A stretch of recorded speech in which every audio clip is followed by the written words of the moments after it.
I'd like to introduce you to Chris Ralston. Chris is an alumni of Biola, it turns out. And that's kind of neat, Chris. You're on your old stomping grounds here. He's the manager of public policy, the manager of publishing and ministry resources, and the senior editor of the Journal of Christian Institute on Disability at Johnny and Friends International Disability Center. It's a nonprofit ministry. You just heard much about it from Johnny herself. Previously, he was a freelance writer and an editor. He earned his PhD in philosophy with a concentration on biomedical ethics. At that time, from Rice University in Houston. He's an associate editor and contributor for Beyond Suffering Bible. It's a Tyndale 2016 version, and he has served as an assistant manager and editor of the Journal of Medicine and Philosophy and managing editor of Journal of Christian Bioethics. He is also the co-editor of 2 edited book volumes, Philosophical Reflections on Disabilities and the Development of Bioethics in the United States, both published by the Springer Academic Press. He's a member of the Board of Reference for Public Policy Center of the Christian Institute on Disability at Johnny and Friends, an associate fellow at the Center of Bioethics and Human Dignity at the Trinity International University in Deerfield, Illinois.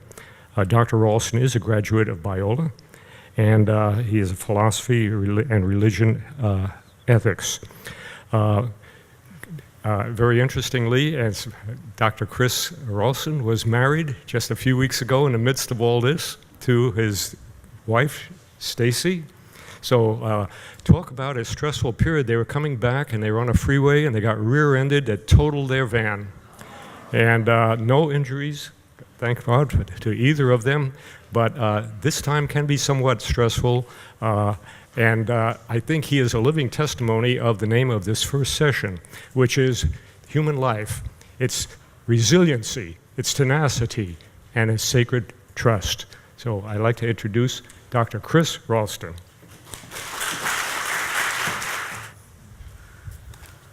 So I'm still working on my photographic memory here. Well, good morning, everybody, and thank y'all for coming out. It's good to see you here, and thanks for that warm welcome. And it's really a pleasure to be here on the campus of my alma mater. Go Eagles! So, it's been a while since I've been here to be able to say that, so that's awesome. Anyhow, so as Bob mentioned, I do serve as the manager of public policy of the Public Policy Center at Johnny and Friends International Disability Center, a nonprofit organization dedicated to accelerating Christian ministry in the disability community.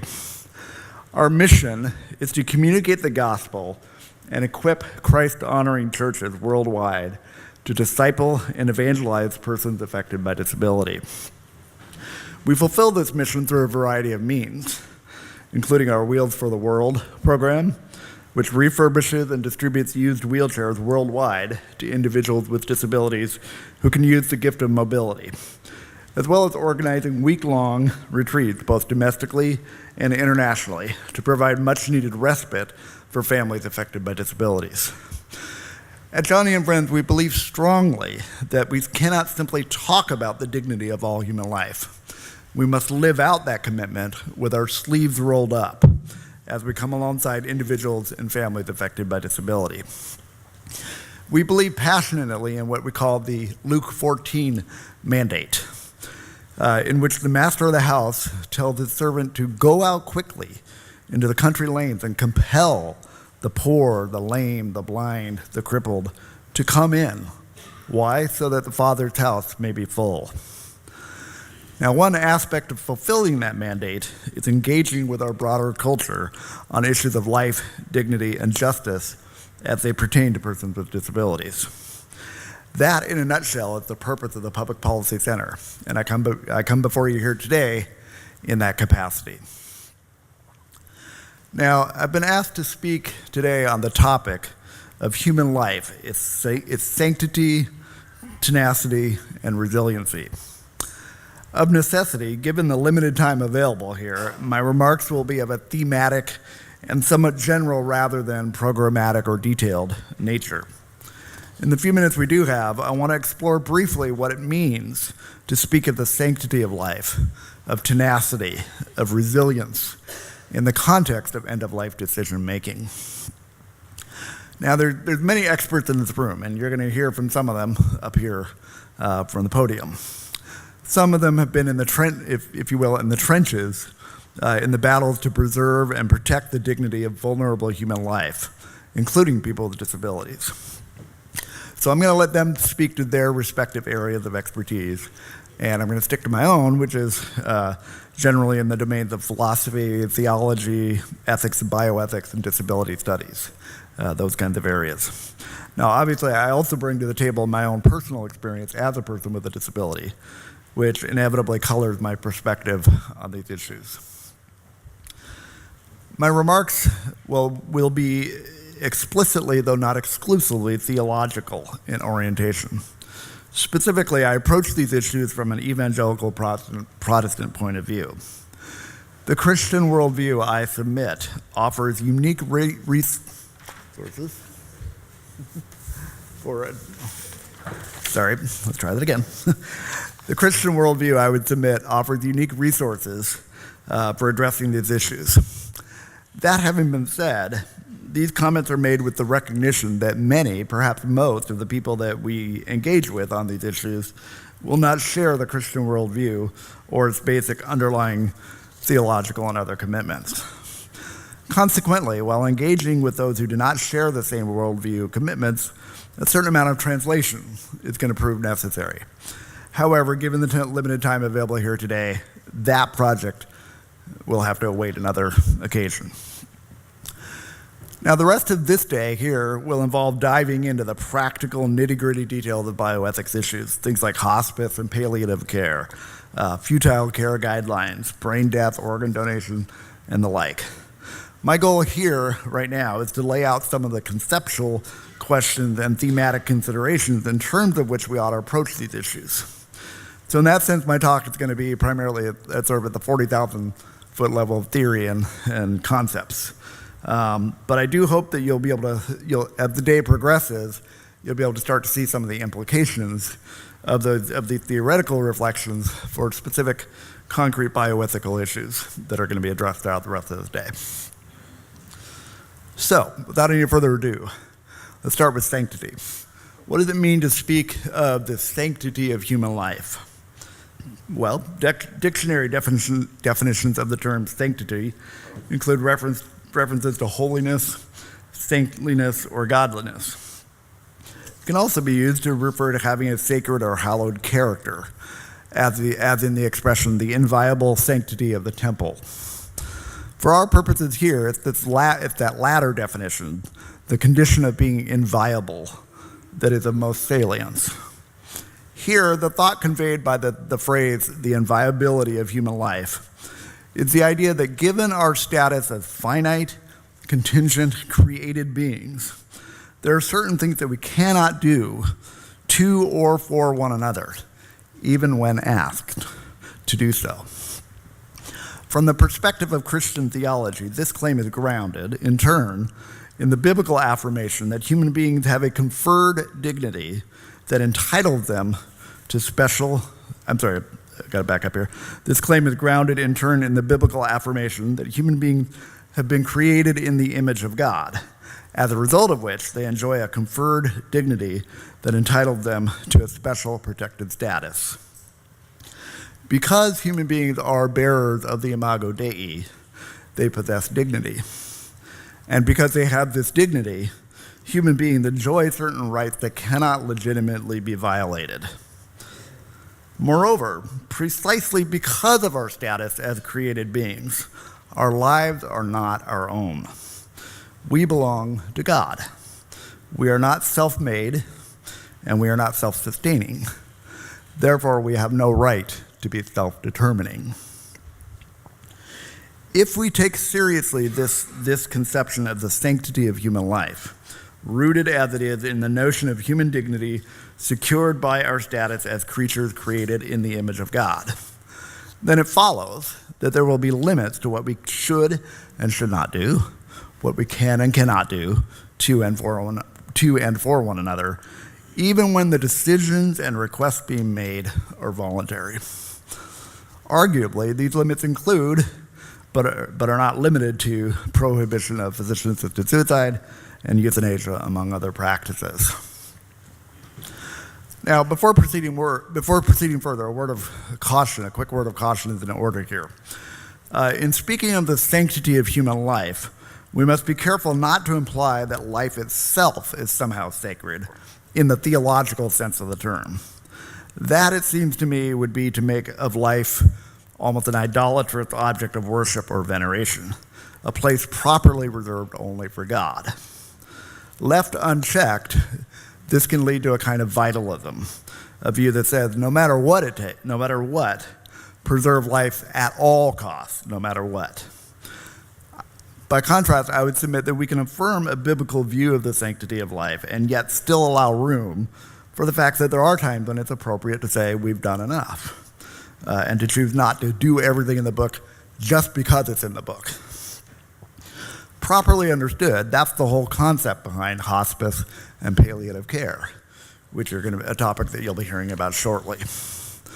The point here for now is simply this: we worship the creator of life, not life itself.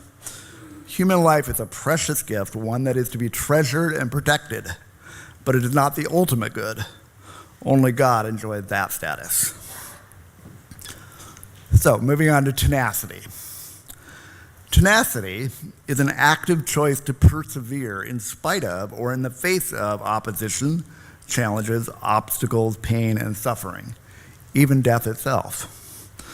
From a Christian perspective, we can be tenacious because we can cling to the hope that comes from knowing that because of God's sovereignty over all things, our lives still have meaning and purpose, even in the midst of suffering. At the foundation of tenacity is the belief that life is a gift given to us by God, one that comes with responsibilities as well as privileges and blessings. Therefore, we do not give up too quickly or too easily in the face of difficulties. Instead, we press on, in the words of Philippians 3:14, toward the goal to win the prize for which God has called us heavenward in Christ Jesus. Now, moving on to resilience. The dictionary defines resilience as the power or ability of a thing to return to its original form or position after being bent, compressed, or stretched, or the ability to recover readily from illness, depression, adversity, or the like. Dr. Amit Sood, a researcher at the Mayo Clinic who has studied the factors that contribute to human resilience, described resilience in terms of being able to withstand and do well despite adversity.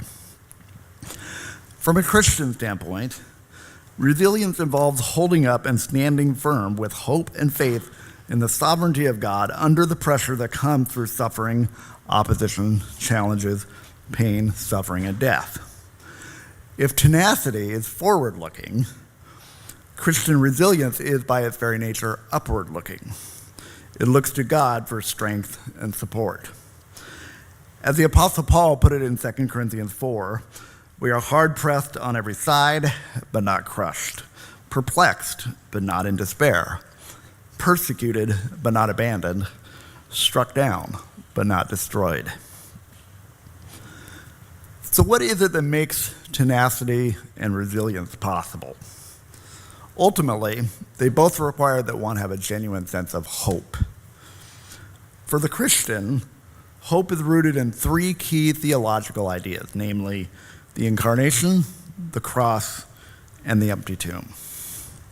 First, the fact that in the incarnation Christ became one of us, a human being made of flesh and bone, tells us that embodied human existence is valuable. Therefore, what happens to us as embodied human beings, including our sufferings, can never be meaningless. As J. Todd Billing puts it, in the incarnation, the Son assumes human suffering and death in order to conquer suffering and death, emptying them of their finality. We hope because in Christ, God has taken on human suffering and death. so that they are denied the power to define our lives. Second, the reality of the cross demonstrates the suffering and brokenness is a normal part of human experience this side of eternity. If Jesus Christ himself had to endure the cross for the sake of the joy put before him, then we ought not to think that we will pass through this life unscathed by at least some suffering. Finally, however, the empty tomb portends a great and glorious promise, namely that disability, suffering, and death are not the final word. For believers in Christ, there is a future hope, a future hope secured by his victory over death. So, what does all this theological rumination have to do with the kinds of practical, hands-on bioethical issues to which we'll be devoting our attention for the rest of this conference? More to the point, why does it even matter how we understand and think about concepts like the sanctity of human life, tenacity, or resilience? As a suggestive way of answering this question, let me just make a couple of preliminary points. First of all, recall the observation made earlier, namely the fact that we are finite created beings entails that we are neither self-made nor self-sustaining or self-determining. And yet, notice that the choice to kill oneself or to seek assistance in doing so necessarily presupposes the assumption that one is self-determining, the master of one's own destiny, if you will. Consequently, the affirmation of a so-called right to physician-assisted suicide is at its core conceptually incompatible with the affirmation of a biblically grounded view of the sanctity and dignity of human life. It's worth noting as well, in passing, that the assumption that one is a self-made, self-sustaining, self-determining individual can have dire consequences. In a recent essay on the overall rise in the rates of suicide, especially among younger people, Aaron Chiardi notes that suicidal behavior has a tendency to spread through social networks. As Chiardi explains, these effects are measurable and reach up to 3 degrees of separation. My decision to take my own life raises not just my friend's suicide risk, it raises the risk for my friend's friends' friends. No man is an island. Living as though we are self-creating, self-determining, atomized entities is dangerous to ourselves and to others. In the end, as we'll see throughout this day, concrete choices about bioethical issues ultimately turn on our answers to certain fundamental philosophical and theological questions, such as, what is a good life? What constitutes quality of life or good quality of life? And what is a good death? Now, naturally, I can't hope in the time that we have available here even to begin to unpack or answer those questions from the podium here. But what I do want to do is ask this further question, and that is, do our answers to those questions make room for the possibility that pain and suffering are not in fundamental opposition to, and in fact might even be compatible with, such things as having a good life, a good quality of life, or even a good death? Can we find meaning and purpose, even a sense of calling, in the midst of pain and suffering? Now, for those of us with disabilities, these questions are especially acute, for we find ourselves continually on the receiving end of cultural messages that would cause us to wonder whether those questions can be answered in the affirmative. Popular films, such as Me Before You and $1 Million Baby, for example, communicate and reinforce the message that we are better off dead than disabled. The operative assumption, one that deserves to be challenged vigorously, is that a life characterized by suffering cannot have quality and is not a good enough life.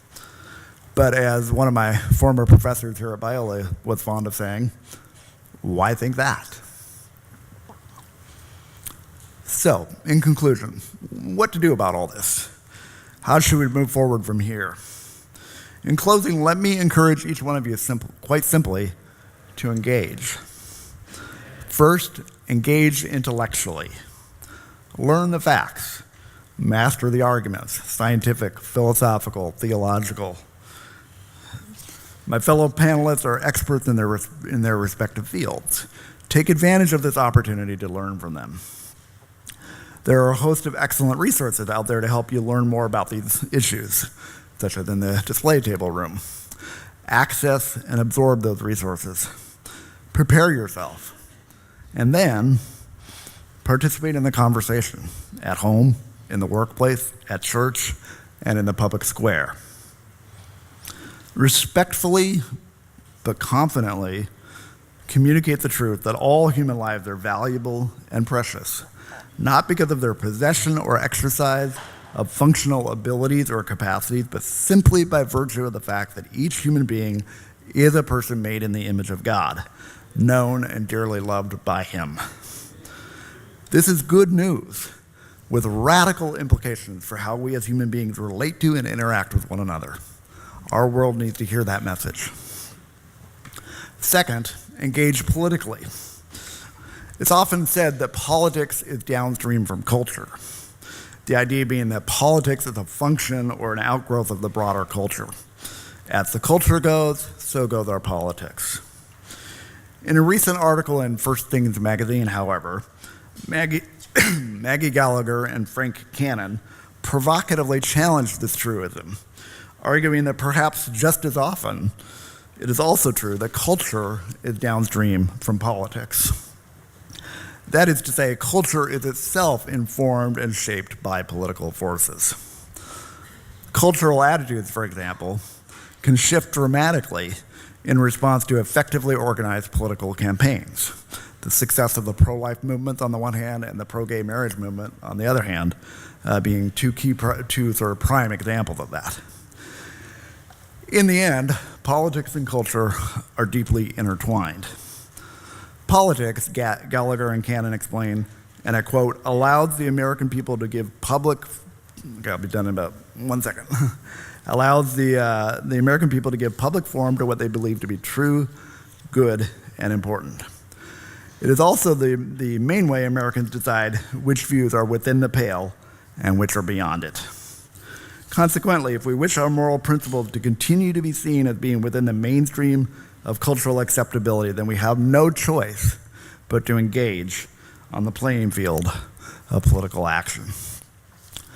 Thirdly, engage compassionately. We need to remember that those with whom we disagree, nonetheless, often have very sincere reasons for their views and are and that they often see the world very differently than us. So engage practically and personally. As I said at the beginning, we need to roll our sleeves up and engage, come alongside people, and let them know that we care. At the end of the day, that is the answer to the culture of death. So thank you very much for your time. I appreciate your attention. Thank you. Amy is actually an American citizen who lives in Canada. She's the president of the Euthanasia Prevention Coalition, but she's far more than that. She's part of the Not Dead Yet board leadership team here in the U.S. She is the founder of Toujours Vivant, Not Dead Yet in Canada, which is a bilingual French-English group. She is someone, as Chris was talking about, one of the people who have been in the trenches. She's been fighting against euthanasia and assisted suicide for quite a few years now. On top of it, she's a trained lawyer, and I think she's someone who I'm incredibly grateful to. She's an incredibly organized thinker and leader, but today she's going to talk to you about, of course, from the disability perspective, about euthanasia and assisted suicide. Thank you very much. I hope everybody's having a good time. I intend to try to have a very good time. I am just going to open my document. Like Alex said, I've been involved in assisted suicide and euthanasia opposition from the disability perspective for about 20 years. And one thing that the disability rights community has done is we've tried to, first of all, we come from a perspective that is not religious. We come from a perspective that is rights-based, civil rights-based, and what we found is that in general, people with disabilities are not taken seriously. And so when people with disabilities try to talk about this, the media does everything it can to discredit us. And one thing the media likes to do is it likes to pretend that we are puppets of the religious right, that we don't have any agency or beliefs or arguments of our own, but that we are just people trotted out by the religious right to bolster the religious arguments. So actually something happened this morning that kind of drew that to my attention. So on the top of the sheet that gives my the outline of my presentation, somebody had put a biblical quote that I didn't know about on that sheet. And that's a problem. That's actually, it's an error, obviously. Somebody wasn't supposed to do that. And, obviously we excuse errors, but when an error would have a detrimental effect on our group, on my work, that's a little more of a problem. So just that dips into the issue of the need to be respectful when working in collaboration, because people with disabilities are traditionally treated in a very patronizing way, and it's important that we are treated as equals with an equal contribution. And so if somebody takes over my sheet and puts a biblical quote on that, that isn't being respectful. So that's why when we talk about working in coalition, we talk about being respectful. Can we go to the next slide? Okay. Here's the problem. I'll just describe briefly for those who can't see. It's a person in a wheelchair who's in front of a building. At the front, there's a suicide prevention service where there's stairs, and on the side, there's a ramp to the assisted suicide service. And that's exactly what our society projects. So if you want assisted suicide, no problem, there's a ramp right up to it. But if you want suicide prevention services, well, you'd better not be disabled because you're not going to be able to get in. Okay, next slide, please. Thank you. What's disability got to do with it? All the laws that are passed in the United States all say it's only for people with terminal illness, 6 months to live or less. Why are people with disabilities concerned about this?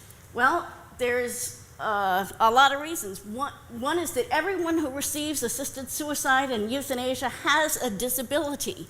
So even if you have cancer, you have a physical or mental limitation that limits your ability to do daily life activities. And by the same token, almost all people who are terminally ill have disabilities. So while not all people with disabilities have terminal illness, like cerebral palsy is not a terminal illness, at this point, HIV/AIDS is not a terminal illness, it's a chronic illness because of the way it's treated. It's not all people with disabilities have terminal illnesses, however, they're all endangered by assisted suicide laws. And there are many laws that, especially outside the United States, but also within the United States, many proposals have been brought forth that would specifically target people with disabilities. Okay. So, the 6-month rule, how does that work or not work for people with disabilities? Doctors' diagnoses are often wrong, and that for most of the disabled people I know have had prognoses of 6 months to live or very limited prognoses during their lives, and of course the doctor's prognosis was wrong. And so if you as a patient were to base your decisions on a prognosis, you may be basing your decision on bad information. So this idea of a 6-month prognosis as being a safeguard is really not a realistic idea. People who could be affected. So the people who could be affected are people who have existing disabilities who get sick. So say somebody uses a wheelchair and they get a urinary tract infection that gets out of control, or they get a respiratory infection. And sometimes those things can get complicated because of the underlying disability. So that's a person who would be in danger of assisted suicide. Because once you get into the system, into the medical system, you lose a lot of control over what happens to you. You may be pressured to sign do not resuscitate orders. You may be pressured to accept assisted suicide when you're feeling so ill and in such pain that you're not making a rational choice. That happens. Could you go back just a minute? Okay. People with chronic illnesses and other multiple disabilities, people with psychiatric disabilities, people who are depressed and may have other problems, people who've just become disabled and who are trying to adjust to this, a new disability. If they don't have the support around them to affirm them, if all they hear from society and from movies is that life with a disability is a fate worse than death and you might as well just go off and die because your life is so tragic, that's the message they're going to hear all around them. So if they don't hear contradictory messages, and if they don't have contact with other disabled people who are living successfully, then they're not going to be able to overcome that.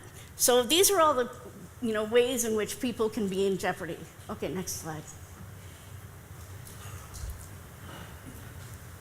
Oregon every year records the reasons that people ask for assisted suicide. The reasons that people ask for assisted suicide, almost all of them come down to the effects of life with a disability. It's not related to death. It's related to the loss of status, the loss of ability, and the loss of access that comes when you become disabled.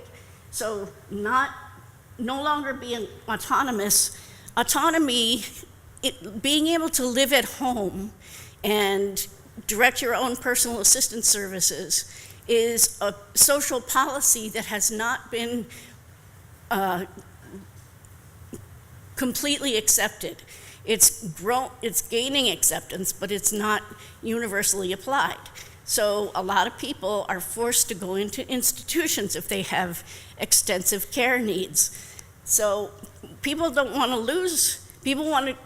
go into institutions, so the reason for asking is loss of autonomy. And when you get down to the bottom, that's where people start talking about pain. And actually, when they originally collected these statistics, they separated pain and fear of pain. And the fear of pain was in the 20%, and the actual pain statistics was under 5%. So they combined the two to make it look like a higher percentage. So that, even preparing the statistics, they're trying to make it look like a certain thing, like there's a higher demand than there is. Okay, next slide. When you become disabled, you lose a lot. You lose physical abilities that you used to have. But it's more than that. It's that you lose access to the world around you. You lose rights. You lose, your self-esteem is constantly under attack. You may lose your job or your career or your status. And oftentimes people's friends just abandon them. There are a lot of divorces after a person becomes disabled. And without proper supports and peer assistance, it's hard for people to get through that.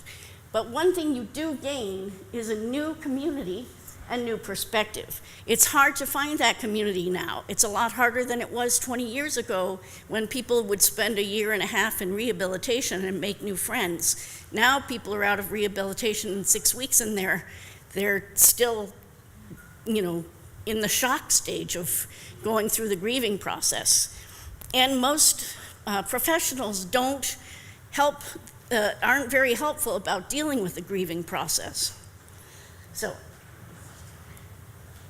the disability rights arguments. Our first argument is basically saying that assisted suicide is discriminatory because whereas non-disabled people receive suicide prevention services if they express a desire to die, disabled people will be encouraged and enabled to die. And this little graphic from an old style Google search, I just put in the term disabled people should, and these were what Google offered as the likely searches. And they've changed their format now, so that doesn't come up anymore, but it was rather startling. So, to be killed, whatever, okay. The second argument, choice is an illusion. There can be no free choice to die as long as people with disabilities don't have a free choice of where and how they live. And because we don't have universal access to home-based care, because people are still stuck in institutions where they don't need to be, because there is no accessible, because public transportation is not universally accessible, because our shops and streets are not fully accessible, people are limited in their lives and don't have choices about where and how they live because also because there is insufficient income for most disabled people. What might look like a choice isn't really. Okay. It's also unnecessary, and Joni talked about this, that people, if people are so distressed that they want to die, they'll find a way to die.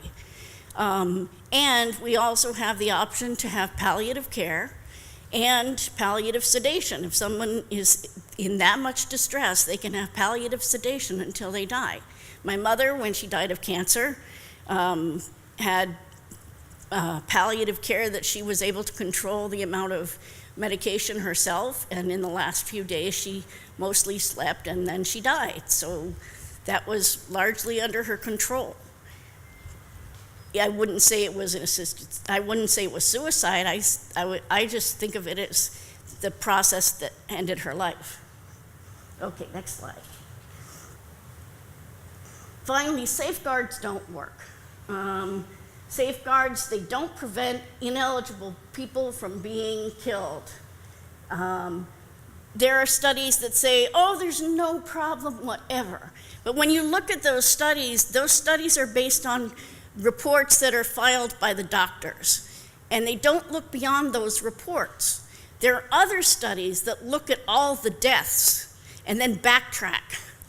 And what they find is that a lot of the deaths were euthanasia or assisted suicide, but were not reported by doctors. So they fell outside the scope of the program and were in fact violations of the program. So when people say there's been no problem in Europe, that's not accurate.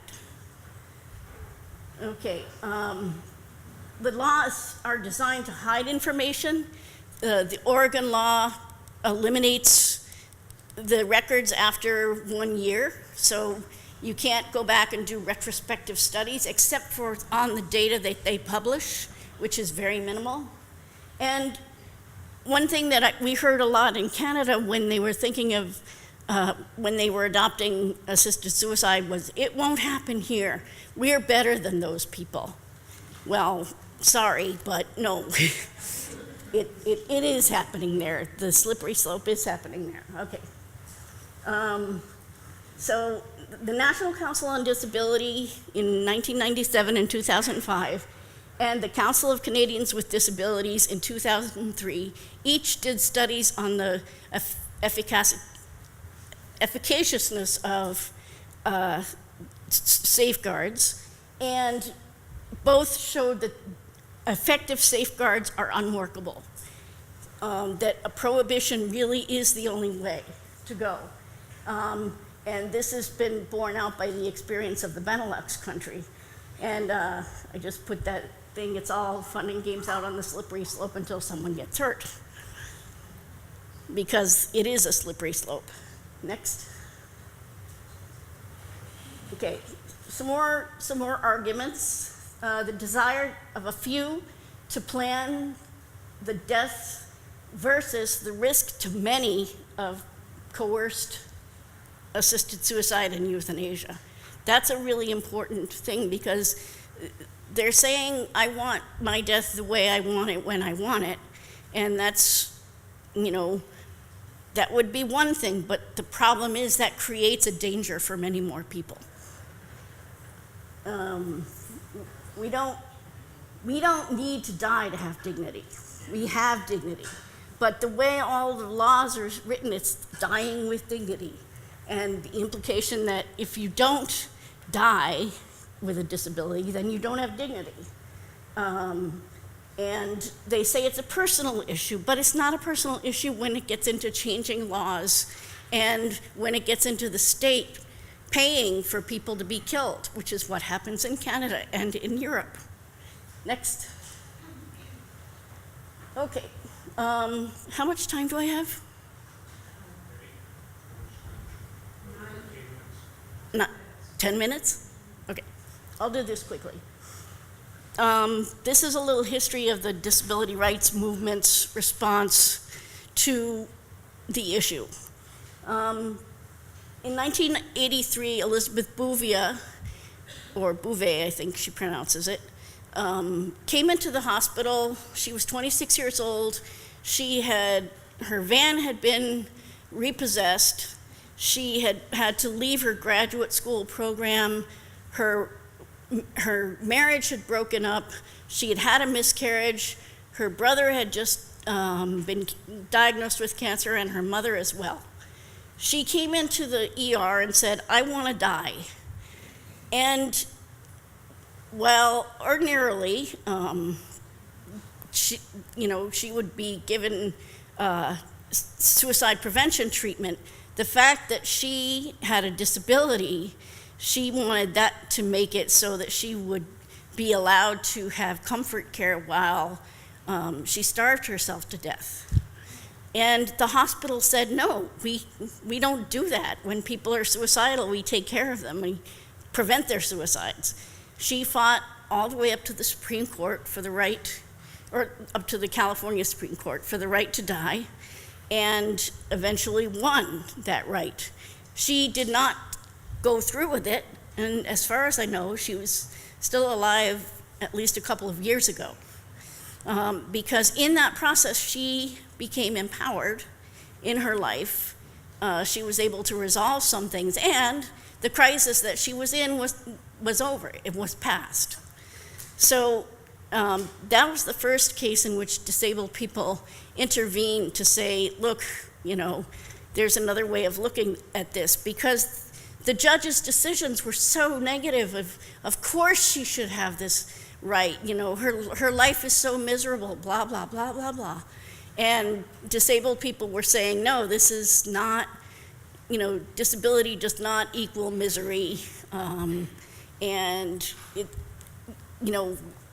that's a value judgment that's being placed on her, and it's inappropriate.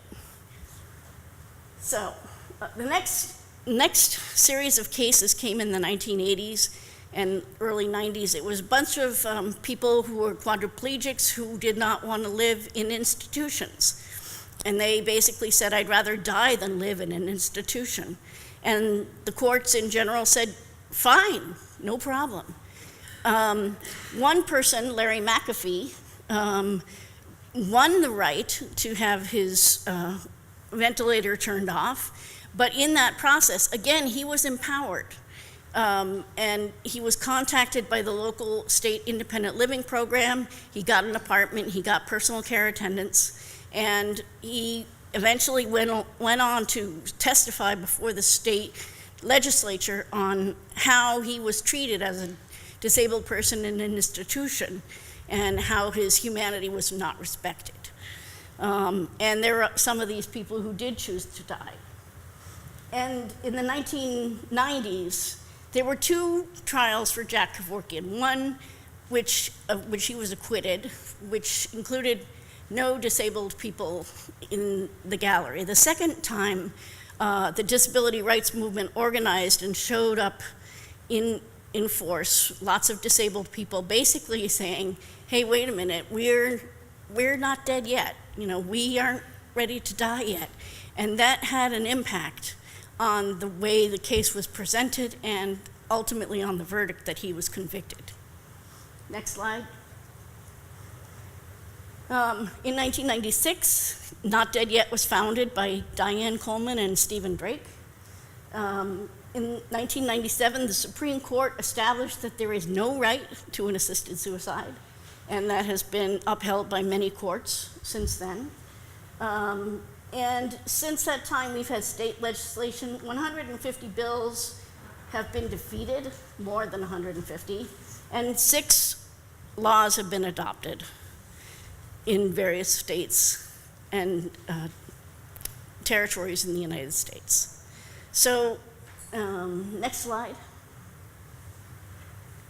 Okay, some solutions. As Johnny said, universally available palliative care and adequate pain management is important. And I would add to that, shift public policy away from institutionalization toward home care. One of our sister organizations called ADAPT, which stands for American Disabled for Attendant Programs Today, is very close to our work because we're trying to prevent people from being warehoused in institutions where, surprise, surprise, a lot of people would rather die than be stuck in an institution. So we work together to try to push the public policy away from sticking people in institutions. But it's interesting because some of the conservatives who are our supporters in opposing euthanasia and assisted suicide are come out against us when we're trying to support the programs that would enable people to live in the community. And that's one of the reasons why it's so important to work respectfully in coalition. We have, those of us in the progressive disability community have views, obviously, that some of the religious folks wouldn't like. We leave that at the door. And it's important that we each bring what we can contribute positively to the work and be respectful of the other groups. We need to move away from thinking of disability as a medical issue. So, if you need to use a catheter, you don't need a nurse to do that. A person can teach a non-skilled worker how to do that. And if you teach the person yourself, chances are the person will learn the way you need it done, and that'll be better for you. So to try to diminishing the medical model also diminishes the cost, because the more something is medicalized, the more it costs. And obviously suicide prevention for all is important, and I would specifically add that in Canada there's a proposal to allow assisted suicide for people whose sole difficulty is emotional problems. And that proposal the report on that will be issued at the end of next year, so we're hoping that they won't do that. But the American Association for Suicidology has just come out with a statement that essentially says assisted dying is not the same as suicide, which is ridiculous and not true, but that's what they say. And it's part of their cultural manipulation to change the system to allow assisted suicide and euthanasia. I think that's it. Yeah. So there are some websites you can catch up with, and if anybody has questions, you can see me later or whatever. Thank you. If you haven't heard Kristen Krebs speak, you are in for a real delight. She is a Catholic Hospice founder, executive director, a graduate of Robert Morris University's Doctor of Nursing Practice program, 25 years with end-of-life care experience. After several years in the field of oncology and hospice nursing, Dr. Krebs became disheartened with the trend of hospices becoming more business-oriented than patient-focused, and we're going to hear a lot about that. Concerned that direct patient care was being compromised, in 1997, Dr. Krebs became the first faith-based nonprofit hospice program serving Pittsburgh and surrounding counties, as well as from the first freestanding hospice residents in southwestern Pennsylvania. In May 2007, she incorporated Catholic Hospice, the only pro-life nonprofit hospital in Pittsburgh. With blatant abuses and billing fraud occurring in hospices across the United States, as well as pro-euthanasia efforts to redefine death with dignity, Dr. Krebs strongly embraces the pro-life healthcare philosophy as a means to protect our nation's seniors, disabled, and the chronically terminally ill.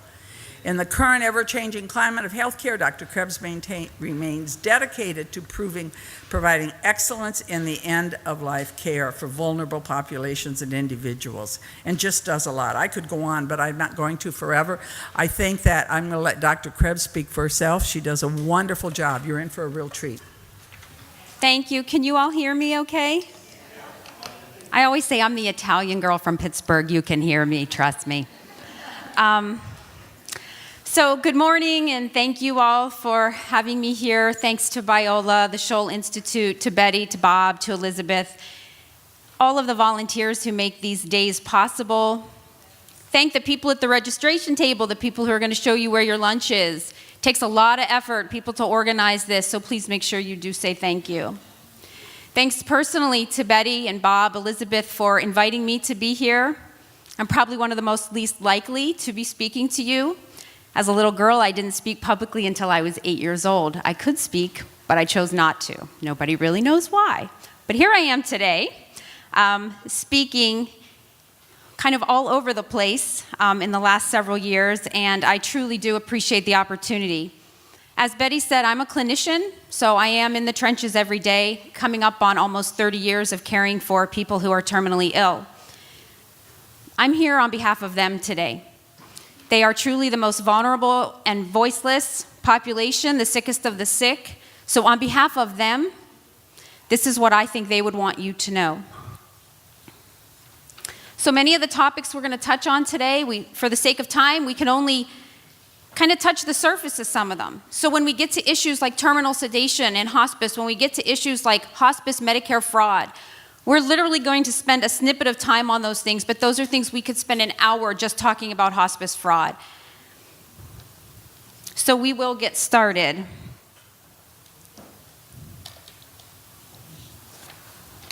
So just as the battle to protect the unborn wages between pro-life pregnancy centers and Planned Parenthood, there is another battle being waged in the shadows that requires the same awareness, attention, and education.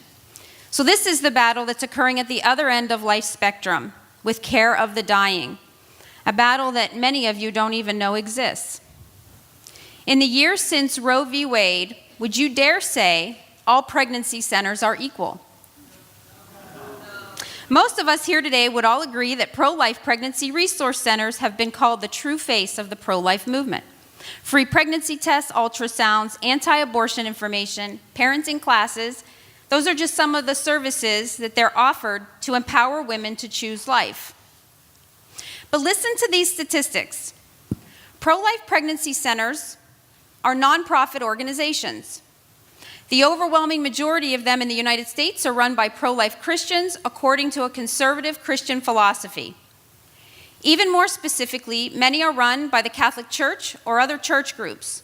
In fact, the largest network of pro-life pregnancy centers in the United States is explicitly evangelistic in nature and says its ultimate aim is sharing the love of Jesus Christ with every person who walks through the doors. The literature handed out by these pro-life pregnancy centers is explicitly consistent with biblical principles. There are over 2,300 pro-life pregnancy resource centers in the United States, where only 3% of the world's abortions occur. Now that's 1.2 million abortions, but still 2,300 pro-life pregnancy resource centers. There are only 600 such ministries in the rest of the world where the other 97% of abortions occur. So clearly, we have created a magnificent pro-life network at the beginning of life, an infrastructure that definitively embraces life and teaches the gospel.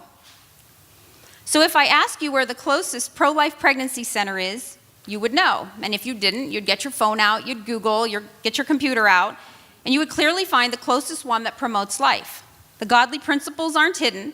God and life are the consistent themes of these centers. But if I ask you where the closest pro-life at end-of-life resource center is, a pro-life hospice, would you know? Where would you send someone? Or do you mistakenly assume that all present-day hospices protect life? You see, but many do. You see, we were also entrenched in protecting the unborn and challenging the abortion movement, which of course is important work. But most of us have assumed over the years that hospice, we'll put that in quotes, hospice was handling care of the dying. We assumed in the past that all hospices were safe havens of care, and this has proved to be a grave misstep. It's the same mistake as saying all pregnancy centers are pro-life. In February 1990, 27-year-old Terri Schiavo suffered a cardiac arrest in her St. Petersburg, Florida home. Many of you remember the Terri Schiavo case. She was resuscitated but suffered massive brain damage due to lack of oxygen. After months without a full recovery, her diagnosis was changed to that of a persistent vegetative state. For the next 2 years, the doctors attempted speech and physical therapy and other experimental therapies, hoping to improve her condition, but it plateaued. 8 years later, in 1998, her husband Michael petitioned the court, as you may recall, to remove her feeding tube. He was opposed by her parents, who wanted to bring her home and provide her care. The case was highly publicized and resulted in a prolonged series of legal challenges presented by her parents and ultimately involved state and federal politicians, up to the level of President George Bush as well as the Vatican. It caused a 7-year delay before her feeding tube was ultimately removed. Terri was also very alive, and to many of us, obviously not the brain dead or in a vegetative state that her husband and others falsely insisted she was. Dead people don't give smiles or respond to people they love. They can't make certain gestures. They also don't absorb nutrition and hydration, which Terri had done on her own for many years. And they also don't breathe on their own, which she did as well. At the time her feeding tube was removed, they placed military-like armed police protection around the facility and her room. This implied the threat that anyone who dared try to rescue her would be arrested or even shot. She was denied communion and a Christian burial. After appeals through the federal court system upheld the original decision to remove the feeding tube, it was disconnected March 18, 2005.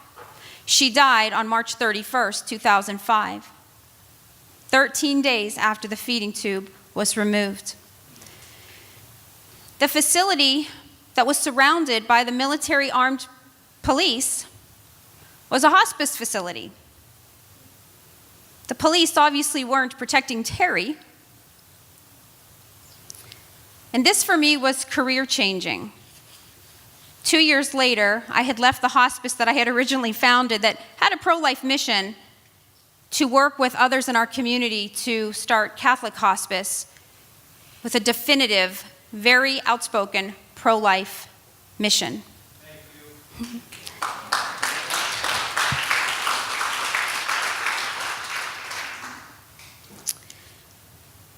Thank all of you. When we talk about Terri, see, most of us assumed that hospice was handling care of the dying in a dignified manner. Again, we assumed that all hospices were safe. And how did this misstep occur? Well, I believe over the years, I've come to believe it's simply ignorance, lack of education. We're taught as little children to protect the unborn. We hear all about the abortion movement when we're this big. I grew up Italian Catholic. I remember hearing about the abortion movement when I was a little girl. But we have not learned much at all about upholding the teachings of the church regarding the sick and the dying. And even as adults, we hear little. So we really aren't aware of the current day issues. And this lack of education has created quite a slippery slope, and as you'll see, has led to very serious issues that plague the care of our dying. So those of you who have heard me in the past know that I always start with a quick bit of history so that you better understand the hospice movement and what it truly means to be pro-life at end of life. I believe it starts with the parable of the Good Samaritan. This is our first example. Provided in Scripture, the travelers beaten, robbed, and left for dead, dying at the roadside was undignified, unacceptable. Jesus gives us this parable to exemplify the ethics of being a Christian. Shows us how we care for the sick, the injured, and the dying.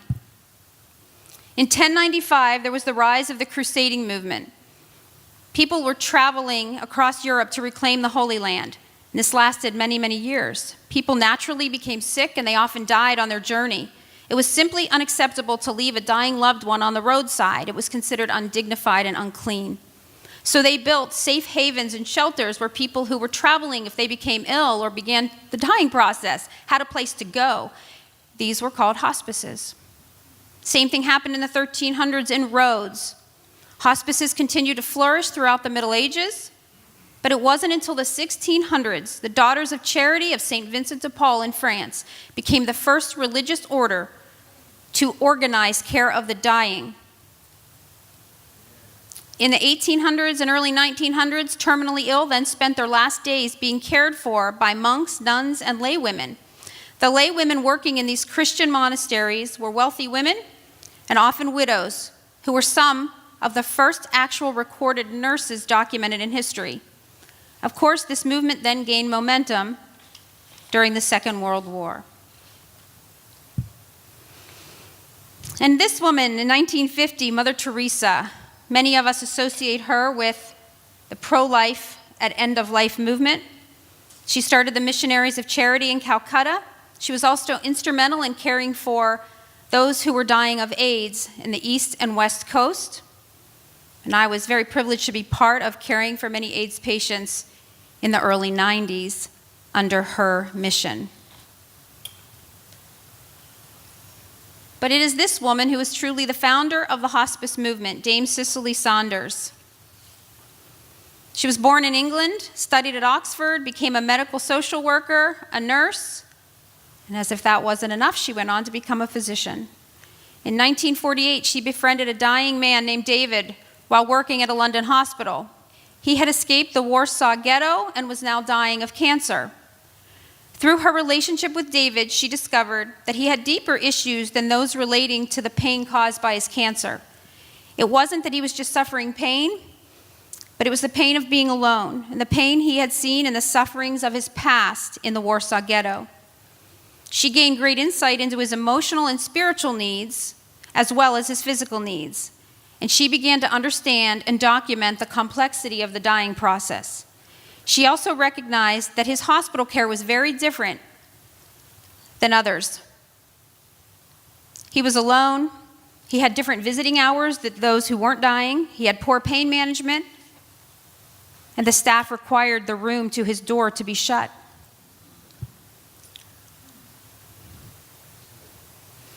Her model of hospice care was pro-life, founded on Christian principles.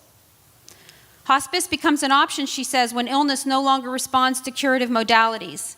Hospice care is that something more that can be done when an illness cannot be cured.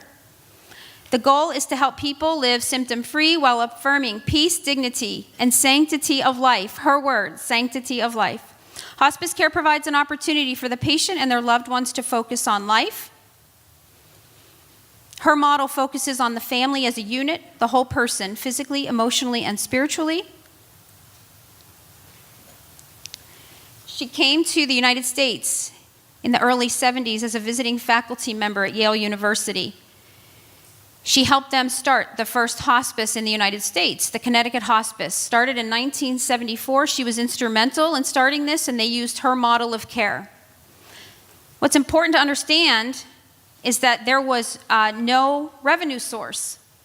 So Connecticut Hospice was started by volunteers, people from local churches, Nurses, social workers who belonged to those congregations was started on grant monies. Yale was instrumental in raising money to help start this hospice.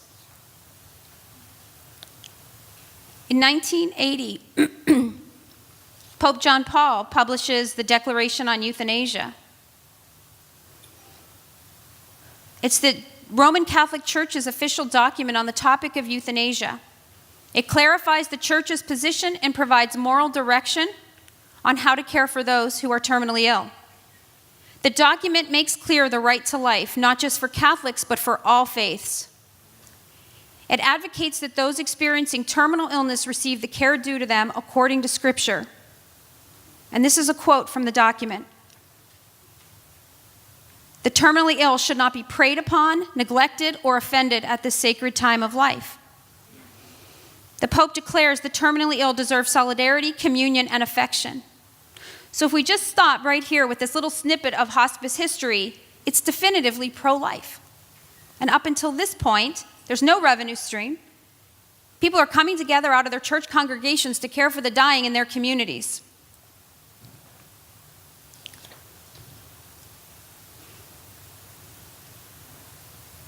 But then comes the Medicare hospice benefit in 1986.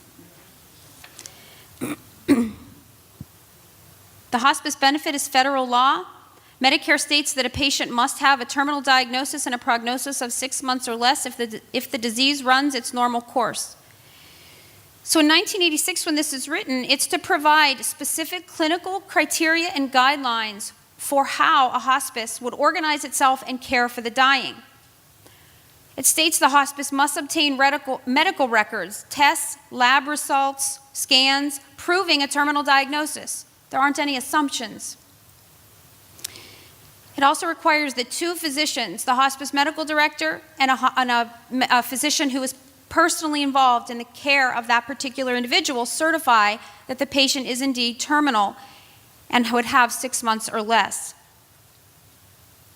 This was put in there as a safeguard, obviously, to protect people back in 1986. The law requires hospice to cover all care needs related to the terminal diagnosis. So what does that mean? It means that in exchange for getting any reimbursement from the federal government to provide hospice care, the hospice must provide all of the care needs of that individual, their medications, their supplies, their medical equipment. The hospice has to pay for the staff going in and out of people's homes. It also listed that the hospice must provide nursing support, social service support, spiritual support, and personal care through aid services. So this is the first time, again, it provides reimbursement. And we all know where this leads. When there is money to be made in healthcare, charity often takes a back seat. And so we're off and running. You can see 1974, the Little Connecticut Hospice there standing by itself. By 2004, there's 3,600 hospices.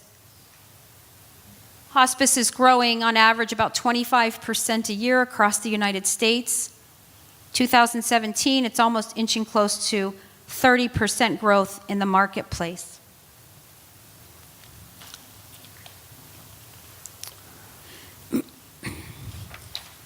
Number of hospice patients cared for. So we went from about 150,000 people in the United States. By 2004, we were caring for over 1 million on hospice. And this number just continues to climb. 2015, it was estimated that 1.6 million individuals received hospice care in the United States. That's from the CDC.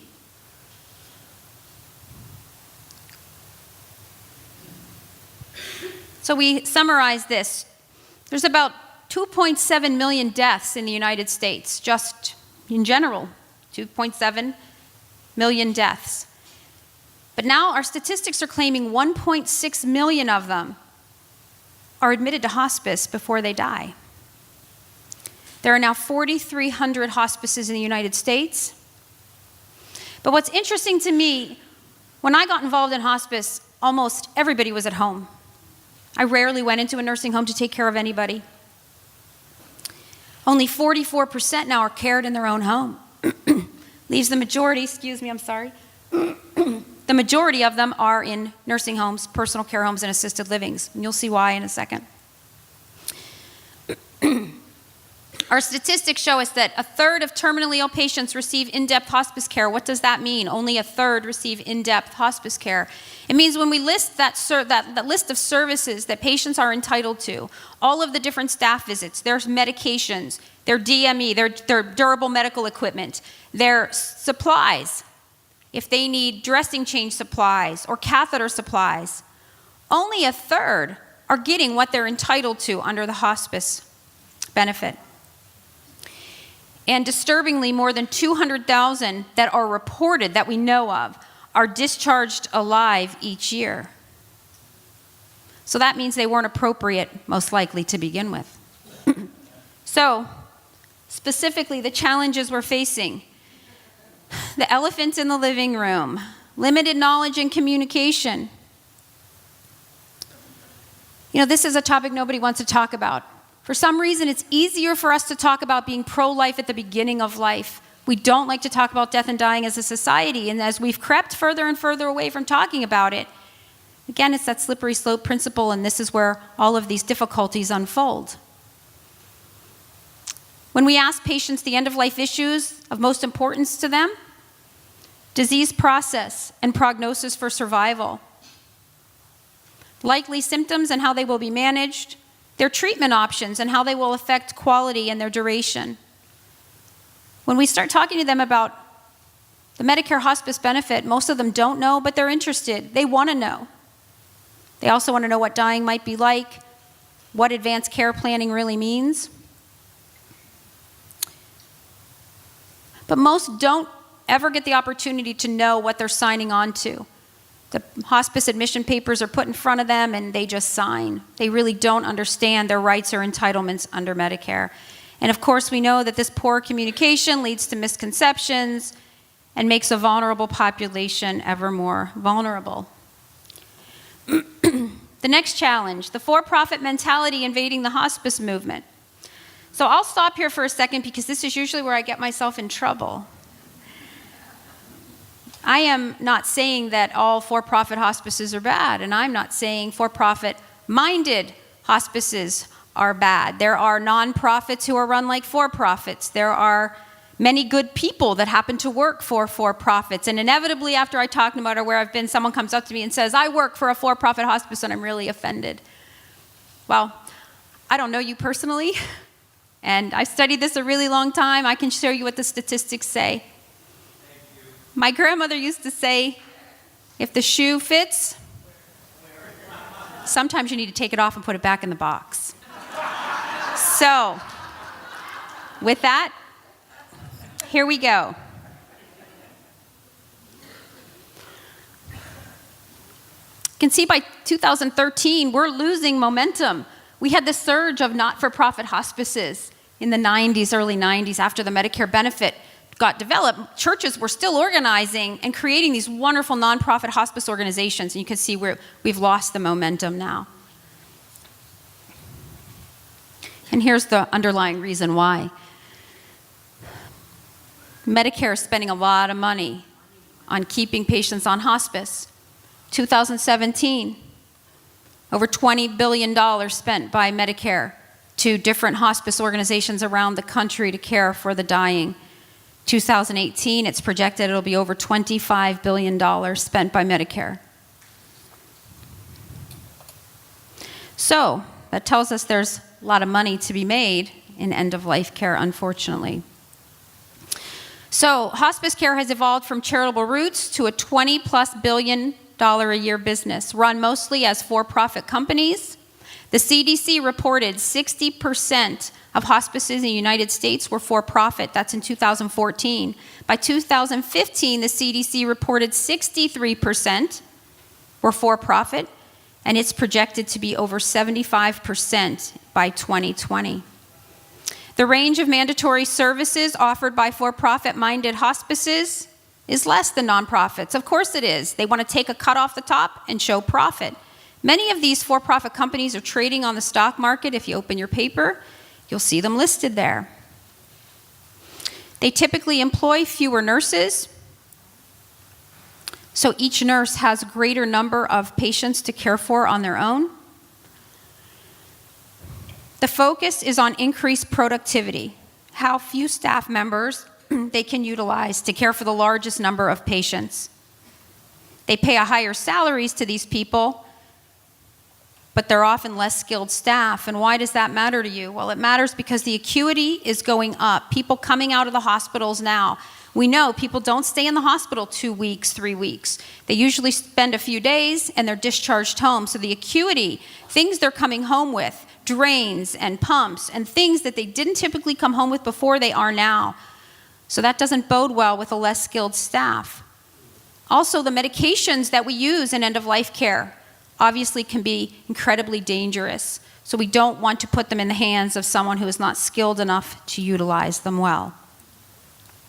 For-profit-minded hospice programs seek out the nursing home population. That's why that number is so high. And patients with dementia.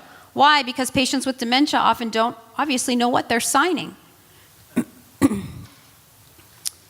And patients in nursing homes typically don't have the advocacy that patients at home do. So it seems like a good idea to enroll into a hospice program if you're approached. It was reported that regarding claims for hospice beneficiaries in nursing facilities, that 82% of them never even met the criteria for hospice care. The other challenge we're facing now is hospice marketing. A lot of the for-profit-minded hospices market aggressively to draw in more patients. The increased marketing results in patients and families feeling pressured to just sign the forms. They're not sure what they're signing, but they feel so much pressure, they sign them anyway. These marketers are often provided a bonus for every patient they sign on, as well as an additional bonus for how long that patient is on hospice. It also makes then a profit for the shareholders and the owners. In my opinion, hospice marketing just makes a mockery of the patient suffering that I deal with every day.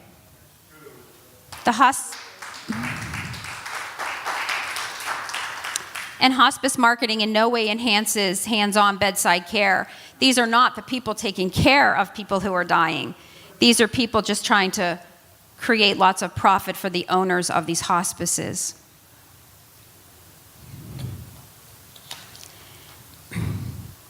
The next big challenge, which I have found myself immersed in quite a bit over the years, is this concept of hospice fraud.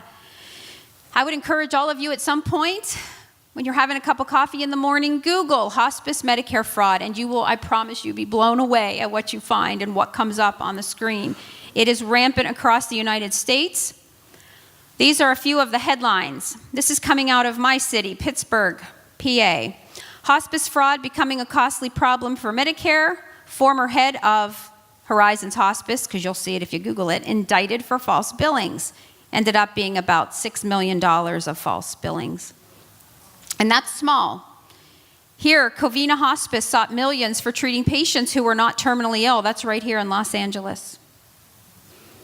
Compassionate Care Hospice in New York pays $6.5 million to settle their fraud case.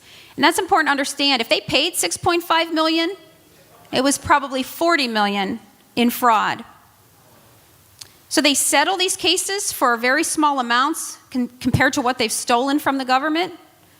And they sign corporate integrity agreements. And please understand that every single one of these hospices has not been shut down. They still exist. They're still open. And I am part of an organization that continues to fight to shut them down while they are being investigated.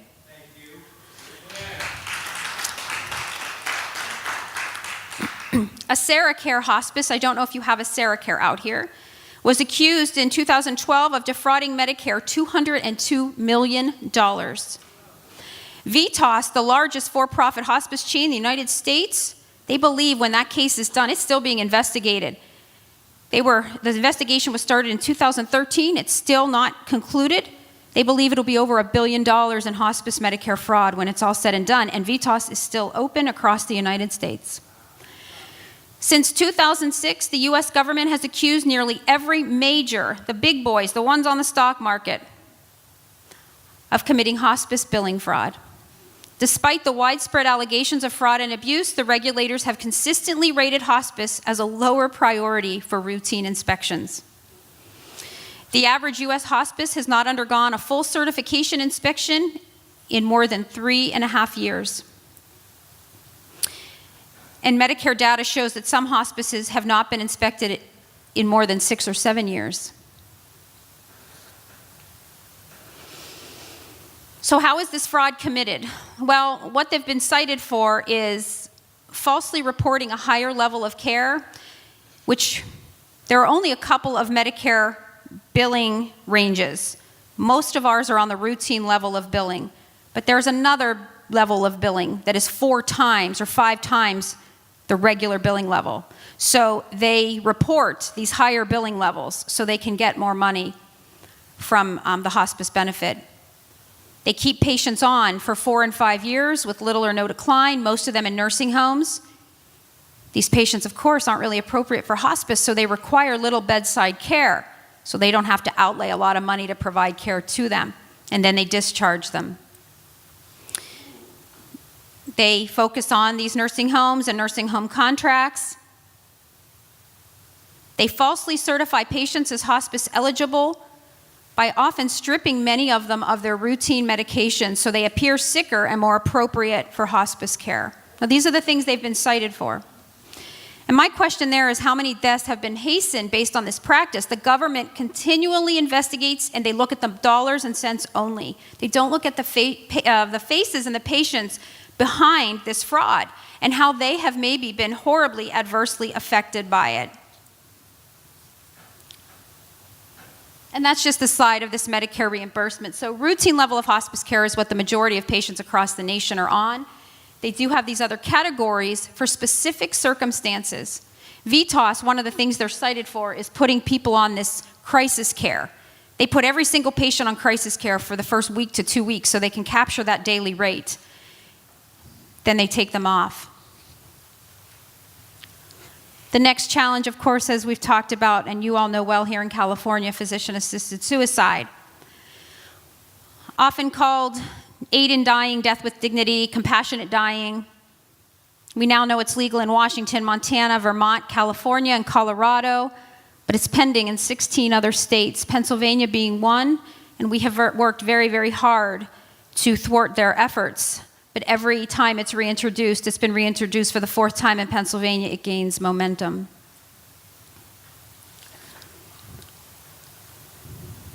In 1967 was the start of a Right to Die organization called the Hemlock Society. Many of you know it. It was started in Santa Monica. It gained momentum in 1980. It's also known as, was also known at the time as End-of-Life Choices. In 2003, they merged together with another group called Compassion in Dying, and that group is now the group we know of as Compassion and Choices. They're the nation's oldest, largest, and most active nonprofit organization working to, as they say, improve care and expand options for those at end of life. Of course, we know it's Compassion and Choices pushing our physician-assisted suicide agenda. Listen to this description. This is off of Planned Parenthood's own website. Planned Parenthood is one of the nation's leading providers of high-quality, affordable health care and the nation's largest provider of sex education. We offer compassionate care backed by medical experts and more than 100 years of research in reproductive health. Planned Parenthood improves care and expands options. Improves care and expands options. We support, educate, and advocate. Across the nation, we work to ensure and honor a patient's decisions about their care. And we work with local state legislatures, blah, blah, blah, to ensure that patients have access to care. Now listen to this. Compassion and Choices off of their website. We improve care and expand options for end of life. We support, educate, and advocate. Across the nation, we work to ensure healthcare providers honor and enable patients' decisions about their care. To make this vision a reality, Compassion and Choices works nationwide with the state legislatures, Congress, courts, and so on. It is our belief and our experience for the past 30 years, this is from their site, that the path to change starts with the individual, which is why patient-centered care at end of life stands at the core of all we do. That has grown them to 86 chapters, 86 across the United States. It also now has them, which is my great concern, involved in the hospice movement. This is what else they're teaching. Finding a hospice. They're going to teach you on their site how to find one. Many communities have numerous hospice providers. It's important to interview and choose a hospice that respects your priorities and beliefs and will honor your specific end-of-life choices. Some hospices support the full range of end-of-life options, and this is what they encourage them to look for. Ones that support palliative sedation, voluntary stopping eating and drinking, medical aid in dying. Then they go on to just tell you how to ask questions of that hospice, what to ask. You should ask, is it okay if I stop eating or drinking, and so on. And they ask, is palliative sedation an option? So of course this has great concerns to me because we're seeing this in Pennsylvania. Compassion Choices is starting to get involved with some of our local hospices, obviously to push their agenda forward. But this is the real concern to me in caring for people every day who are terminally ill and so vulnerable. Physician-assisted suicide is really scary, but statistically, we're still not seeing lots of patients. There's 4 million people in Oregon.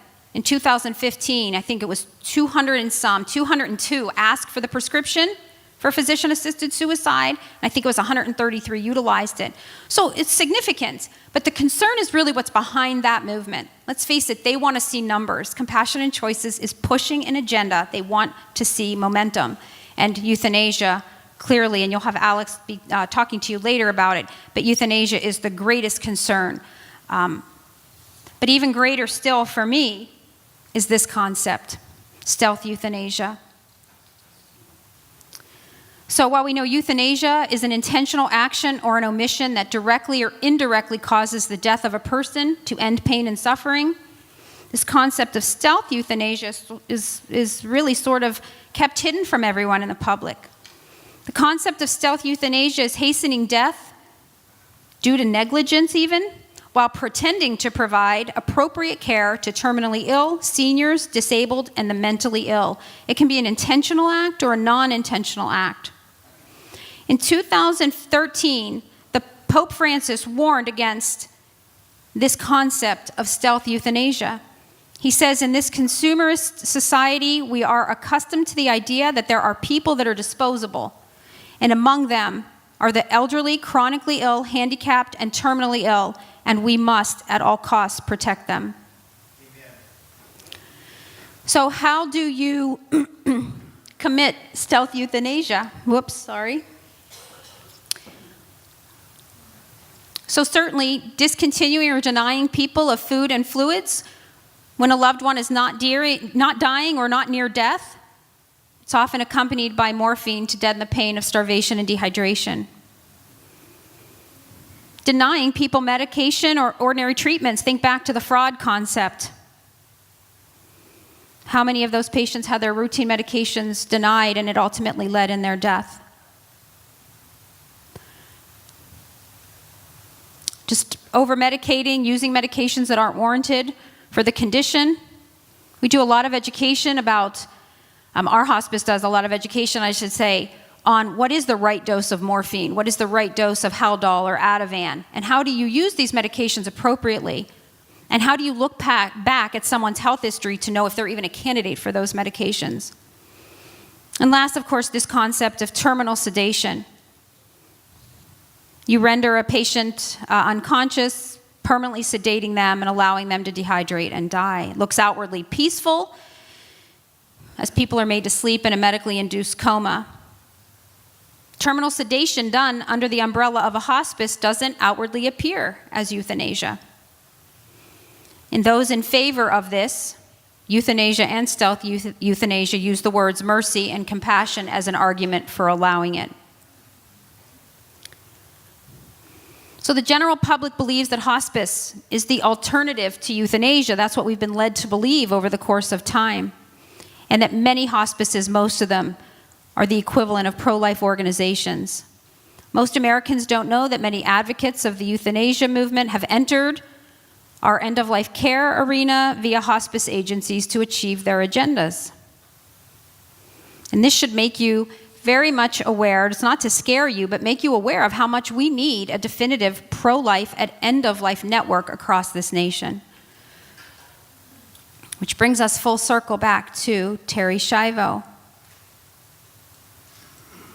It took her 13 days to dehydrate and starve to death. That was 2005, 25 years after Pope John Paul published the Declaration on Euthanasia. 11 years after Oregon passed the first assisted suicide law. There had already been many Medicare fraud cases, so we've had plenty of time for change, but yet we have not taken advantage of it. Part of the reason is there's a lot of criticism. I get criticized all the time for speaking out about issues going on in hospice because I'm supposed to be supportive to the hospice movement in general. But that's not the case for me. I'm more supportive of my faith and what my God tells me to do, not of the movement itself. So we're strongly discouraged to talk about these things in end of life. We're told that hospice saves money versus acute care. It's estimated just based on basic hospitalizations that hospice is saving the government in hospital care over $5 billion a year. So there's lots of reasons the government has to push people into hospice care. Most Americans don't know that there are even shareholders or marketers, advocates of euthanasia that have entered these hospice organizations. So clearly in the 21st century, this is no longer Cicely Saunders Hospice, founded in 1967. As I had said, Terri Schiavo moved me to the point with several others in Pittsburgh. I was very blessed enough to start Catholic Hospice in 2007. We have a firm commitment to a simple yet deeply profound truth that God has created every human being with a sacred dignity. We honor pro-life principles at all stages from birth. We do take care of unborn babies their mothers have been told they will die shortly after birth and have been encouraged to abort. And we walk with those women until the birth naturally of those babies and through whatever life those babies have. Catholic Hospice supports God-centered belief that at death, life is changed and not ended, and that at death, God awaits and welcomes each person into a new and eternal life. We believe that God has an ultimate purpose and a plan, and that even in the midst of terminal illness, I can tell you this assuredly, every patient I care for has a purpose and a plan. We don't always understand it, but with every breath they have, there is definitive purpose. Our hospice model looks solely to Scripture and the Vatican's Declaration on Euthanasia for guidance. All life is valuable.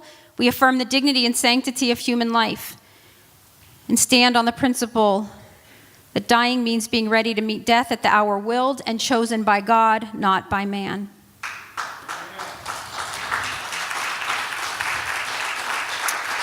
We say the church, not the hospice, is the ultimate patient advocate, not the doctor, not the nurse. It's the church, and that's what we look to for our guidance in how we provide care. Our pro-life model, these are the teachings in the Declaration, the principle of benefit versus burden. And this is really important to understand that this is where we look at patients as individuals, not as diseases, not as labels of cancer patients. We look at each individual and what their unique needs are. There is an appropriate time for IV hydration and feeding tubes, a BiPAP machine, CPAP, ventilator support. We understand that at some point these things may become burdensome as a disease progresses. So we do believe in the tapering of IV or feeding, but that's tapering. We do not ever, under our hospice, cold turkey IV hydration or feeding tube.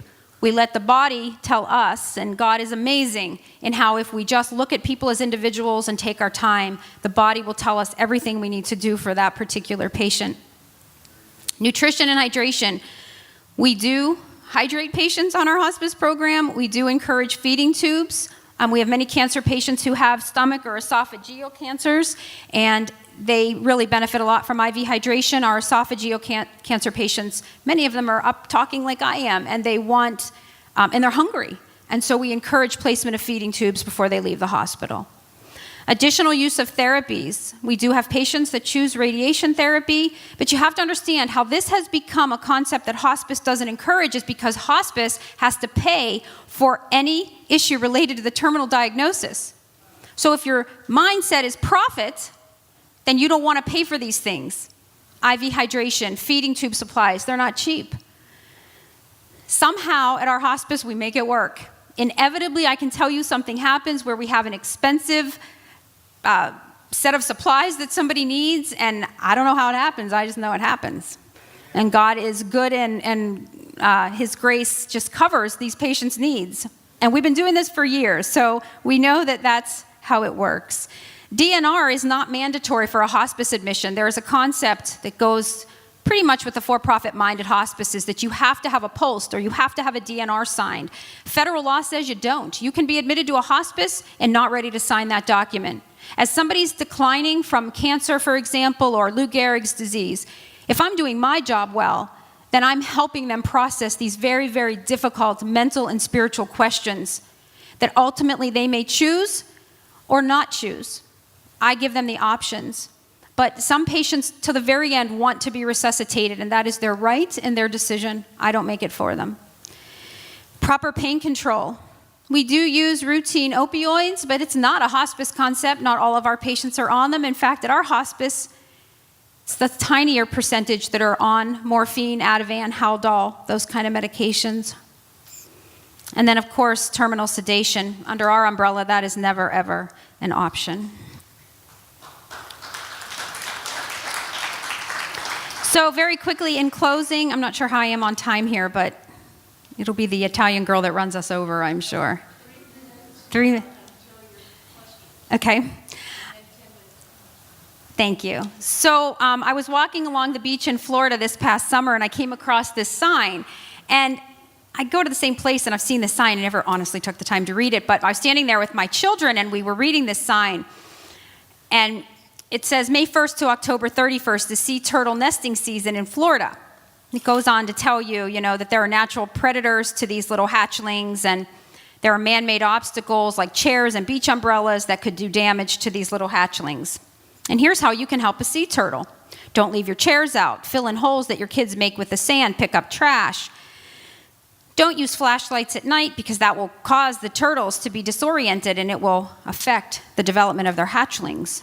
If you encounter an injured, sick, or dying sea turtle, call the Florida Fish and Wildlife Conservation Commission. Don't disturb or handle these sea turtles, their eggs or their nests. They're endangered species and protected by the county, the state, and the federal laws.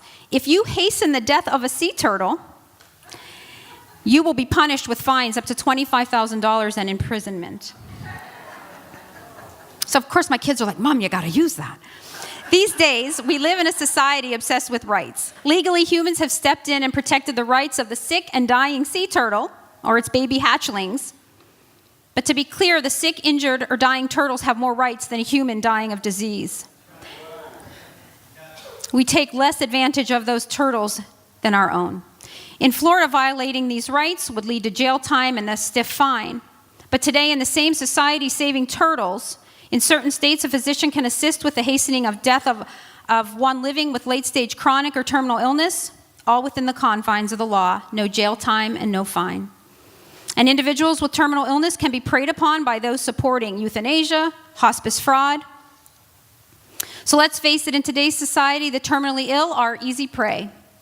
They are voiceless and vulnerable, and our only hope is to reclaim what it means to be pro-life at end of life, much like we've done with the unborn. So remember, pro-life pregnancy centers are nonprofit organizations, but most hospices are not. The overwhelming majority of pro-life pregnancy centers in the U.S. are run by pro-life Christians according to a conservative Christian philosophy. In the United States, most hospices are for-profit big business trading on the stock market. Even more specifically, many are run by Catholic Church. Pro-life pregnancy centers are run by the Catholic Church or church groups. Their aim is sharing the love of Jesus Christ with every person who walks through their doors. We only have a handful of pro-life hospices in the United States. And this is how many wolves in sheep's clothing enter what we do. There's a hospice in Pittsburgh called Mother Teresa's Hospice. They're a for-profit hospice, and Teresa's the owner's mother. But the T in Teresa is a cross, and this is how people get deceived. And if you look, you will find this across the nation. I actually do a different presentation where I have a list of these hospices that claim to have godly missions, but when you look at their websites, typically they're for-profit and they mention nothing of God or the teachings of the church. Literature handed out by pro-life pregnancy centers is explicitly consistent with biblical principles, not in hospice. So clearly we have work to do. At end of life, we do not have the infrastructure that definitively embraces life and teaches the gospel that we do at the beginning. We need to obediently place God back into the center of care of the dying. We need to honor God's teachings with regards to death and dying. The big are not more valuable than the small, the strong do not have more rights than the weak, and the independent do not matter more than the vulnerable. But being pro-life is about more than just holding an ethical position. To be truly pro-life means to live and act accordingly, and we are in desperate need for such action. So how do we commit?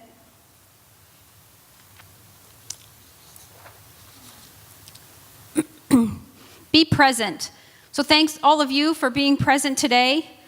Continue to attend pro-life events, raising awareness for those end-of-life issues that exist. Attend rallies, protests, vigils, workshops, and lectures.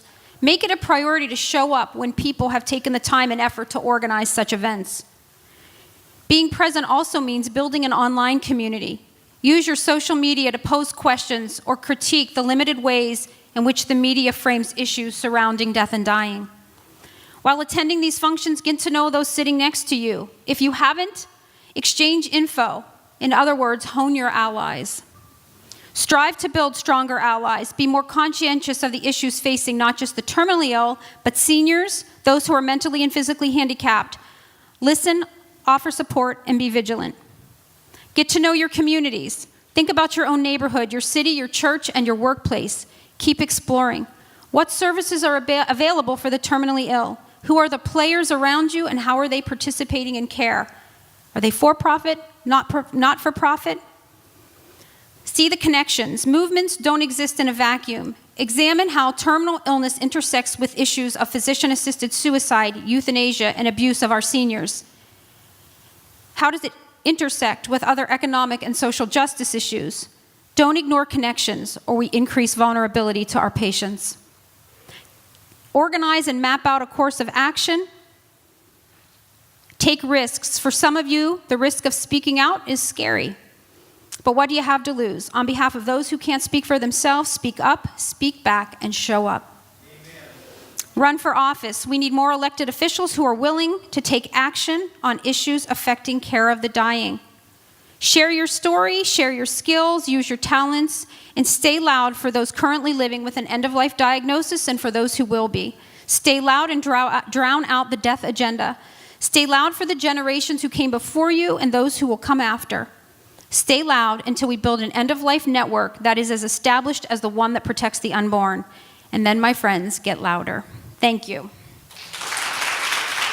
Many years ago, two nurses were bumping into each other at a pro-life conference back in, I've forgotten exactly where it was, Chicago somewhere. We discovered we were addressing similar ethical problems that were occurring in our profession. So Nancy Valco and I have stayed in contact off and on ever since. Nancy has been a registered nurse for over 47 years. She's worked in critical care, hospice, home health, oncology, dialysis, and other specialties. She's a prolific writer. She also has a blog. She's presently working as a legal nurse consultant and is the spokesperson for the National Association of Pro-Life Nurses, of which I'm also a member. Nancy has served on medical and ethical nursing committees, given talks and workshops around the country on ethical issues. In 2015, she received the People of Life Award from the U.S. Conference of Catholic Bishops. Today, Nancy is going to focus on a recent and not commonly known ethical problem, patients whose care is deemed to be futile. May I present Nancy?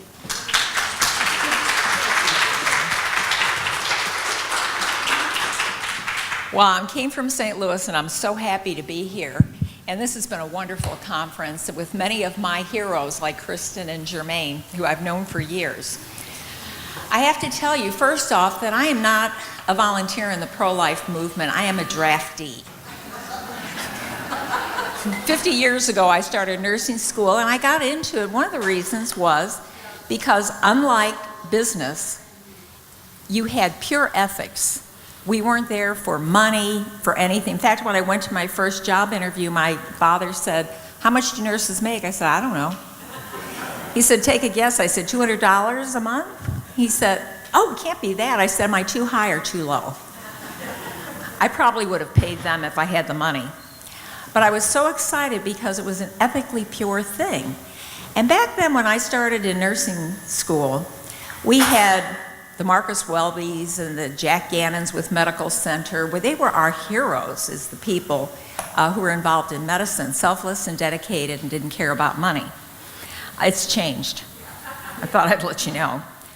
But when I first got into it, it was wonderful, and I worked in, my favorite place was what is now a level 1 trauma center, and I just loved what was happening in there. But it was kind of interesting because I would talk to all the comatose patients, the trauma patients, the brain injured patients, and people made fun of me. The other nurses, they said, "You know, do you talk to your refrigerator?" And I said, "Well, you know," I said, "if hearing is truly the last thing to go, why not?" I talked to him. I said, "It must be scary to be turned all of a sudden and you don't know what's going on." I said, "I tell them, you're not going to fall, I'm going to wash your back." And they laughed at me until Mike. We had a 17-year-old that came into the unit, totally crunched from a car accident. The doctor came in and he said, you know, make him a do not resuscitate. He said, and he's going to die during the night. And that's a good thing because otherwise he'd be a vegetable. And I said, he's 17 years old.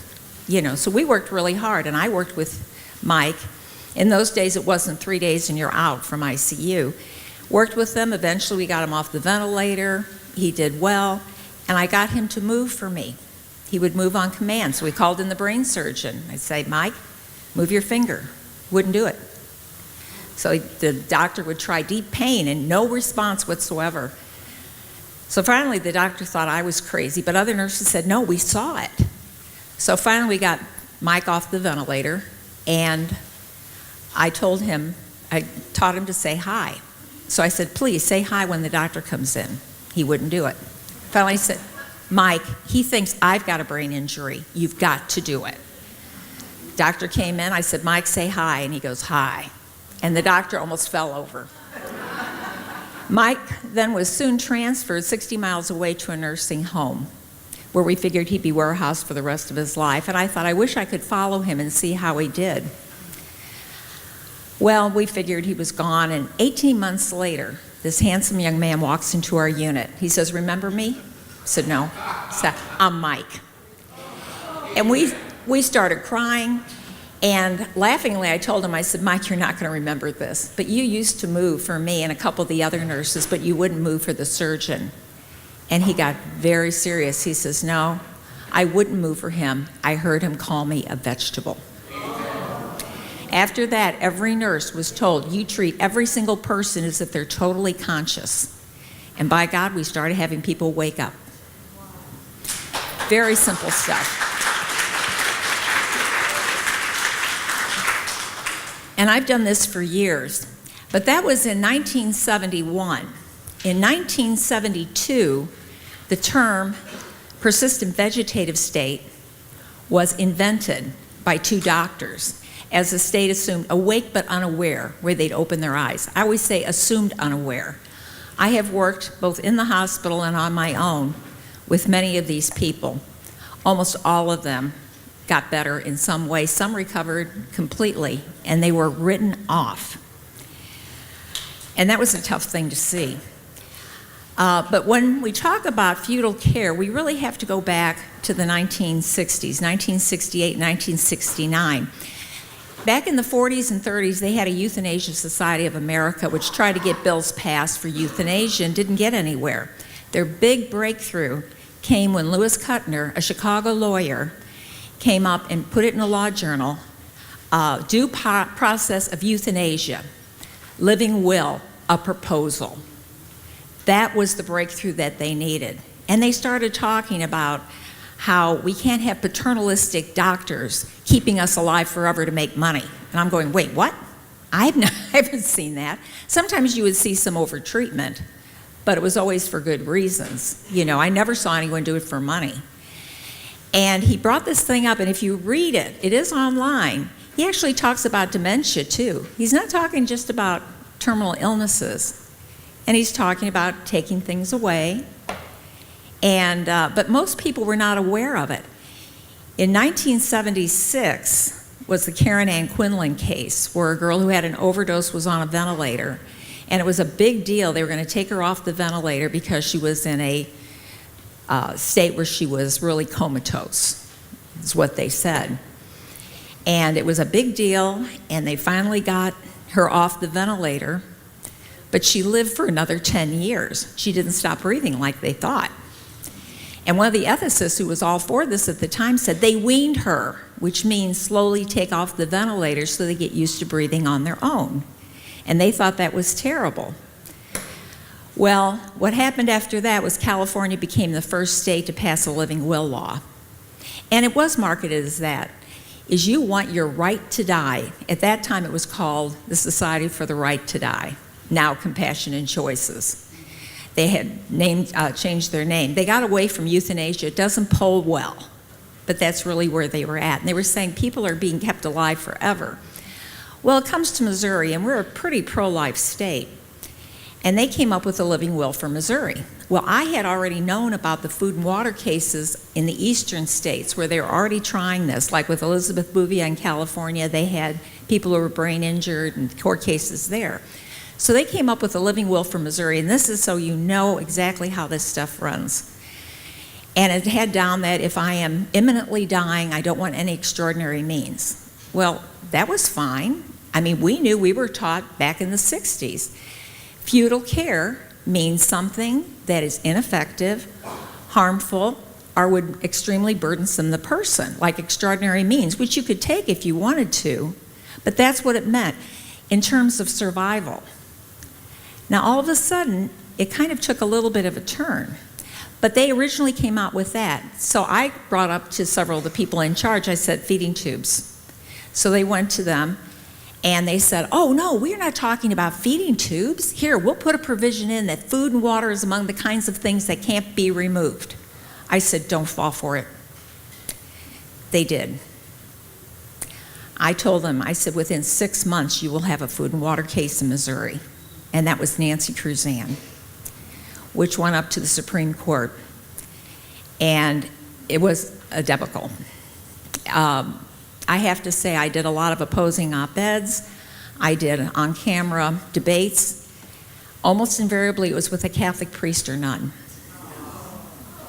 Catholic Health Association, which controls, you know, says it has most every hospital and healthcare institution that's Catholic. They came out against feeding tubes. And in one case, the case that came after Nancy Cruzan, it was a woman who was being spoon-fed. And they came out and were against that too. Because they said, you know, you have to be able to fulfill the spiritual purposes of life, which is knowing, loving, relating to God, your neighbor, and your community. Well, I had never heard anything like that. And I took on these people, and I said, what makes you think there's nothing there? You're talking about persistent vegetative state. There's no test for that. And I said, how many would have to recover before you would accept it? And this one very big guy said, 5%.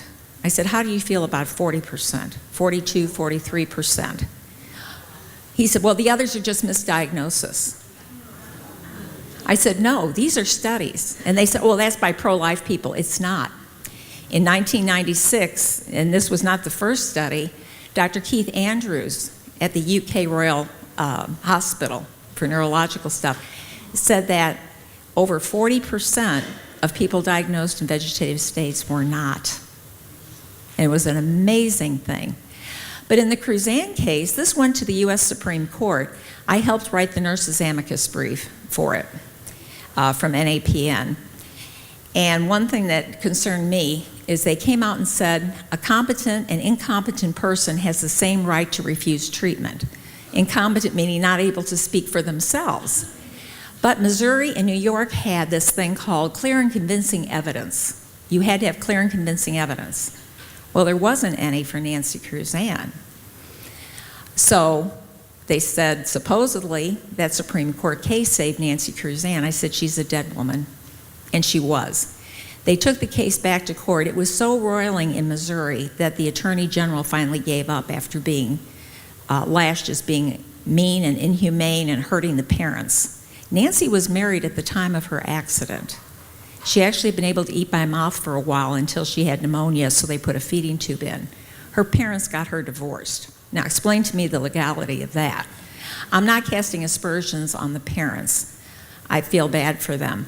But in my own family, I was writing on it, and my own family said, if you are like Nancy Cruzan, we will not feed you.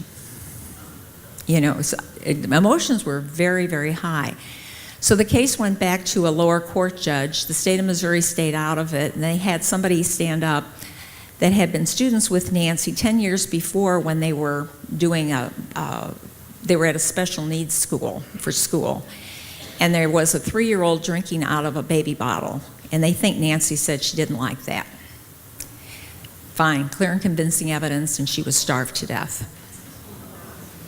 After that, they didn't care. But I knew what was going to happen, because as soon as that living will, with the provision that food and water is among the kinds of things that can't be removed, I knew as soon as it was within there, we were going to have another bill, and sure enough, we were. And hospitals were told, don't use the living will. We've got this thing called surrogacy, where someone else can make a decision.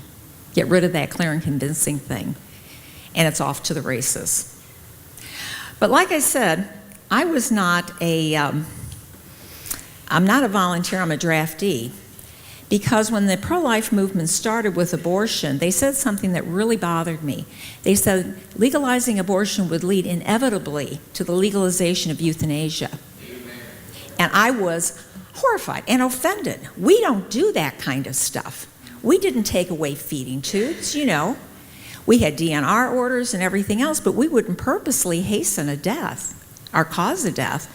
And I thought that was just terrible. Until 1982. And that's when I became a draftee into the pro-life movement. That was the time when a little boy named Baby Doe in Bloomington, Indiana, was born with Down syndrome and a birth defect that caused a little hole between his food and windpipe. And many babies are born with this. It's immediately correctable and life goes on. But in this case, the parents said no. They wanted him to die. The pediatricians were outraged and they went to court. And the judge goes, no.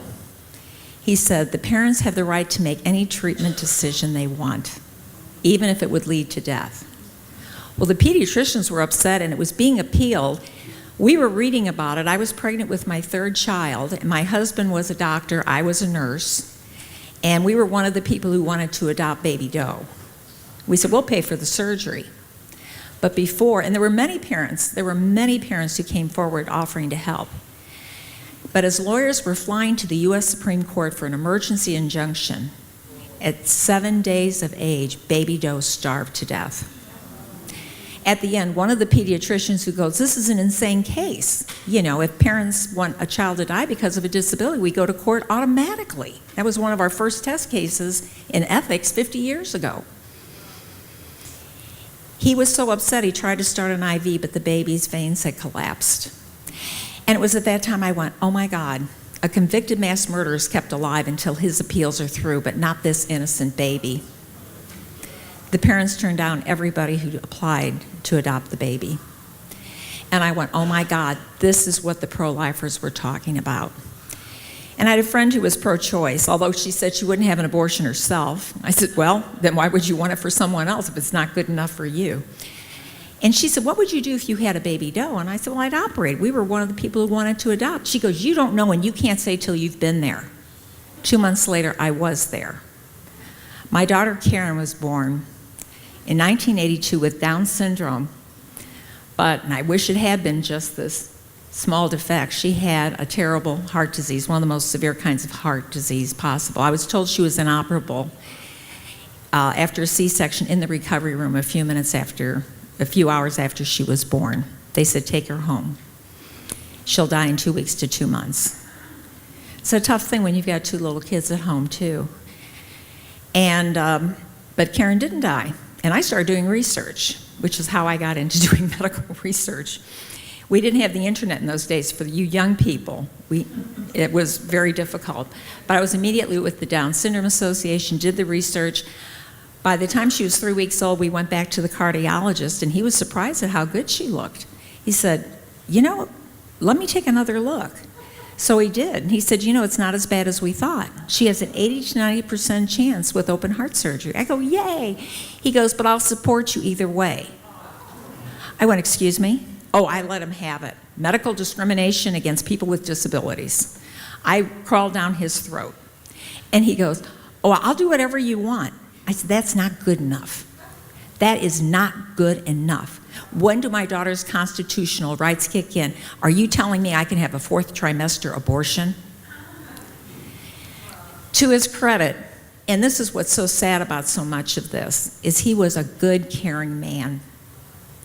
But you get caught up, these attitudes, and people don't realize all the stuff the media is throwing at you about the right to die and death with dignity is being picked up by the healthcare providers. I have seen such a change.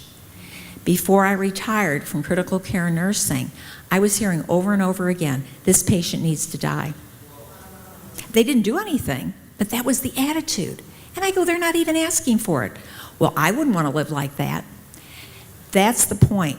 It goes from, I wouldn't want to live like that, to no one should live like that. That's the problem. And then you get into cost and everything else. But there was a further story with my daughter that really shows the futility thing. She was expected to make it. We had to get her up to 6 months of age in those days for open heart surgery. And she got a pneumonia. She was in a Catholic hospital. And I had a wonderful pediatrician, a woman. And I got a phone call while she was being treated. She was being made a do not resuscitate behind my back against my express wishes. And I asked the person who tipped me off, I said, why? I couldn't have been more specific.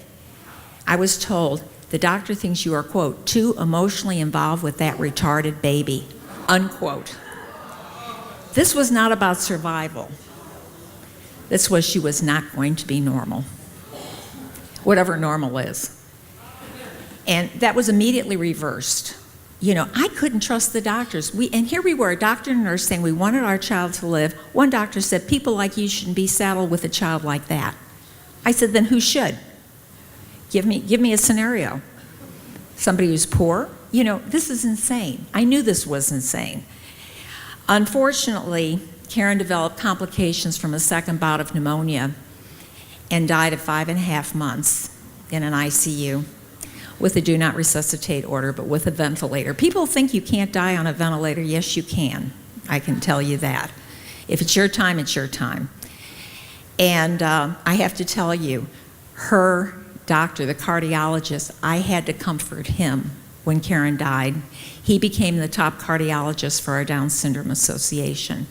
And the chairman of cardiology started the first Down syndrome clinic after Karen. And she saved 2 lives during her short life. Someone who never walked, talked, did anything, saved 2 lives. And I can tell you the story, but I don't want to take up that kind of time. It's amazing. We don't know how wonderful these people are. And I am so grateful. I am here today because of Karen. She changed so many lives. At her funeral, someone came up and said, she's done more to change people's lives than most 80-year-olds. And I said, and the one she changed the most was her mother. So I'm very grateful to my daughter.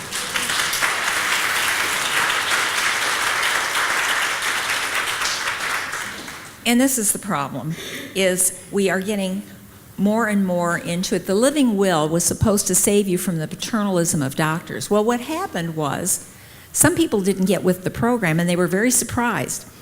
In 1991 was a Helga Wangley case, one of the big right-to-die doctors on the Cruzan case. She was on a ventilator, and the doctors go, it's time for her to come off. And the husband goes, nope, that's not what she wants. So they took him to court. They were shocked when the judge sided with the husband. So this is kind of where these futility things came. We always talked about futility, but all of a sudden this was kind of a concept, how to overrule families who didn't get it. In 1994, I went to a pediatric conference. I was asked to go by a doctor who said, oh, Nancy, you won't believe what you hear. Partly sponsored by a Catholic healthcare ethics, Center for Ethics in St. Louis. And I heard, and I tried to get the tape. This was a $400 conference in 1994. Somebody paid for me. They had no tapes because I heard them say, and this bore out, this actually happened, parents who don't stop treatment on their vegetative children are committing child abuse. And they said, you can overrule them and go to court. The judge will probably rule in your favor. And there have been cases of that. Baby Adam, baby Ryan, where they went to court. They would find another relative, try to take guardianship away from the parents. This was considered child abuse. I couldn't believe what I was hearing there. And one of my friends who's a lawyer got up and challenged him on it, and they just paid no attention to her. And it's not that there aren't times when a family can ask for more than what can possibly be done. For example, I use the example of, I did oncology for 8 years, somebody who's dying of cancer of the kidney, and the family goes, I want a transplant. Well, you can't do that. That's medical futility. You know, something that's too burdensome. We had a family friend who was on dialysis and not eligible for a kidney transplant. And as he got worse and worse, he had less and less good time between the dialysis treatments. So he said, you know what? I'm going to stop dialysis. He didn't want to die. He wanted to live the last part of his life differently. He said, I want to be awake for my family. I want to interact with them. That's not a decision to die. This is not what we're talking about.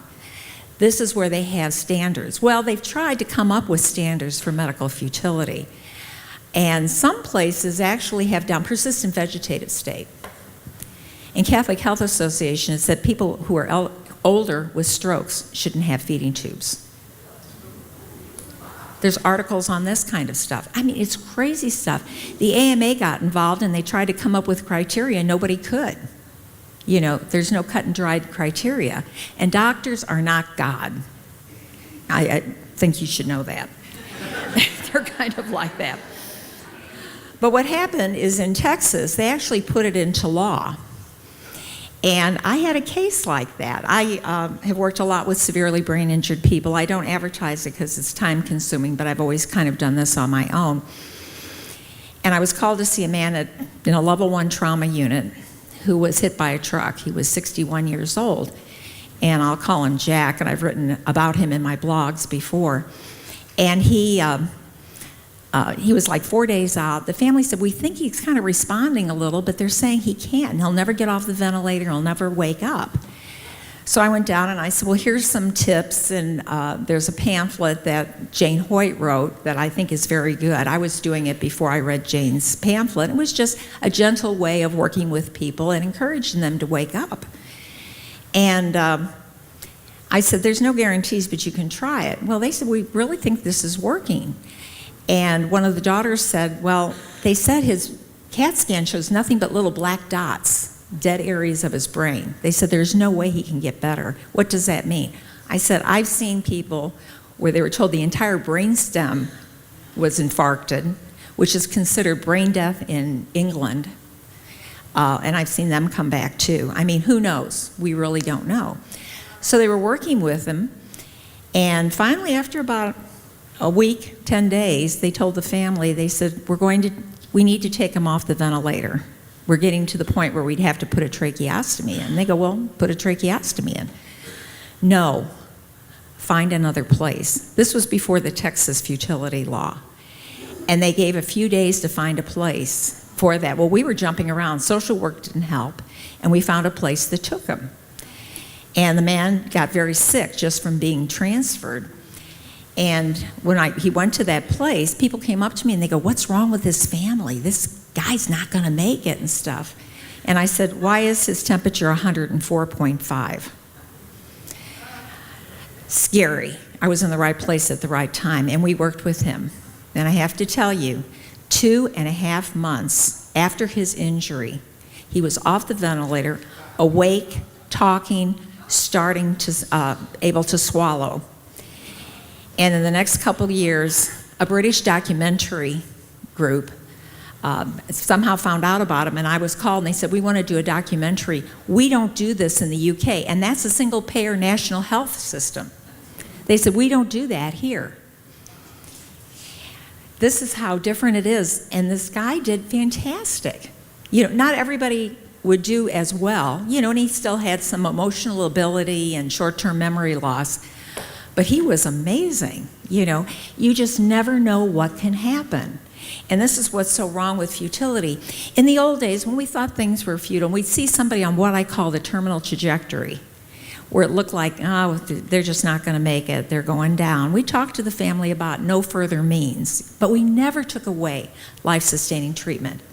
That was ridiculous. That was hurting somebody.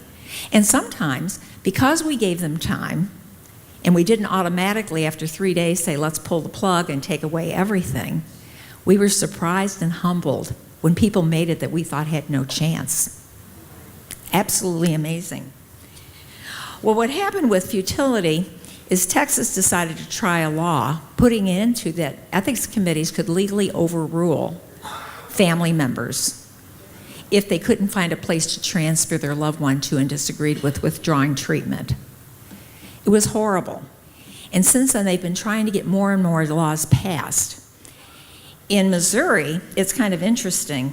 I was called a couple years ago about Simon's Law, and this was at the Catholic hospital where I trained. A little boy was born with trisomy 18, and his family, third son, and they were thrilled with him, and he had a heart condition they wanted to treat. And he got sick when he was 3 months old, and he's in this Catholic hospital, and he goes down, down, down, and he dies, and nobody's rushing to his aid, and the family can't understand it. So afterwards, they asked for his medical records. He was secretly made a do not resuscitate and put on comfort fees, which means it looks like he was getting nutrition, but there was no nutrition in it. Instead of suing these parents, Cheryl and her husband, Jim, they went ahead and said, "We need a law.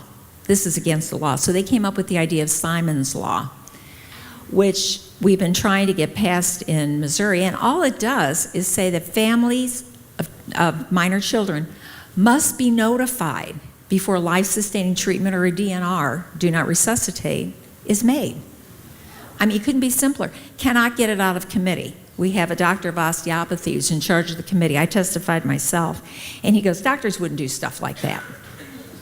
I told him my story, how my daughter was made a do not resuscitate in 1982 behind my back and against my express wishes. He goes, "That's interesting." However, we did get it passed in Kansas, but it didn't cover everybody. And some of my friends in the disability community, and I totally understand it, I said I was not there at the beginning of it, but this should be for everybody. You have to let people know. What is wrong with letting families know before you do something? I have served on ethics committees, and I have to tell you, it's very interesting. When I first started on ethics committees, it was like, what's the right thing to do? Then it became, what's legal? And then it was kind of, how can we work this out? And I was really perturbed. I saw things on the ethics committee, and one time with a man, they said, "Nope, we're just going to stop this." And I knew the man. I had taken care of him and his family, and they go, "He's terminally ill, no more blood transfusions." I said, "Isn't it a choice when we talk about choice in dying? He's going to die, he wants the blood transfusions." And I said, "Is this about money?" And they go, "Well, yeah." They get more and more honest as time goes on. Simon's Law now, they're working on it nationally. In some states, and this just came out yesterday, Michigan Right to Life has a non-discriminatory law they're trying to get passed. The families must be notified. In Missouri, when we had Simon's Law, one intrepid reporter called all the hospitals in Missouri because the hospital where Simon was, they denied that they had any futility guidelines. They did. A doctor squealed. So she called around like 400 hospitals. Most of them wouldn't give her any information. These things are being done in secret. People have a right to know. But in Michigan, they're trying to get that done. So people have to be notified. This is so important because it's so easy to change things. And one of the things is with futility, and this actually happened, a lot of people, when I talk about end-of-life issues, and I've had doctors say, well, you just don't have to do it, do you?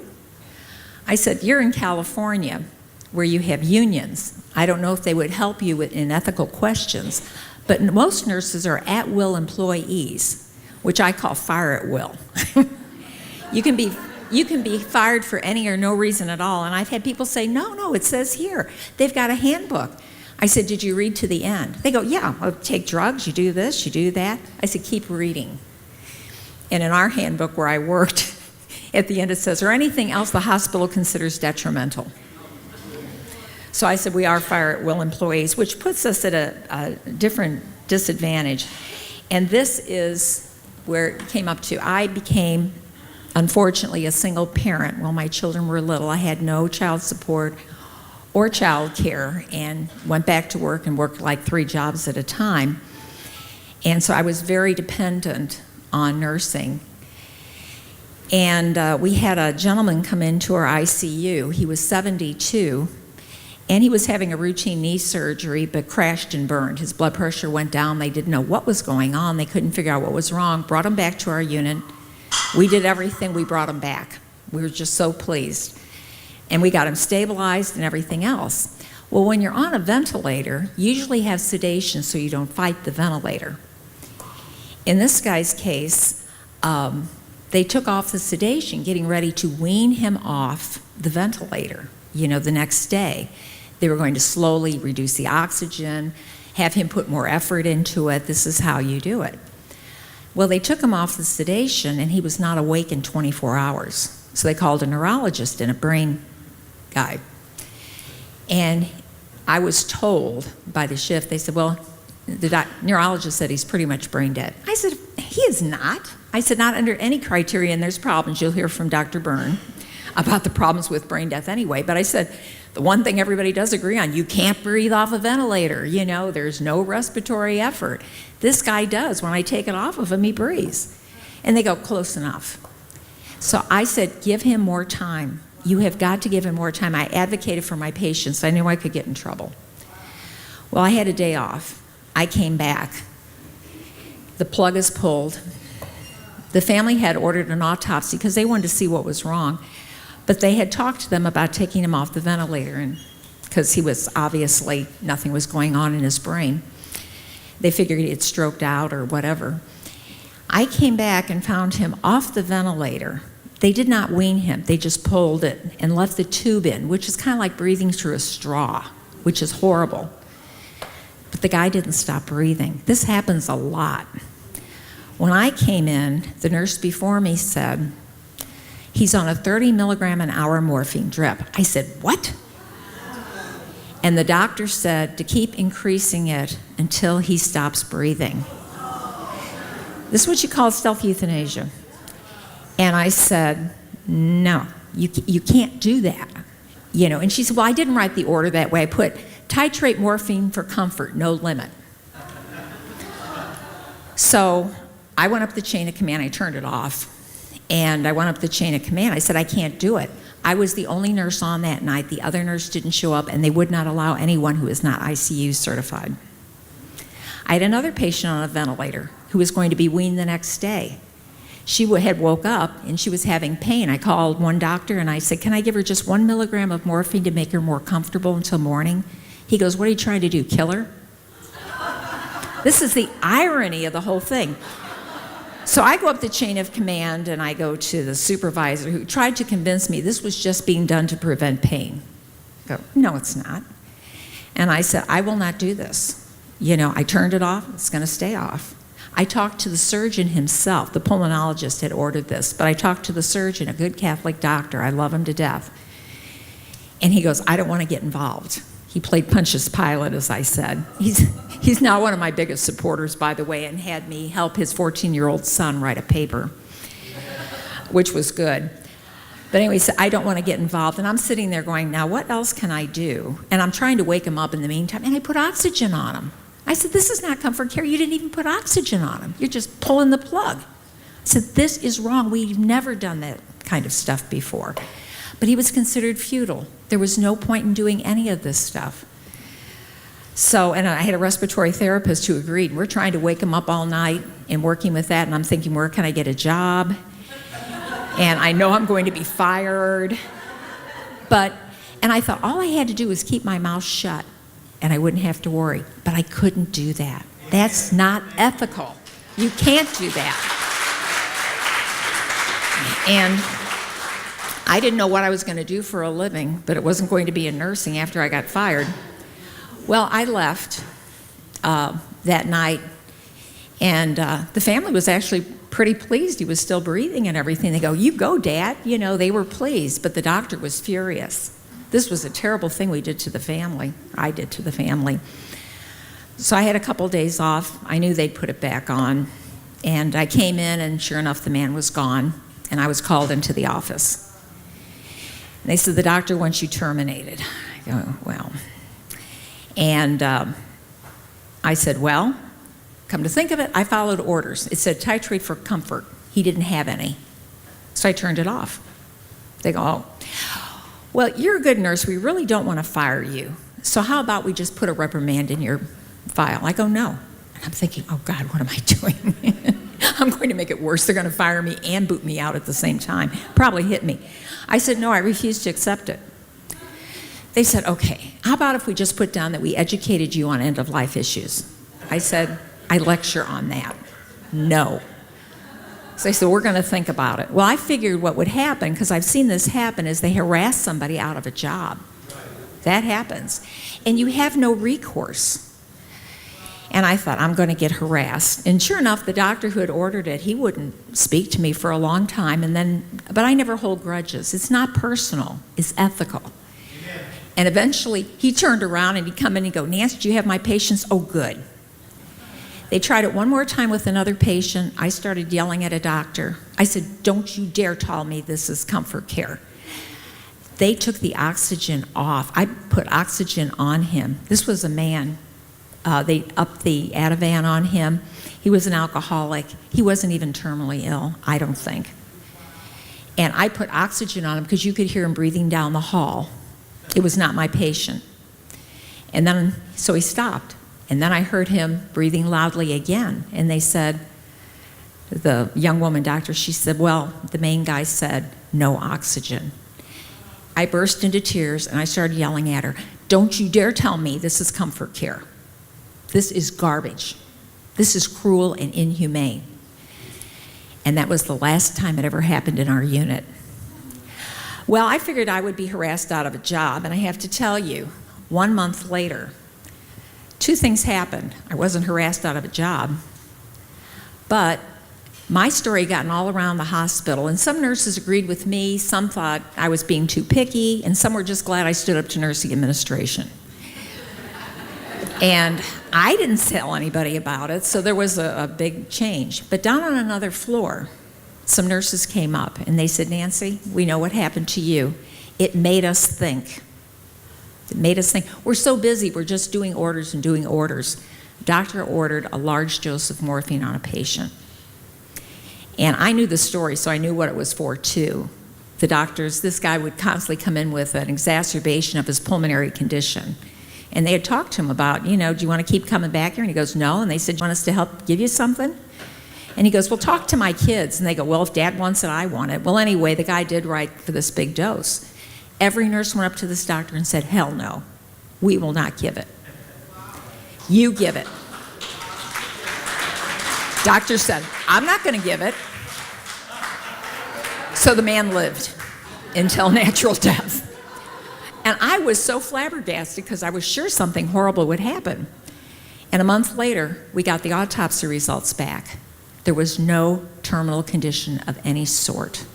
His brain was fine. This is the danger of falling for this stuff. When they start talking about futility, I keep saying, we can't keep you alive forever. President Kennedy died. He died a day with that wound. I've seen people die on ventilators. I've been a hospice nurse. I've seen people live for a long time, and they really wanted to. And I've seen people give up and die almost prematurely while they were still getting around. One thing I learned in hospice is people pretty much die when they're ready to die. And I took care of my mother with Alzheimer's and a very bad cancer of the thyroid, and she had a tracheostomy. And when she had it, I was asked, are you going to feed her? And I go, I'm going to give you the same answer I gave when my daughter was in ICU and some young punk resident came in and said, why don't we get this over with? She's a DNR. I said, you touch one tube and I will sue your bottom. And I went to the chairman of cardiology, and he said, I'll fire the little guy. And I said, try to educate him first. But if you can't, then fire him. Because I don't care how technically good they are. If they're not ethical, they don't belong in medicine. And no parent should have to live with that.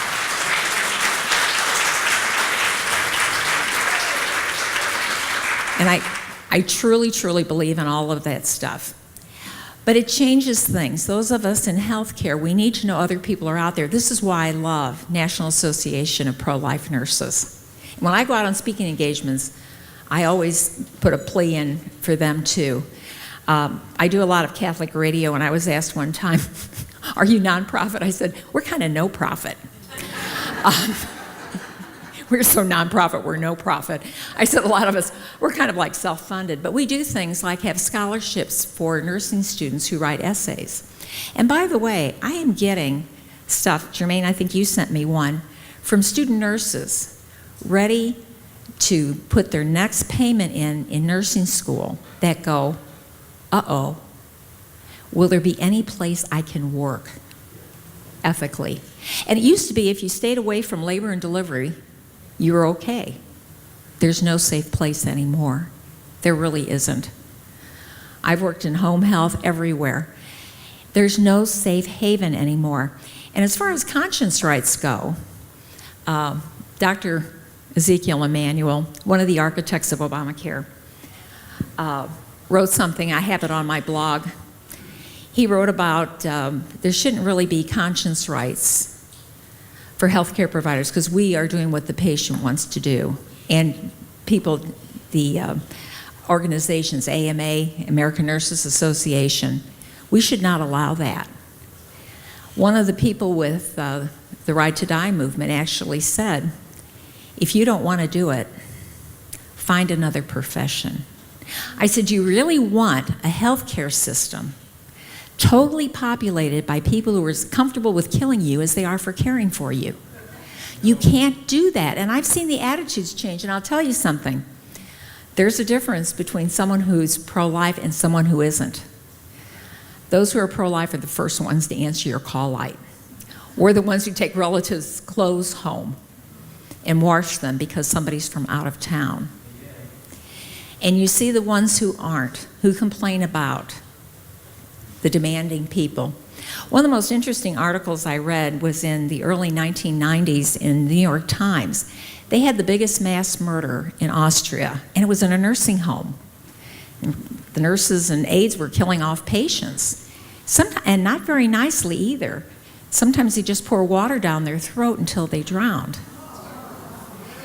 But the scariest thing was, one of the police officers investigating it, he said this. He said, at first they killed the people they felt most sorry for, and then they killed the ones that were the most trouble. This is scary. This changes our healthcare system. I tell everybody, ask your doctor, where do you stand on assisted suicide? I did it with my own doctor. He goes, that's a good question. So we talked about it. He goes, oh. He didn't know. Most healthcare providers don't know. When you talk about futility, a lot of times things go to ethics committees. There was a Catholic hospital, and I was called, a young girl who had disabilities, and she got into respiratory problems, and she would have to be hospitalized periodically, wind up in ICU, and then she'd get better and go home. Well, this family called me out of the blue. Somebody had given them my name, and they said they're going to take her off the ventilator. And it's the weekend. And they said they're going to take her off. I said, you asked for it, because I couldn't get hold of any lawyers. And I said, okay, here's what we do. I said, first you ask for an ethics committee meeting, and you want, the head of the hospital, everybody there, that you really want to talk about it, and tell them you are bringing a tape recorder. I mean, we had to think really fast. It worked. She wasn't taken off the ventilator. Sometimes it takes creativity to do things. And I wouldn't, like when I was almost fired, I said, I know friends who are lawyers. I almost went to law school at one point. I was encouraged to do it because I'm fascinated by law the same way I'm fascinated by medicine. But I don't like corporate law. So I don't. And I became a legal nurse consultant, and we work on legislation. And I review it and everything. We've written amicus briefs. We've done all sorts of stuff. I mean, I couldn't be on it, but I could help with how we did it. In Oregon, where they have assisted suicide, they had guidelines for nurses. I put it in our NAPN brief for the U.S. Supreme Court, which ruled unanimously that there is no constitutional right to assisted suicide, but that was 1997. I put in there, their guidelines said that a nurse may opt out. She doesn't want to do stuff, but she has to find another willing nurse. I couldn't find another willing nurse. Had I left, I could be charged with abandonment, lose my license, maybe get into legal trouble. Unlike doctors, we can't walk away. A lot of hospice nurses have quit in Oregon. I had a friend who was up there because they'd walk in as a patient. They didn't know the patient was taking a lethal overdose. What do you do then? Crazy stuff. But they also said that a nurse may not make any judgmental word to the person who's suiciding or anyone taking care of them. I said, would that count if the person was on a window ledge? Would say, let's talk. It is important to be judgmental, and I have to tell you, I had a student nurse one time. She goes, why does everybody dump on you? You always have the hardest cases. I said, no, you don't get it. I take the psychotics, the drug addicts, the people who are suicidal, the people that are demanding. And I said, let me tell you something. It's those people who need us the most. And this is where your greatest rewards will be. It really is true. You take care of all of them. And that's what people need us to do, to get down there. It's real easy to say, it's your choice. Although with this is like no choice. When you talk about futility, the choice is actually taken away from you. And the futile care theory has now not become about, are you terminally ill, are you dying, but about prognosis and quality of life. Do they have enough quality of life? There's talk now, when you talk to patients about advanced directives, or that kind of stuff, with like an elderly person, you don't have to bring up every option. Really? My advance directive, and I have lawyers call me and they go, I don't feel right about this. And I said, well, I'll tell you what I did with mine. I didn't have it for a long time until my family said, if you're like Nancy Cruzan, we're going to not feed you. And I thought, well, I said I could be a test case. My friends go, please get something in writing. So I remarried and my husband's there. What we do is we treat, when we signed up for durable powers of attorney, we didn't check off anything. We said everything that's going to be decided, it has to be the same information you would give with a surgical consent. Because I said, think about it. What if somebody said, sign here that you want an appendectomy or don't want an appendectomy sometime in the future? You might say, no, I don't want surgery for that, without knowing that now some appendicitis cases can be successfully treated with antibiotics. My own mother, she had a living will because she never wanted to be a burden. I never tell that to my children. there is a circle of life, but also they were teenagers. I was perfectly healthy, and they thought I was a terrible burden. I'm not giving them any excuses. But my mother, God bless her, had she signed an advance directive, she was always afraid of dementia and cancer, and she wound up getting both. And actually went through it pretty well, as long as, you knew how to handle people. I love dementia patients. One of my favorite blogs was 5 tips on caring for somebody with dementia that I learned from my mother and my 2-year-old daughter, because it's kind of the same thing. And they're both delightful. My mother was delightful too. But my mother would have checked off chemo and radiation. And when she had the Alzheimer's, and then when we found the cancer, thyroid cancer is pretty easy, but she had a very unusual kind, and they had to put a tracheostomy because it could suffocate her, and they didn't want her to suffocate. And the doctor came in, he said, it's inoperable. But now about chemo and radiation, and my family started screaming at him, don't you know she has Alzheimer's? And I said, let me talk to him. I think I know what he's talking about, palliation.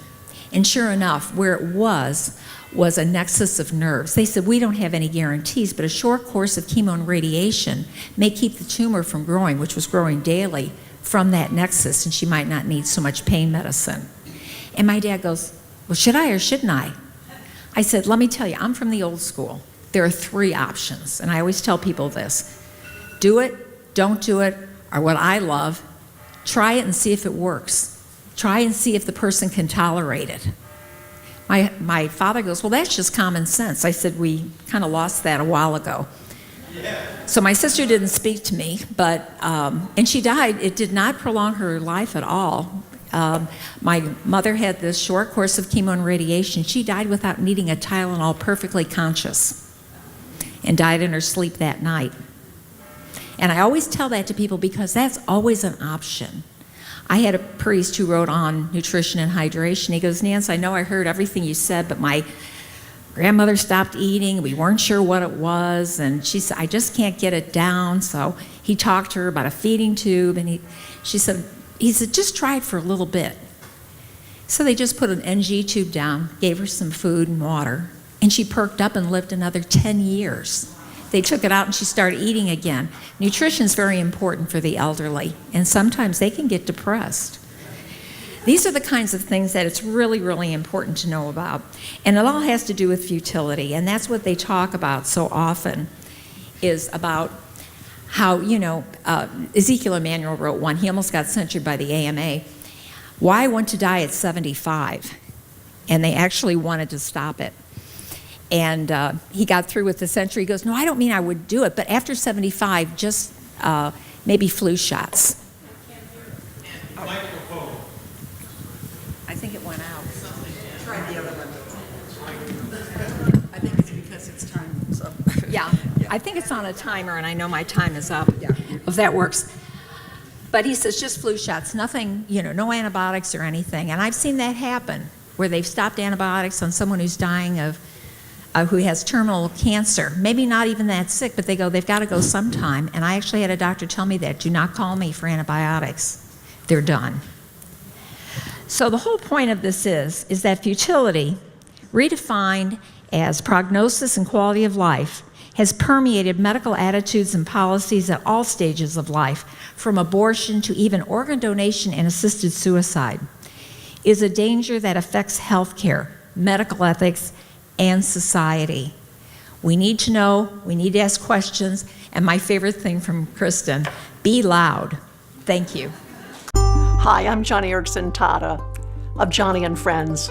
And as a quadriplegic, thank you for coming together at this special conference to clear the air and set forth the facts as it concerns physician-assisted suicide. And I am so grateful to the Scholl Institute of Bioethics International Life Services, California Nurses for Ethical Standards, Crusade for Life, the Euthanasia Prevention Coalition, Physicians for Compassionate Care of California, and the Life Legal Defense Foundation for putting together this wonderful event. It was a sad day when California joined the ranks of other states that have legalized doctor-assisted death. We, all of us, disability advocates, we worked hard to keep physician-assisted suicide from becoming legal, but our society perhaps maybe even especially the citizens of California, people in general do not know how to deal with suffering. People don't know how to deal with pain. They have overwhelming fears about pain and suffering. And those fears are what is driving social policy. And not only fear, but a radicalization of personal rights. No longer are rights moral claims that have their basis in absolute truth. No, we've taken God out of the picture as well as absolute morality, and so the exercise of rights has become a national competition of who is more victimized than who. We've become a haranguing group of individuals who dress up our willful determinations with politically correct language in order to give them a showy kind of dignity. And when that happens, a people is no longer interested in the common good, in the welfare of the weak and infirmed. No, we are only interested in ourselves. And so, as long as people's fears and as long as self-interest rule, the tide of legalized euthanasia may well triumph in other states, such as we are seeing in Nevada. Those of us with disabilities understand how dangerous legalized euthanasia can be for the disabled and the elderly. Because once you grant the right of a terminally ill person to receive aid in dying, as they call it, make no mistake, there will be court challenges to widen the definition of a terminal illness. And in this society where so many people believe that you are really better off dead than disabled, where people have so many fears about disability, well, a ventilator-dependent quadriplegic or a person with multiple sclerosis could eventually qualify for physician-assisted suicide. That's already happening in Europe and in Canada. And if we do not dispel people's fears and extol moral absolutes that temper one's personal rights, it will happen here. To me, this is a personal battle, because not only am I in a wheelchair, I battled against stage 3 breast cancer, and I know what it is to have a life-threatening illness. Having met many who struggle with cancer, it is clear that most terminally ill people do not necessarily want to cut their lives short. What they want is the assurance of good pain management. They want not to be abandoned. They don't want to be considered a burden. And finally, they want to know that their life has worth and meaning. These are justified fears that many terminally ill people have, but these fears can be dealt with without 3 grams of phenobarbital in the veins. There are answers. We can lift people out of social isolation. We can ascribe dignity and meaning to life. And most of all, we can provide quality hospice care and good pain management.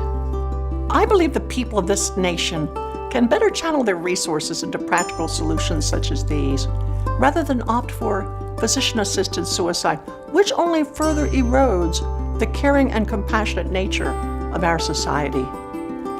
It's all about treating human beings as people, and not as things that can be disposed of. People who have inherent worth and dignity, whether they are quadriplegics like me or they are terminally ill. Thank you for lending your support to stop efforts in state assemblies across America that are pushing doctor-assisted death. And thank you for listening to my good friend and coworker, Dr. Chris Ralston, who understands this battle inside and out. Chris is an excellent thinker and communicator on this issue, and all of us at Johnny and Friends are so grateful for his leadership in the disability community.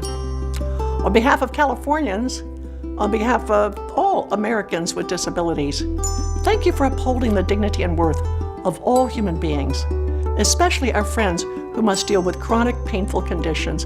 God bless you all at this Life Priority Conference.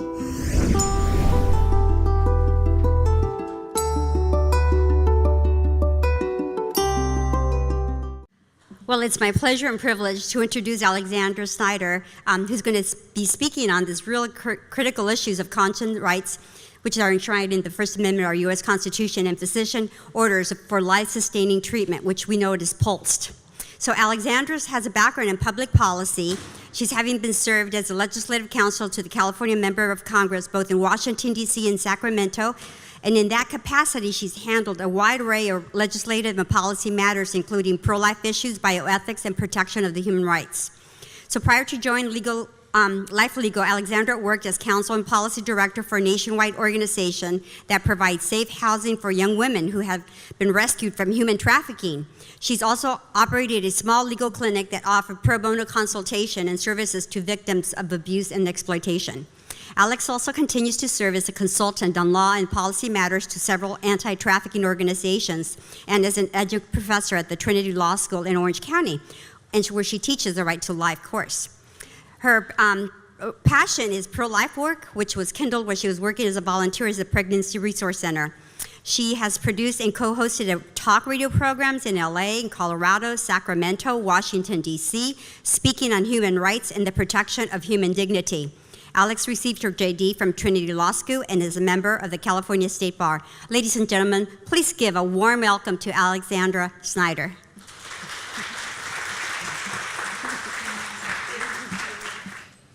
All right. So, unfortunately, my colleague Allison Aranda was not able to make it today. She has sick children, then she got sick, then her washing machine broke down. So you can only imagine her day today. You could be praying for her, please.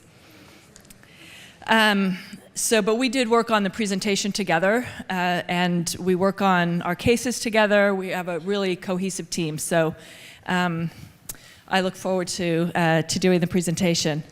The first thing I'm going to talk about is conscience rights when it comes to these difficult life issues. So I used to say end-of-life issues, and then I found out as we were doing our cases that this was not actually the end of a patient's life, the natural end of a patient's life. This was the intentional facilitation of the end of a patient's life. So big distinction there.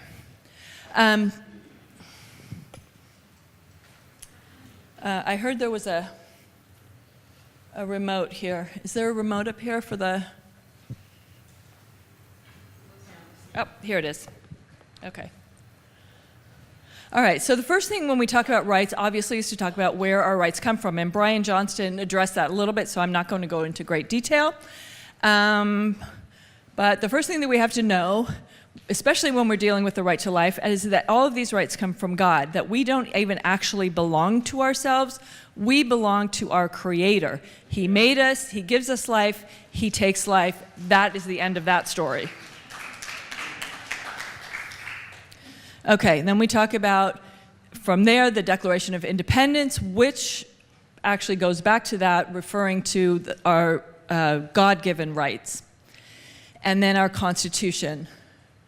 So going back to the Declaration, when you talk about the right to life, the right to liberty right now is being exploited to mean anything and everything that you want to do, feel like doing to yourself or to somebody else.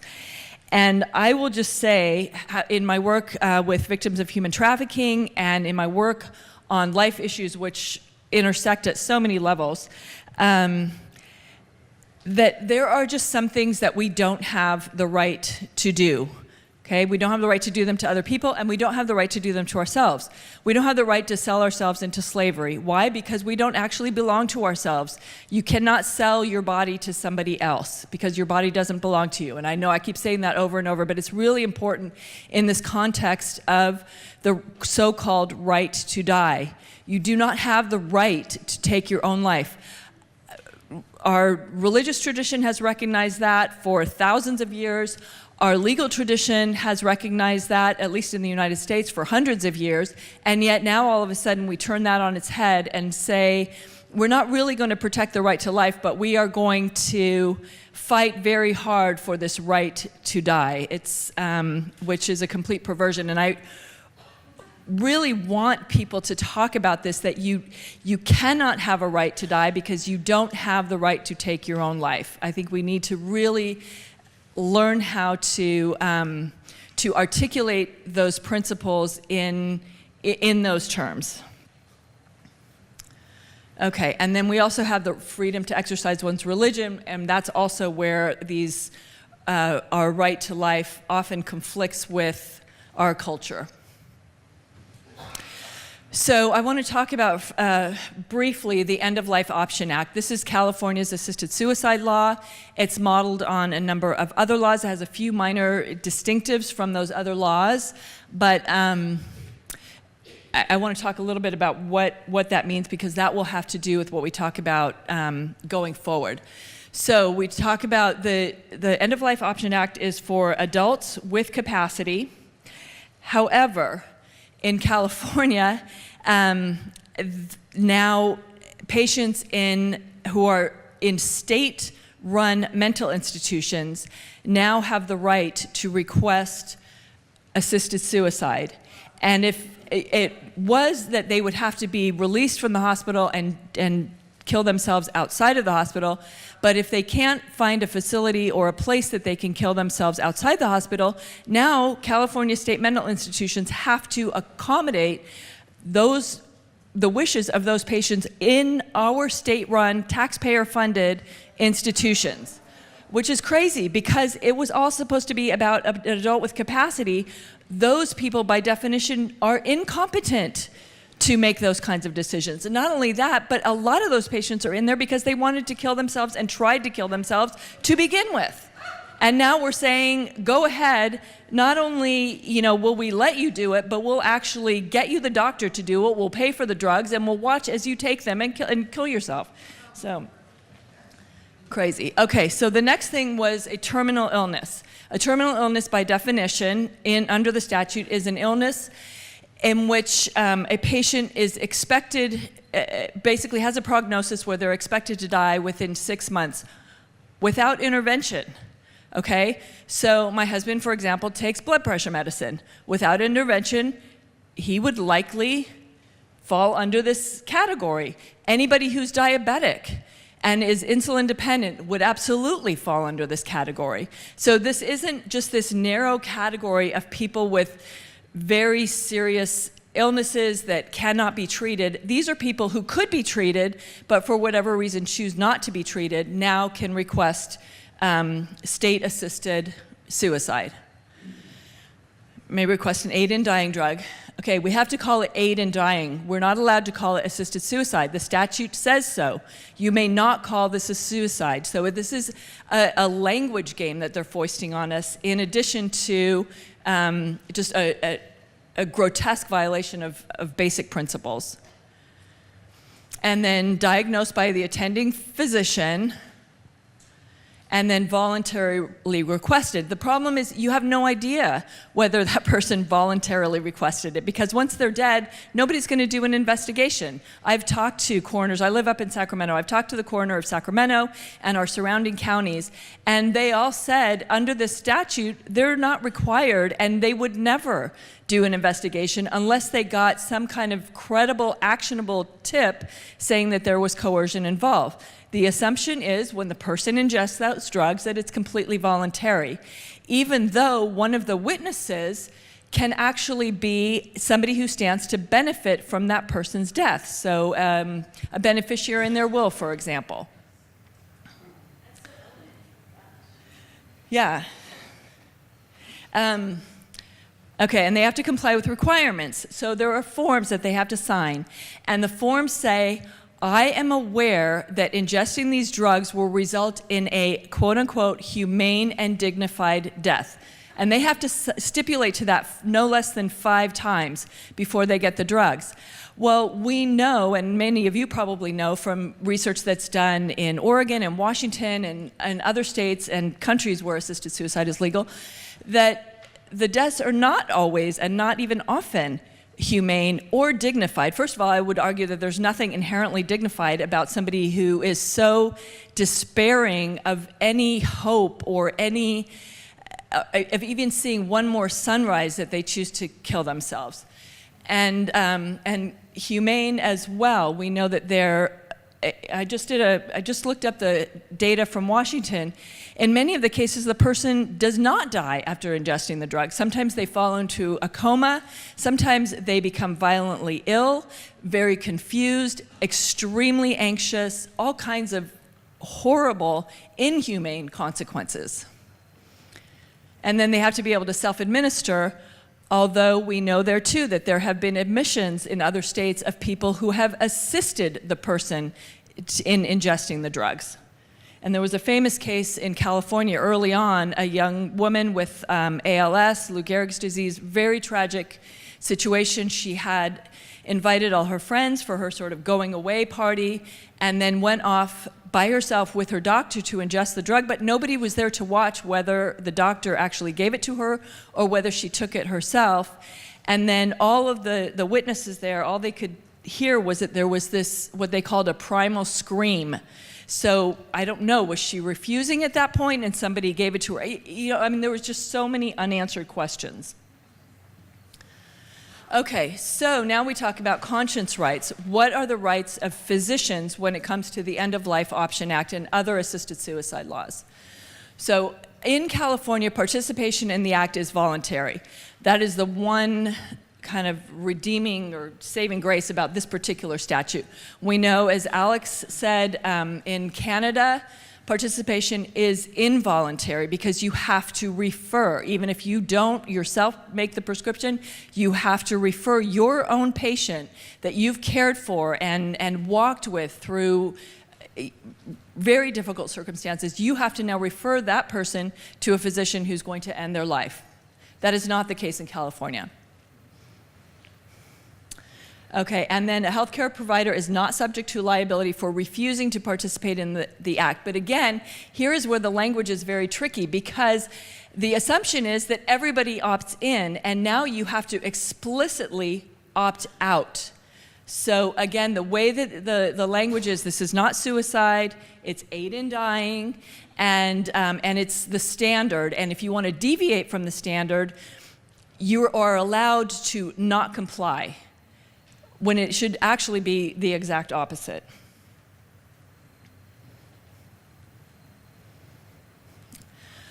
Okay, for pharmacists, it's a little trickier. So they may refuse to dispense a drug if they can state that it expressly violates their moral or religious beliefs. However, before they can refuse to fulfill a prescription, they must notify their employer in writing of the type of drugs that they are objecting to. So that can be abortifacients, aid in dying drugs, things like that. Certain types of contraceptives, depending on their beliefs. Now, this is where it gets a little dicey. The employer has to be able to provide the accommodation without undue hardship. So if that is the only pharmacist in a rural county and there's no other pharmacist that can fulfill that prescription, that pharmacist could conceivably be forced to dispense the drugs. And this is why you have lawsuits, especially again having to do with abortifacients, contraception, things like that. Okay, so what about hospitals?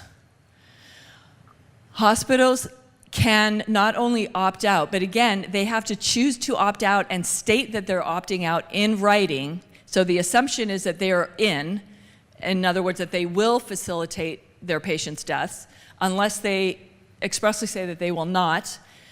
And, but they may also prohibit their employees, independent contractors, basically anybody who is on the hospital premise, they may prohibit those people from prescribing aid in dying drugs on the premises. Now, if they're an independent contractor or a physician who has privileges at multiple hospitals, they can only prohibit it on their campus, not on any other, not in any other facility. Okay, and again, they have to give notice. So you have to say, I am not going, I mean, when you think about medicine and the purpose of medicine, now all of a sudden you have to say, wait a minute, I'm not going to kill my patients. It's the given is that you are going to help kill your patients. It's, again, has so turned on its head. And then they can also sanction individuals. So if they have a doctor who is at that hospital full-time, who goes off and prescribes the drugs, they can actually sanction that doctor. Now, I don't know, I'm sure there are hospitals who are not participating. I don't know of many that are not. The vast majority are, unfortunately, participating in facilitating the deaths of their patients by assisted suicide. So Life Legal is challenging California's assisted suicide law in a case called On v. Hestron. On is one of our plaintiffs. He's an oncologist. In Riverside, we have 6 doctors altogether, a neurologist and a palliative care expert, a hospice director, and then oncologists who oppose this act, in addition to the Christian Medical and Dental Association. When we filed the lawsuit, people said we were crazy, you're going to lose right off the bat. Other cases have gone down in flames. And I don't know what our ultimate outcome will be. However, I will say we began challenging the statute almost a year and a half ago. At our latest hearing, the Attorney General, who is our opponent here defending the statute, the Attorney General filed what is basically a motion to dismiss the case, wanted to get rid of it altogether. And the judge said, no, wait a minute, there are enough issues here that we need to go to trial. That is, yeah, that was great news for us, I will tell you. We hold our breath at every one of these hearings because you just don't know, is this the day it's going to be over? What is this going to look like? But no, we live to fight another day. In fact, we live to fight another year, during which we are collecting discovery and getting more and more information about the act and how it's being implemented, and all of which is deeply, deeply disturbing. I mean, the numbers don't add up. Nobody's really tracking what's happening with these patients. Yeah, it's appalling. Okay, so, I guess I should have talked about the basis of our lawsuit before I told you the end. But anyway, so we're challenging the statute because it violates California's equal protection law. So basically, once somebody is deemed terminally ill, they lose critical legal criminal law protections. So again, nobody's going to investigate their suicide to see whether they were coerced. They lose elder law protections, things like that.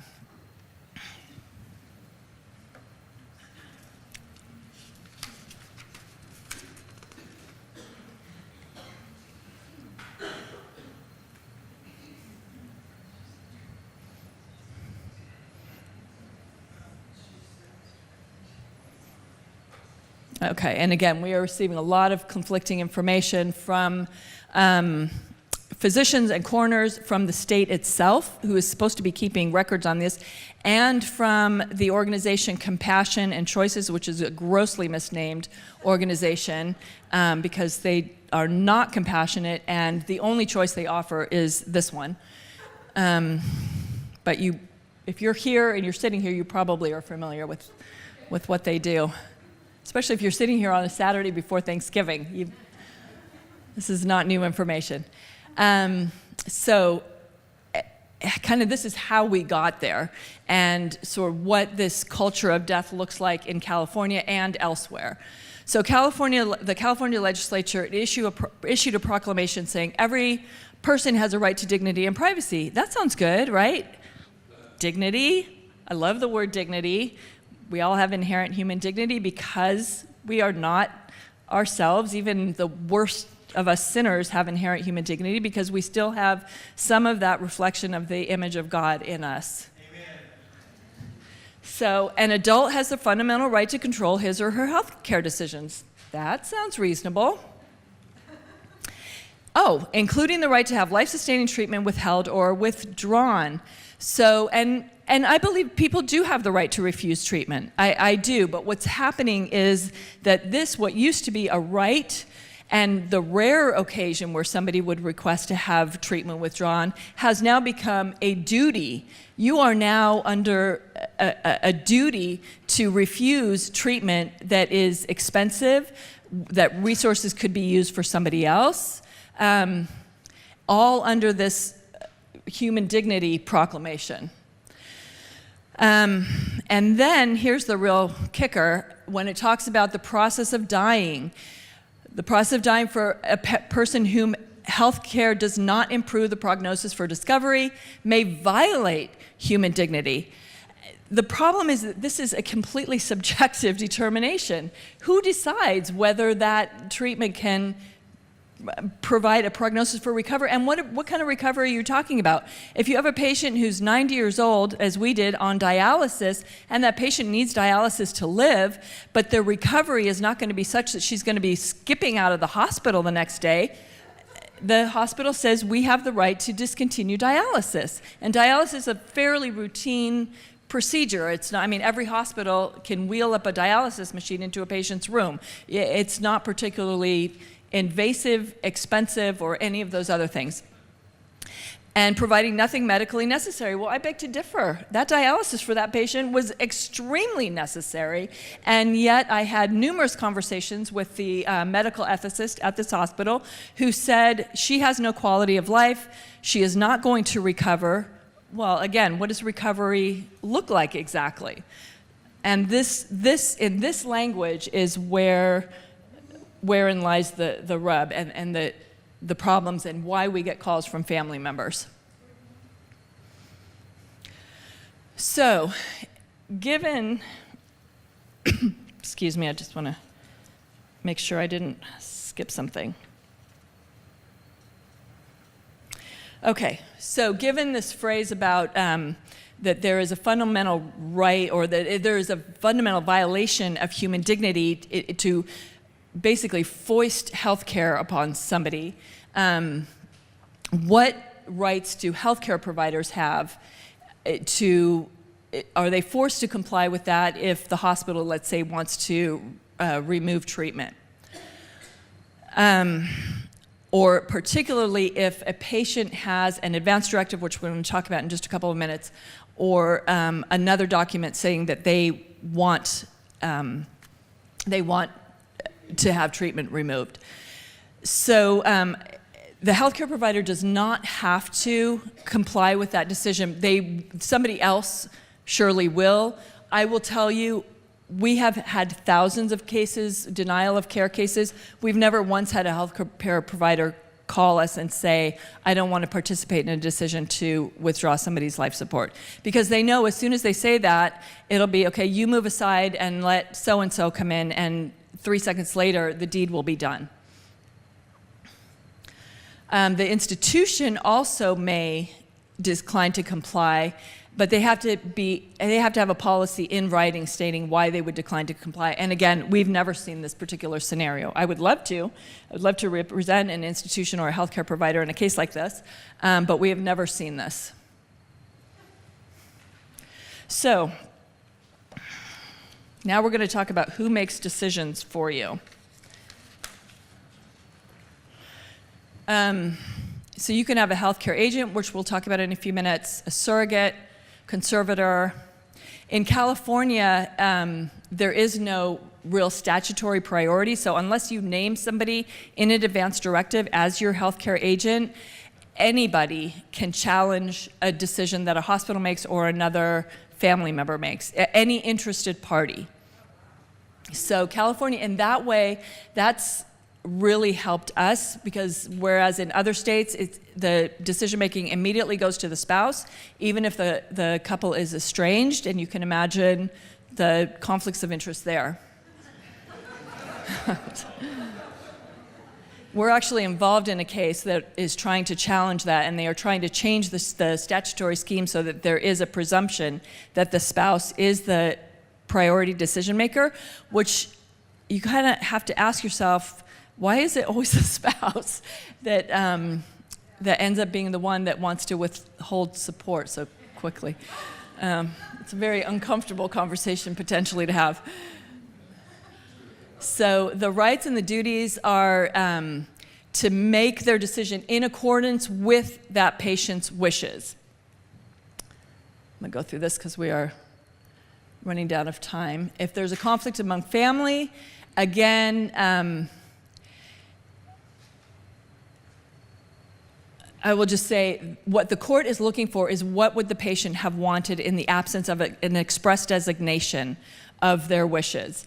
And this can be determined by oral statements sometimes. Things like, wow, I never would want to live in that condition. If you see, like in the Terry Schiavo case, for example, a lot of people said, I would never want to live in that condition. Of course, nobody would choose to live in that condition. If your choice was, I get to walk around and and eat with a fork and knife and do all the things that I normally do, or I have to lay in bed and have a feeding tube and struggle to communicate with my loved ones, sure, you're going to pick walking around, okay? That's pathological if you don't. But that's not the decision. That's not the decision that you're facing at that time. The decision is, are you able to communicate even with difficulty? Are you able to be alive, or are you dead? Are you able to at least have even a chance of recovery, or do you have no chance of recovery? That's the actual decision, but that's not what is usually expressed in cases like this. Okay, and then often we get cases where there's a conflict with the healthcare provider. There is a lot of incentive to immediately withdraw somebody's care if they're incapacitated before anybody really has a chance to figure out what's going on.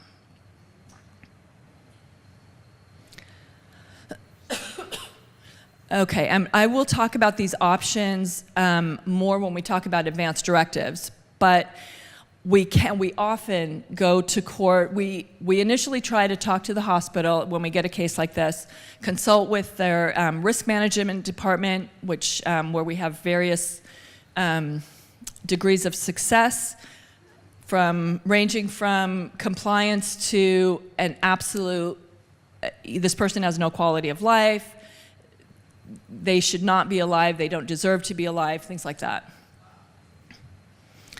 In California, at least, if the facility is not willing to treat the patient, they must make provision to transfer to a facility willing to provide care.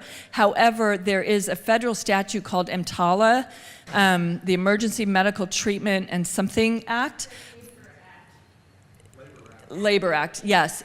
That basically says once a patient is on your doorstep, you cannot turn that patient away. So in these cases, especially when the patient is not in good shape, is very vulnerable, no other hospital is going to be willing to treat them. And that's where this is very difficult, because there's a legal duty to provide a transfer, but there is no hospital that's going to take that patient.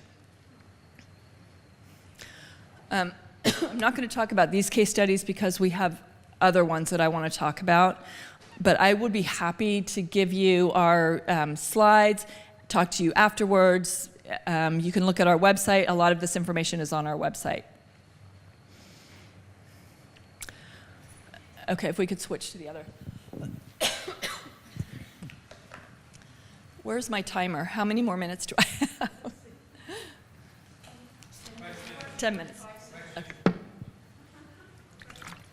Question? I'm going to do questions after, because I might answer your questions in the next, plus 10 minutes for questions. Awesome. Okay, so I could even go back to the case studies if I wanted to. Great. Okay, so now the question is, how do you protect yourself, and how do you ensure that your wishes for treatment options are honored? Okay, so before we talk about how to do that, we have to talk about what treatment options, what we're actually talking about here. So the first thing that we're talking about is mechanical ventilation. And this is actually a little boy that Dr. Byrne knows very, very well. This is Israel Stinson, who was 2 years old when he had an asthma attack, stopped breathing, had swelling in his brain, and the doctors pronounced him brain dead almost immediately. So he was on a ventilator. He was at a hospital that refused to feed him or provide any treatment for him beyond the ventilator, because they wanted to their whole aim was to disconnect the ventilator. So they thought, we're not going to even bother feeding this child. We were able to go to court. We actually had a good amount of success in the beginning. We got some great assistance at the federal court level from the Pacific Justice Institute in California. Yep, love them. Mike Pfeffer, right there. Great bunch of attorneys. And And we were able to keep him alive until the parents could make arrangements. They actually had to take their child to Guatemala to get health care for him. And they did some procedures on him so he could have a feeding tube, so he could have a normal ventilator with a tracheostomy. And they actually did some EEGs on him, found that he had brainwaves, slow brainwaves, but did have brainwaves. And they said, this patient is absolutely not brain dead. We're also talking about artificial nutrition and hydration, which people make it sound so extreme. There are thousands, tens of thousands of people walking around living relatively normal lives who have artificial nutrition and hydration. It's not well, I'll go to the next slide and you'll see what it's not. It is not extraordinary means to have artificial nutrition and hydration. And I would argue, having seen many patients on ventilators and patients who recover from after they get off the ventilator, that not even a ventilator is necessarily extraordinary means the way that it used to be. I mean, we are in the 21st century. We can do a lot more now than we could 100 years ago or 50 years ago or 70 years ago when the Harvard studies were done. So, however, there are a lot of people who say that food, artificial nutrition and hydration is care and treatment that serves only to prolong the process of dying. Fortunately, Pope John Paul II disagreed and said that the provision of food and water is always a natural means of preserving life, always ordinary care, not extraordinary care, and he chose that word very carefully. So this is a client that we had last year, and she's 32 years old, had a heart attack, and was on a ventilator, and I think 2 days after her event, was put into hospice care, and her food was withdrawn. Fortunately, she still had hydration. They hydrated her, but they were going to starve her to death. As they do with a lot of patients who are incapacitated. 2 days after she got into hospice, she starts waking up, really waking up and saying, I'm hungry. And then she's like asking, I want a sausage breakfast sandwich. And they would not feed her. We had to go to court, to a judge, to get a court order to feed a woman who's asking for food to actually get her the food that she needed. I would not have believed it if I hadn't gone, this was in Philadelphia, if I had not gone to Philadelphia and see this. And right after this, we had another case, same fact pattern, except the woman was in hospice for 30 days without food, at death's door. And even with the court order, the hospice refused. The judge had to call, and this judge has a mouth on him, and used some choice words with these doctors, threatened them with sanctions before they released her back to the hospital, and both of the women made a full recovery. But the justification was she wouldn't want to live like that. Well, of course she wouldn't want to live like that, but the choice wasn't between walking around and being on a ventilator and being incapacitated. The choice was between life and death. That's the decision that's being made here. Okay, so given all that and given the horror stories that you've heard a lot of today, how do you protect yourselves? And I want to say there's 100% pure guard that will keep you from any of these situations, and I'm going to tell you right from the outset there is not, but there are things that you can do to help ensure that your life is not cut short in the name of quality of life, futility of care, medically beneficial, all these terms that are thrown around with abandon. The first thing is an advance directive. Everybody should have an advance directive. I don't care how old you are, how young you are.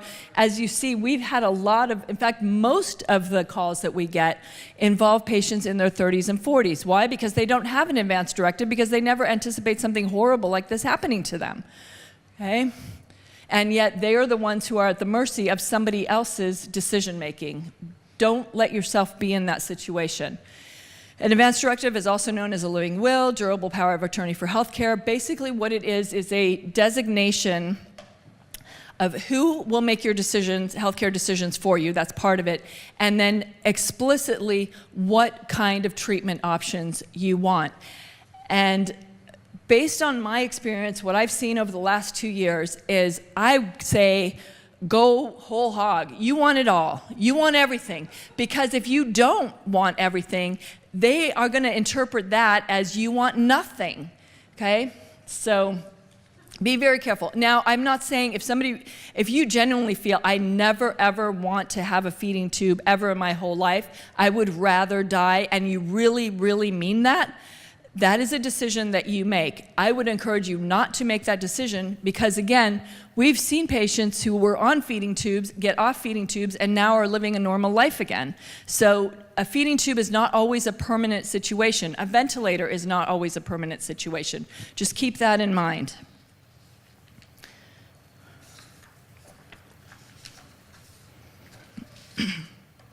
Okay.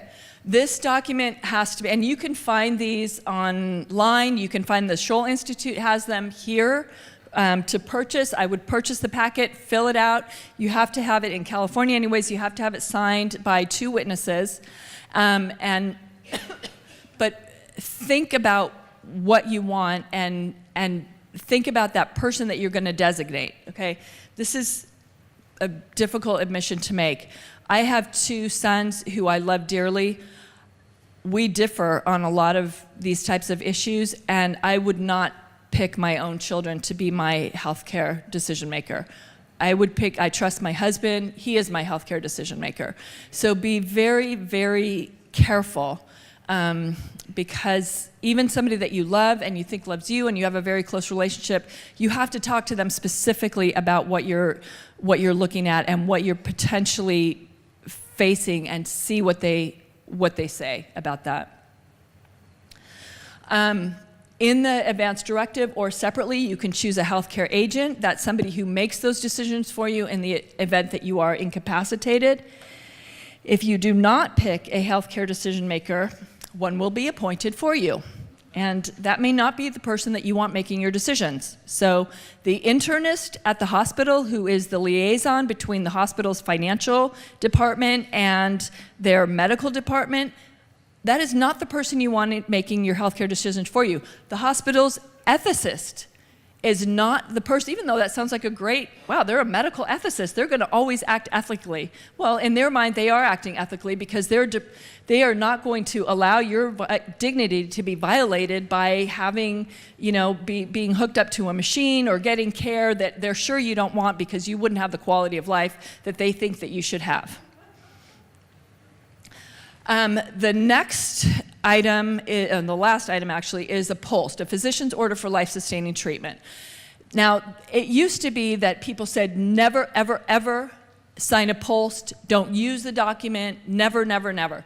That was in the days when the POLST was used primarily to expressly refuse care, and care was going to be given to you unless you had a POLST saying you didn't want the care.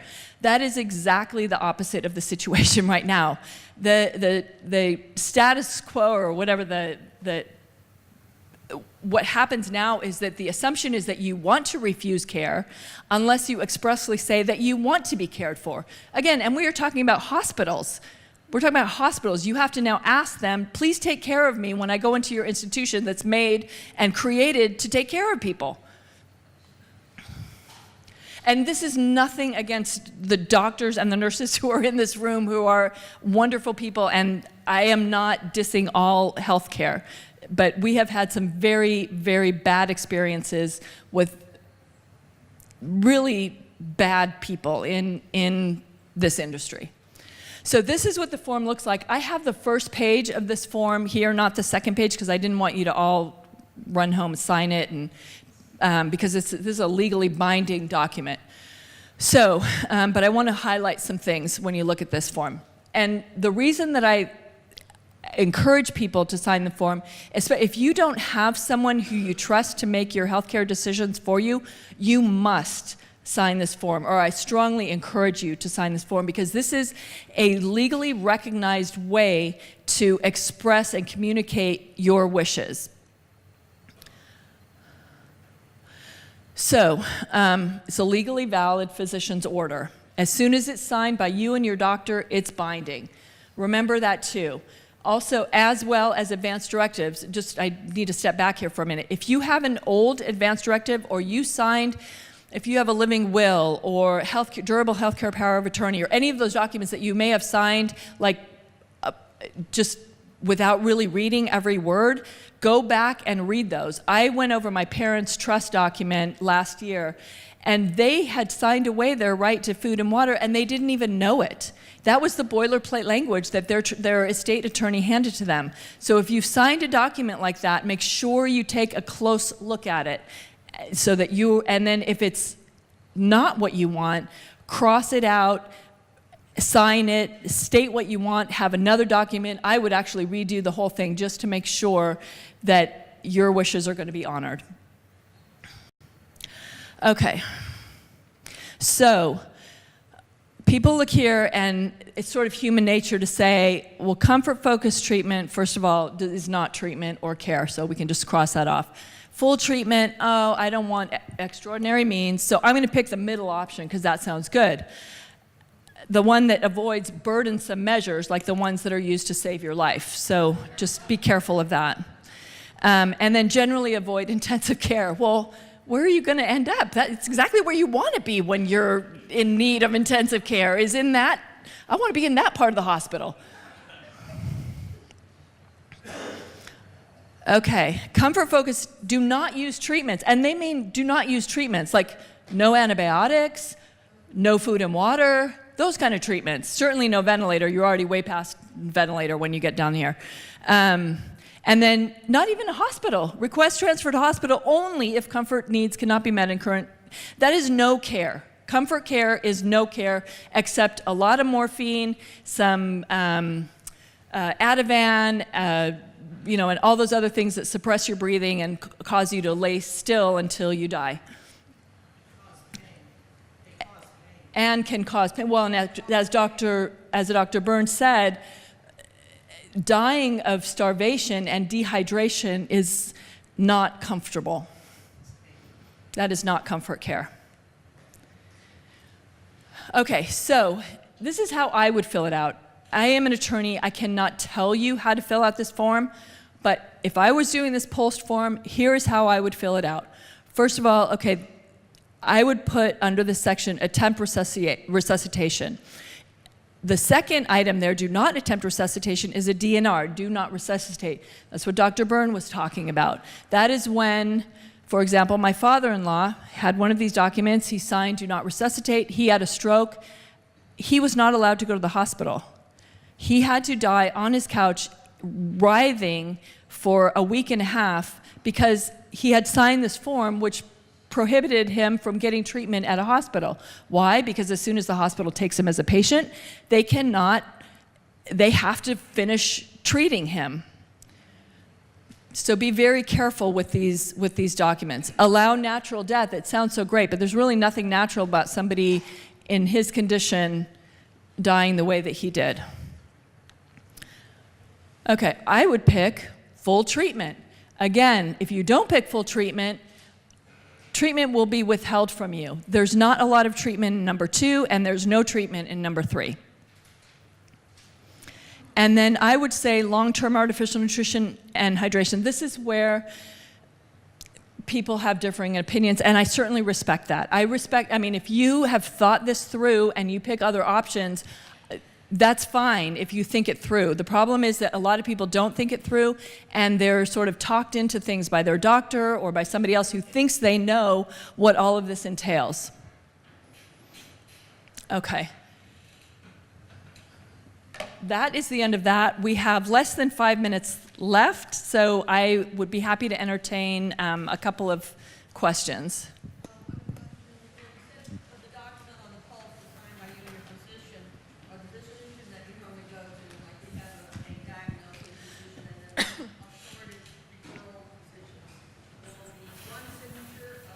It can be any physician, and this is where it gets, yes, any physician, even a nurse practitioner, even a physician's assistant. It doesn't have to be a doctor's signature. In fact, if you look back on here, it says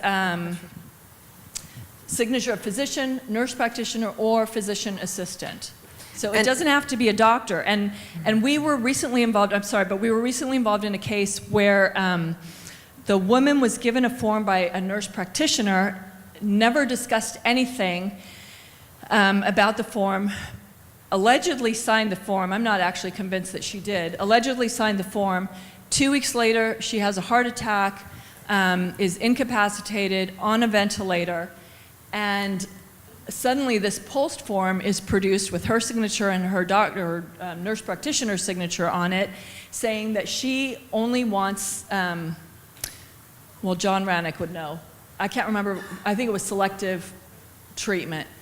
But in any case, that form was used to withdraw her ventilator less than 2 weeks after she had her event. And it was on a Monday. We were able to stop them from withdrawing the ventilator initially, but then the post was produced and the judge found the post to be controlling.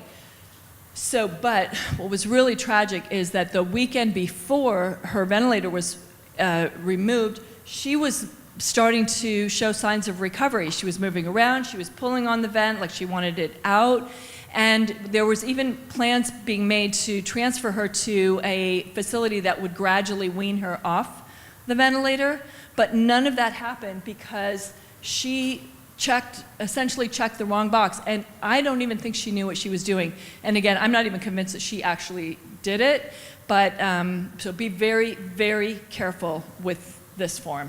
Okay, the other question is, you went over the form where they said that you have to release, or a hospital has to release to another hospital or another facility.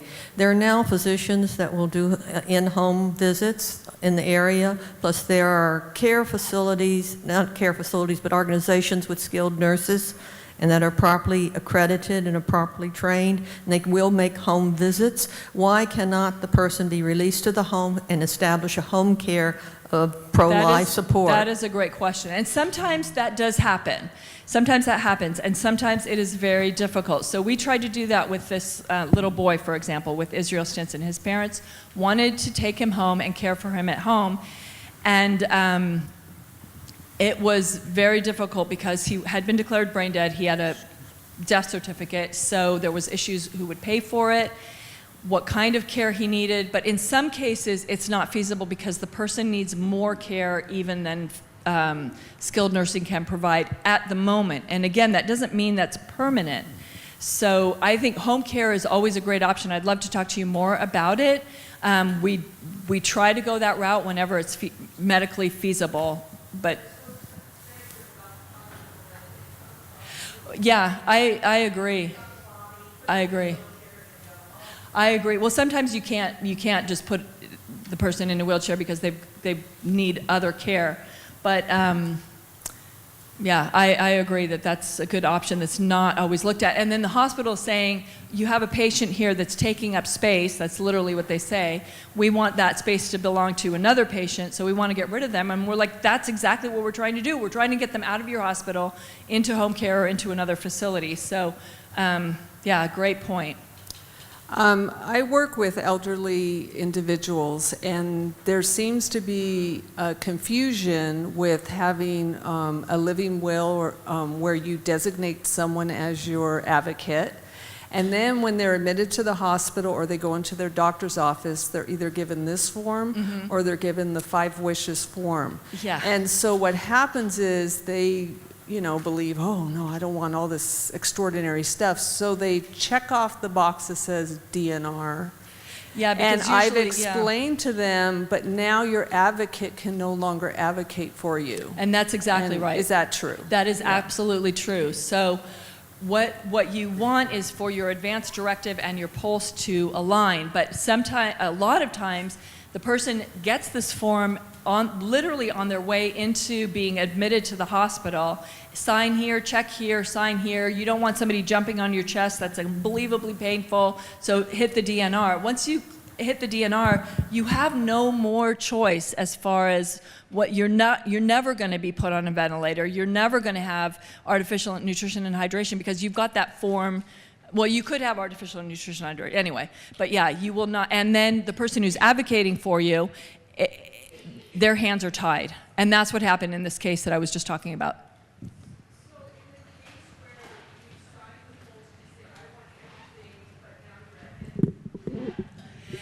You can always change it. And things...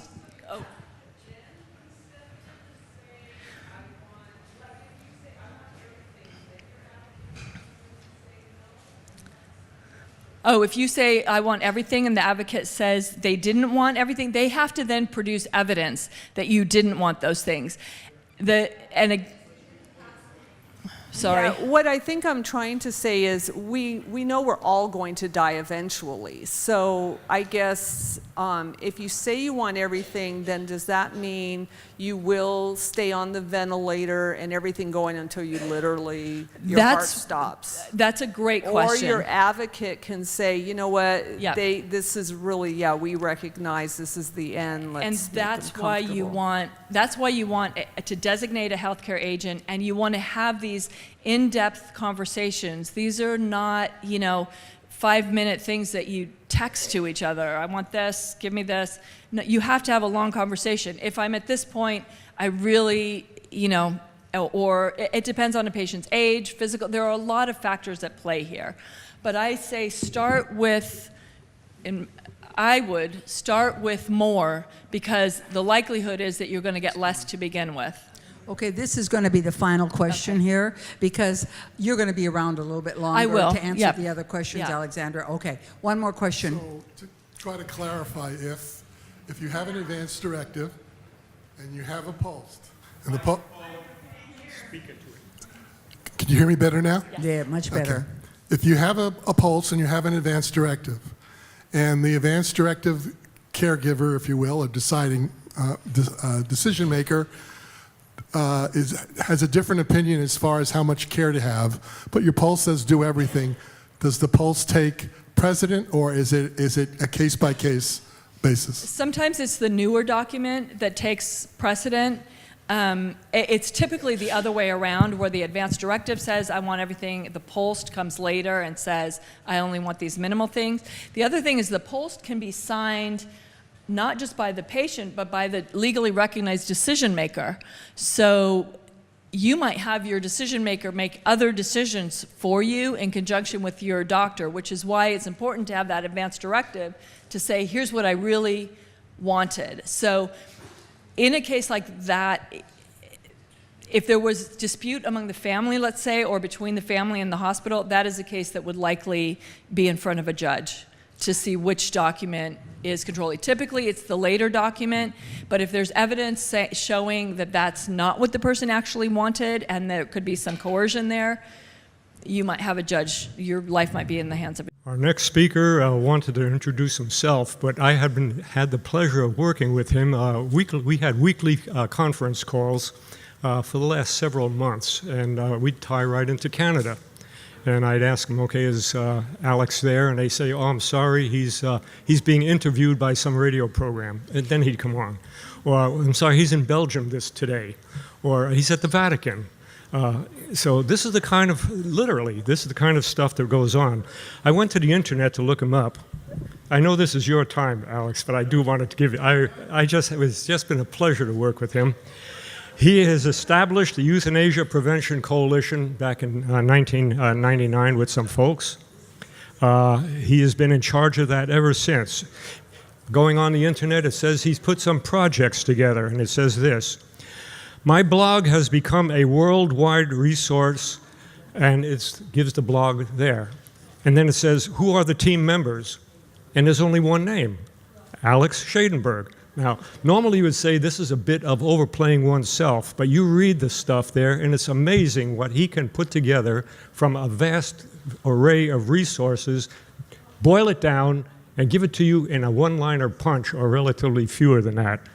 Outstanding job. Skills, and there must be 20 here. I won't take your time to read it. He did have an education. He went to the University of Western Ontario, King's College, and Woodstock Collegiate Institute. It gives me my pleasure to introduce Alex Schadenberg.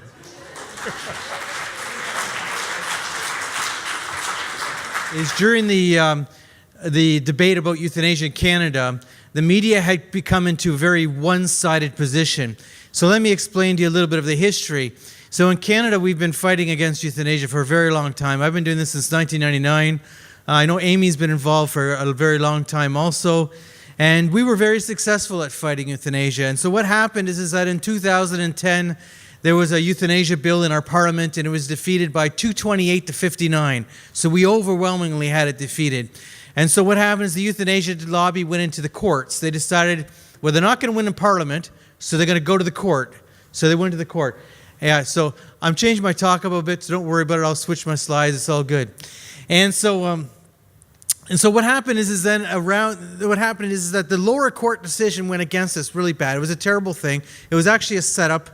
Someone has to write a book about it because, in fact, it was a ridiculous situation that a judge who was specifically wanting to legalize euthanasia got the case, and I can explain to you a little bit about it, and wrote this treatise on euthanasia, imposing it upon us. And, of course, that went to the Supreme Court of Canada, and the rest was history, right? So now you have this situation where the media also switched. They used to be very, not neutral, but they were fair to us. So during this whole euthanasia debate, there was constant stories, and I think you probably experienced similar things in California during the debate around assisted suicide. We had constant stories from the media outlets of people who were suffering these terrible situations and we should have euthanasia for them. Stories out of Quebec, stories out of British Columbia, stories out of Ontario, and it was just constantly being inundated.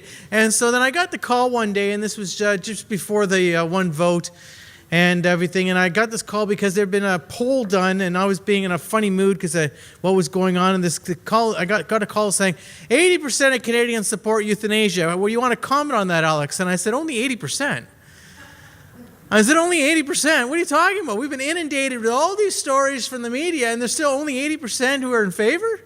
Like, what's wrong, you know? And they probably thought I was being funny, and I said, come on, this has been a constant thing. But so we produced the Euthanasia Deception. I was getting frustrated because we were bringing stories, we had multiple press conferences, you know, Amy and I and others. We brought in people, we had multiple press conferences.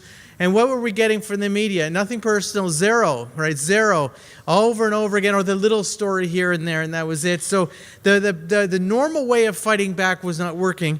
So I got together with a film producer, and we produced the Euthanasia Deception, where Kevin Dunn went to Belgium, and then he went around Canada getting interviews. And so the Euthanasia Deception is 52 minutes long, based on interviews out of Belgium and Canada, real-life people talking about how euthanasia affected them. And it's been incredibly successful. Several of you have ordered them in the past, and it's been shown in places all over Canada, the United States, Europe, etc. I want to make one comment. I know I have a presentation to make. I got a call quite a few months ago from Italy. Now you're thinking, oh, why would Italy be calling Alex? Well, there was a bill in Parliament in Italy at the time. Right now, the language of the legislation in Italy says a doctor can't dehydrate you to death. Can't do it. They just can't do it. The law is quite clear. In Italy, they can't do it. And so they have the bill in Parliament that was being debated that would change the law, which would allow doctors to dehydrate patients to death. You know, withdraw treatment from someone, feudal care theory, all the stuff. And so it's that step below legal euthanasia, and it can be euthanasia, stealth euthanasia. And so they're wanting, Alex, do you have anybody who can come to Italy who can then speak to Parliament and to the media and everything, and who can give the story about what happens when doctors and nurses have the right to kill people? And so I said, yeah, we have Christina Hodgins. So she went to Italy, and she was in the media. What was interesting in the Italian media is I texted her the day after. I said, oh, you got like 7 or 8 major news stories about you, Christina. So she went to Italy and told the very same story you heard. And we produced a video for them from the Euthanasia Deception, everything, a video of Christina where we had Italian subtitles. And it worked. That bill has gone nowhere. It was supposed to be voted on like last May or something, or early June or something. It was supposed to go to a vote, and it's just sitting there, and it's going nowhere. And my hope is that there was a loss of palatable, loss of political zeal for the bill, because it's simply not gone anywhere. So that was a success. That was a success. So I think you get the idea. When we're talking about euthanasia and assisted suicide, we're sold a bill of goods. We're sold a story. We're sold that this is about euthanasia, is about my freedom. My assisted suicide is my autonomy. It's my choice. It's about me having the right to die. And of course, these are the flags that work in our culture today, because we're all about autonomy and freedom and everything. This is what we're about, right? This is what our culture is based on. And so this really plays well in the current culture. But the fact is it's all a lie. It's not about my autonomy and freedom. It's about giving the doctor the right and law to cause my death. And to even make it worse, clearly, it's about a time in my life where I need protection and care and not death. Why do people consider assisted suicide? Why do people consider euthanasia? This is the essential question. This is the essential issue if you're going to try and protect people from euthanasia and assisted suicide. And why would I consider euthanasia or assisted suicide? Like, the other side would say in the Canadian media all the time, oh, well, we've changed the law. I've gained the right to ask for someone to help me to die. No, you never gained the right to ask for someone to help you to die. You already had that right. The difference is now the law allows someone to kill you. That's the difference, right? Before you could ask to have, and being a human being, so let's stop talking about our theories and talk about our human experience, our human reality. How do I live my life and how does this affect me? This affects me because as a human being, when I'm a human being, and you're a human being. And we do share something in common no matter what people say. It's true, we do. And what we share in common is we're physical, we're psychological, we're emotional, we're spiritual. And when we're sick, that affects me. When I'm physically ill, that affects me psychologically, emotionally, and some people more than others. Some people become very depressed. They become very down, and others they may be lesser so. And so you see that this is a major factor here. So you have someone who's going through a difficult illness, and they're also very down. They're going through an emotional downtime, and someone's asking to die. Well, that shouldn't surprise you that someone might ask to die, that they've lost hope. A human being losing hope, is that a new experience? Is there anything new about that experience? No. The only thing different now is now we can kill them. That's the only thing different. That's the only thing that's changed. Now we can kill them. Right? That's what's changed. And so this is about someone who's very vulnerable. And how do we deal with that issue?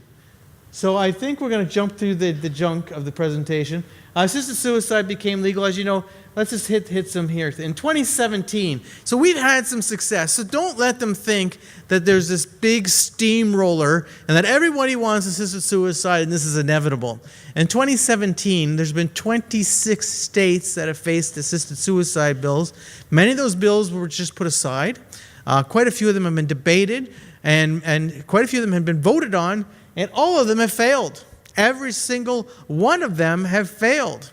On top of it, you've had several court cases in 2017, and all of them have said there's no right to assisted suicide. Now, let me tell you about Hawaii. Hawaii is a state that the Democrats basically control the government. That's how it is. There is basically a one-party system in Hawaii. It's somewhat similar to California, but a little bit different. And in Hawaii, the decision was made that we're going to legalize assisted suicide. So, it came to a vote. I believe I'm not sure if it was the lower house or upper house first, but in the first house, the bill passed. It went into the next house. So what happened is this lawyer that I know from Washington State, she went to Hawaii, and her only goal was to explain the language of the legislation to key people so they would know what they're voting on in committee. And she pointed out exactly what the language of the law said. And she convinced a couple key people who were not on our side originally to say, this is a serious problem, this bill, with the language of the bill. And what happened is that in committee, it was defeated 7-0. 7-0. Now, how did that happen?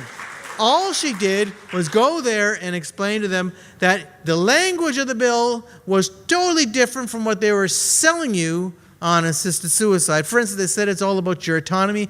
There was nothing in the language of the bill about your autonomy. There's nothing there at all. They say it's about your control. There's nothing about your control. How does the law work? This is so important. And we know if you're in California, you probably know all this already, but anyway, I'll give you a little bit of quick information. All the jurisdictions are the same. It's a cover-up. It's an intentional cover-up. You have a situation where someone might request assisted suicide in California. That's true. Is there any surprise that someone might have lost hope in their life and requested assisted suicide? The answer is no. That's a human reality. That does happen. So what happens is the one doctor decides, yes, your life is not worth living. I agree. The second doctor does not even have to see you. The second doctor is essentially approving what the first doctor has said. So let's say there's a medical misdiagnosis. Is the second doctor going to notice that? Well, no. No, not happening. Then this doctor who prescribes you the lethal drugs is the same doctor who sends in the report. So it's a cover-up system. If you were depressed and incompetent, but the doctor felt in your situation you should be dead, I can send you the PowerPoint if you want it, so you don't have to take the notes. It's okay, I can do that. Then the fact is then they just have to put the information in the report that makes it all look good. It's a cover-up system. Anytime you don't have any third-party oversight, once you receive the lethal dose, there's no further oversight, right? You go home with the lethal drugs. If you died by lethal drugs, guess what? Someone could have forced it on you. Nobody would know. Nobody knows if there's compliance with the law. It's all a shell game, okay? That's how it works. Been massive increases. I'm not going to get into that. I will say to you that we do have the same problem in the Netherlands and Belgium. We do have it in Oregon and Washington State, which is the unreported deaths. People don't realize. They say to you, 30% of the deaths, 30% of the people who receive the lethal drugs never take it. That shows you it's just a comfort for them. If you look at the data, that's not true. There's a whole large number that we don't know what happened because no report was ever sent in. They might have died. We don't know if they took the drugs or not because no doctor sent in a report. We don't know if they died from lethal drugs or they died from natural death. We don't know. So they are then, if you take those numbers out of that, and that's a significant number every year, and then everything, and does this make you feel comfortable that people can have lethal drugs beside their bed like that? And what about your grandchildren coming to visit you? It's all a crazy situation. 12 deaths from an unknown cause, and that was showing you in last year's data from Oregon. 12 deaths from an unknown cause. Unknown cause. That meant there was no report. And they said when the deaths from an unknown cause, the status of the participant is then unknown. So those aren't people who had the drug beside their bed to make them feel comfortable at night. No, it was, we don't know what happened to them. We just don't know. Who knows what happened to them? We just don't know. And this means that they don't know what happened if it was an assisted suicide or not. It could have been assisted suicide. We don't know. And on top of it, we don't know what happened to the drugs. We just simply don't know. We have no idea. Depression. Linda Ganzini's study in 2008 showed that 15 of 58. I know, I got to get on. You've got 13 minutes. I have 13 minutes. I only said I was going to take 5 from you, Doctor. You know what it means? You're going to lose some of your time for your coffee break. Nothing personal. Anyway, so this study shows depression is clearly connected to requests for assisted suicide. Now, that should not cause you any surprise. But the reality is doctors do not. Only about 2% of the people who die by assisted suicide ever are assessed for depression. So they really are not caring about that. Now, let me tell you a big question, and I'm going to move on after this. Dr. Charles Bentz had a patient, and you might have heard this story. It's actually in my pamphlet here, Shedding Light on Assisted Suicide in America. I use this story because it's very powerful. Dr. Bentz talks about having a patient. It's not a walk-in clinic physician. He's a family physician, long-term patient, who he diagnosed with cancer. When his patient went to the oncologist, his patient asked for assisted suicide. The oncologist calls up Dr. Bentz and says, "Will you be the second signature for the assisted suicide?" And Dr. Bentz said, "Well, I've just seen my patient, and my patient is depressed," which was true. He put in the medical record and everything. His patient is depressed. He says, "My patient needs care for depression, not assisted suicide." His patient died by assisted suicide. Why? Because, of course, that oncologist simply called another doctor, got a signature, and the patient died by assisted suicide. Now, what's interesting about this is Dr. Bentz published that story, and if he were here, he'd tell you, he said, well, what happened is I published the story because I wanted people to know that the law, how would you say, the emperor has no clothes, right? The emperor has no clothes. So I published a story to make it clear that people who are depressed in Oregon are dying by assisted suicide, and the doctor who actually was the second signator contacted him and said, "Oh, well, if I knew that your patient was depressed, I would not have signed the form." Well, you see, the primary physician knew. And Dr. Bentz explains what the primary physician actually said to him, the oncologist, right? Said to him, oh, you're one of those. That's the response when he said, my patient's depressed. Oh, you're one of those, is how that physician responded, rather than, oh, well, maybe we should provide antidepressants for this patient and good care for depression. Catherine Judson, her husband lived for another 5 years after her doctor was pressuring her husband to assisted suicide in Oregon. Catherine Judson is someone who we never knew who Catherine Judson was. She just published a letter. She wrote this letter, and it was published in a newspaper. She is a Facebook friend of mine with another, I don't know, 12,000 or something. But anyway, she is a Facebook friend, but she just published it on her own. She says, we got a different doctor. Okay, I was indignant that the doctor was not only trying to decide what was best for David, but was also supposedly best for me because she was tired. She says, I was afraid to leave my husband alone again with doctors and nurses for fear they'd morph from care providers to enemies with no one around them to stop. Let's go here, euthanasia. Right here is the interesting data. Right here, 2016 Netherlands, 6,091 assisted deaths, 60 euthanasia deaths of people with psychiatric issues, 141 euthanasia deaths of people with dementia. Dementia, okay? They have this right in the data. But what's most important is a study that just came out in August 3rd of 2017, so that's pretty new. Now, if you want to get all the studies I have and all the information, all the major articles, it's on this right here. I have this, it's a USB card. You just plug it in, it's got a USB piece. You just put it into your computer. And I've got all the studies and all the research, everything on this. Okay, so if you want to do research, it's all here. You can buy it off me. I also put my book on here. If you want to buy my book, it's on here, okay? It's on here, okay? Anyway, 23% of the assisted deaths in 2015 in the Netherlands were not reported. They just simply did not report them. 431 assisted deaths were without request, no request. Well, you just heard, of course, what happened with these other people in hospitals in Canada and the US. Well, the same thing's going on in the Netherlands and Belgium. Even though they've legalized euthanasia, the same thing continues to go on. And who tends to die by euthanasia without request?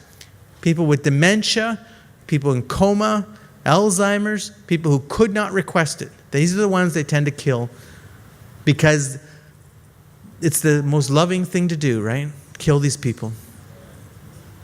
I'm going to jump out. And Jeanette Hall, no.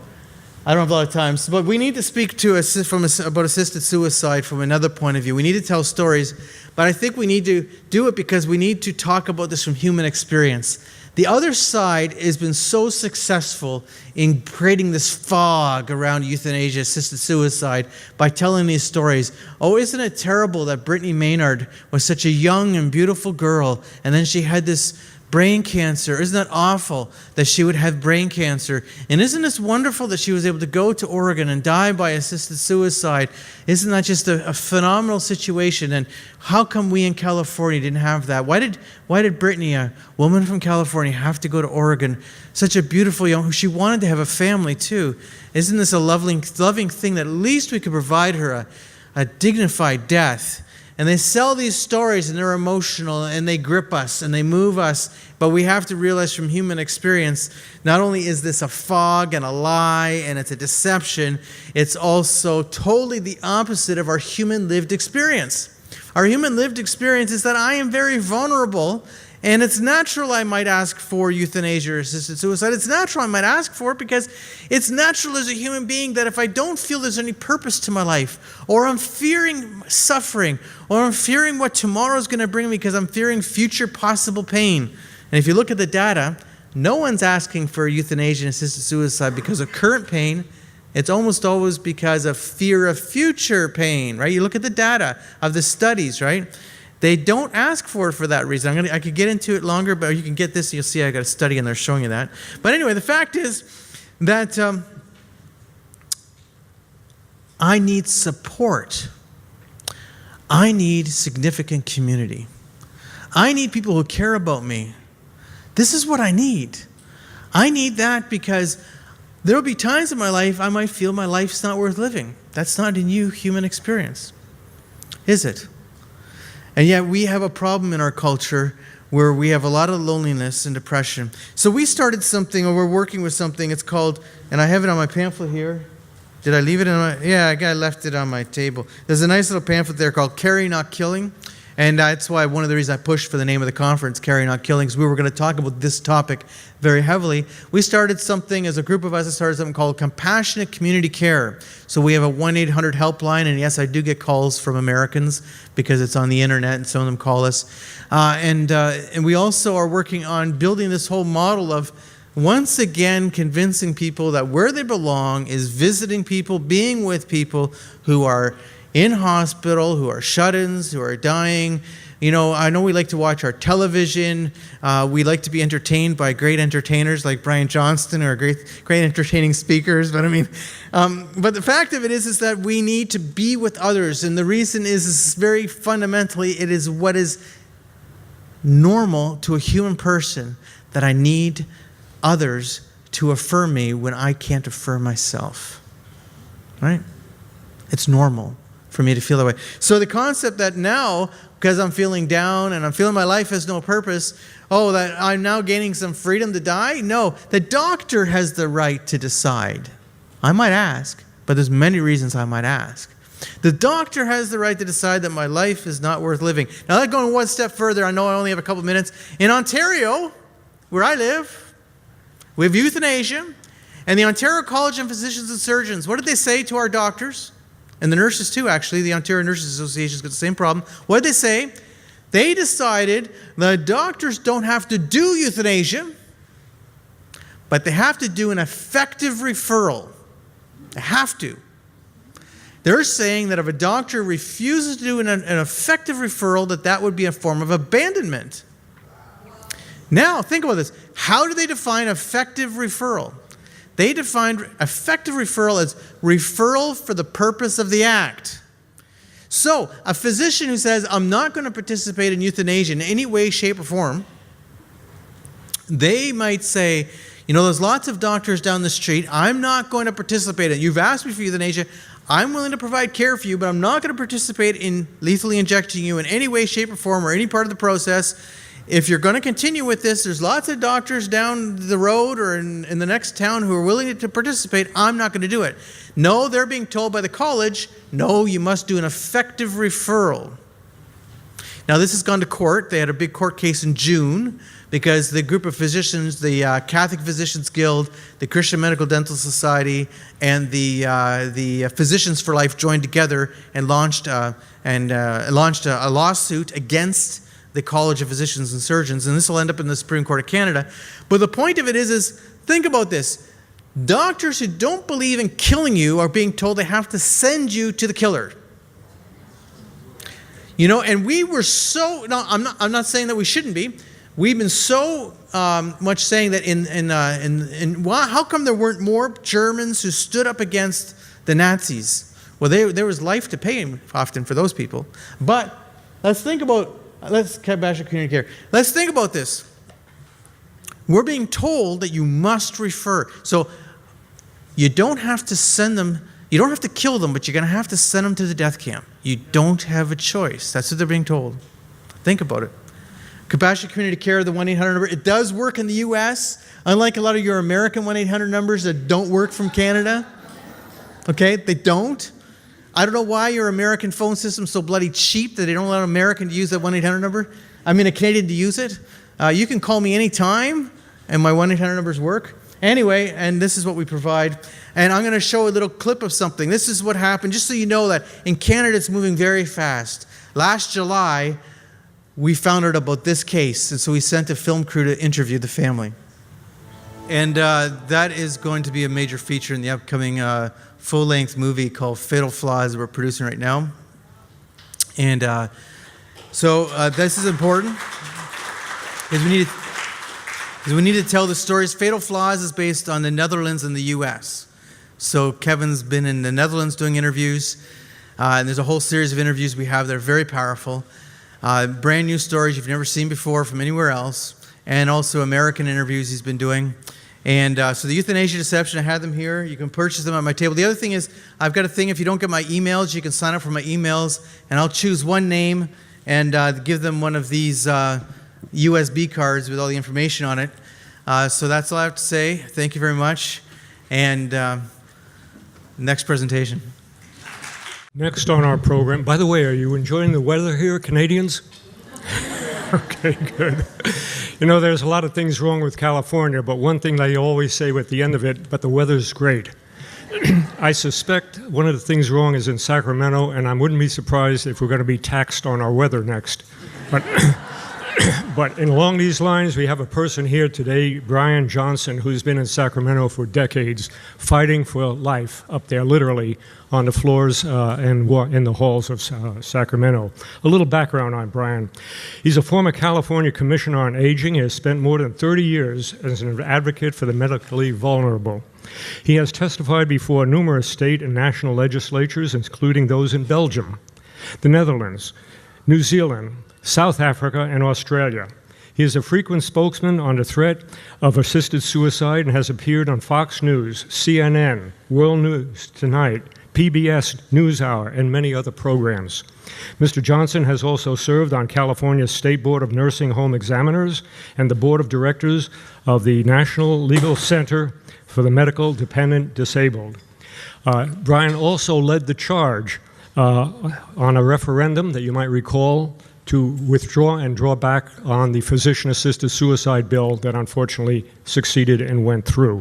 It's my pleasure to introduce Brian Johnson.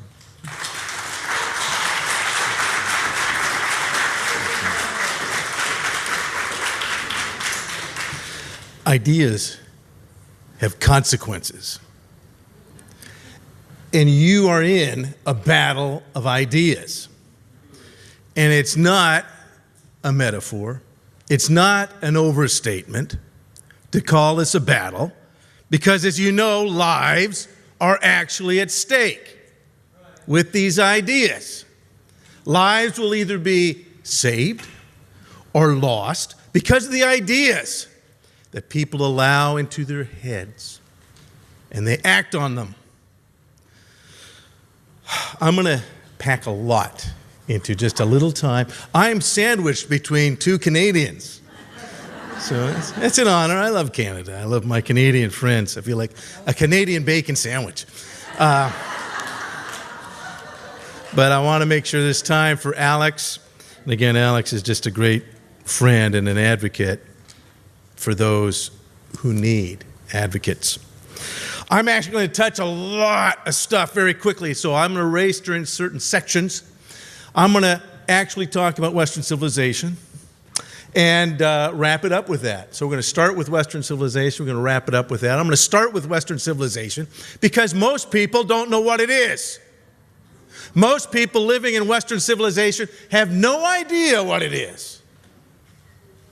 They've inherited, and particularly Americans. I'm an American, first generation. And see, so there's a lot of I make these distinctions for my Canadian friends.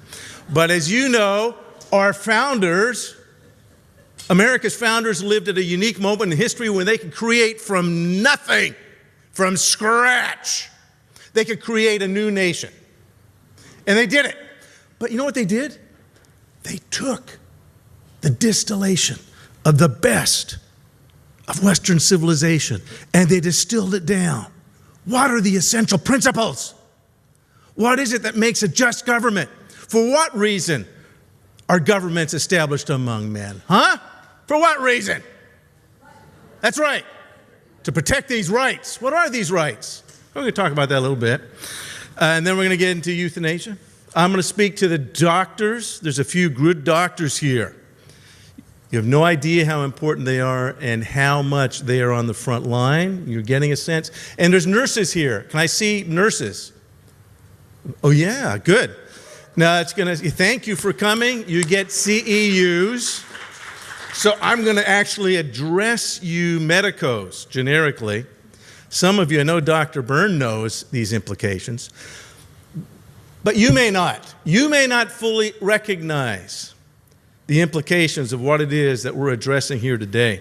I pick on those who don't know Western civilization. We literally, this last month, in California and across our nation, we debated that on Columbus Day. Oh, wait, Columbus Day.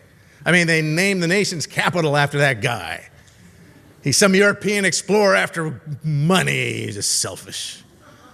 Why did we call the capital of our nation the District of Columbia. Why did we name the Columbia River after him on the far end of the continent?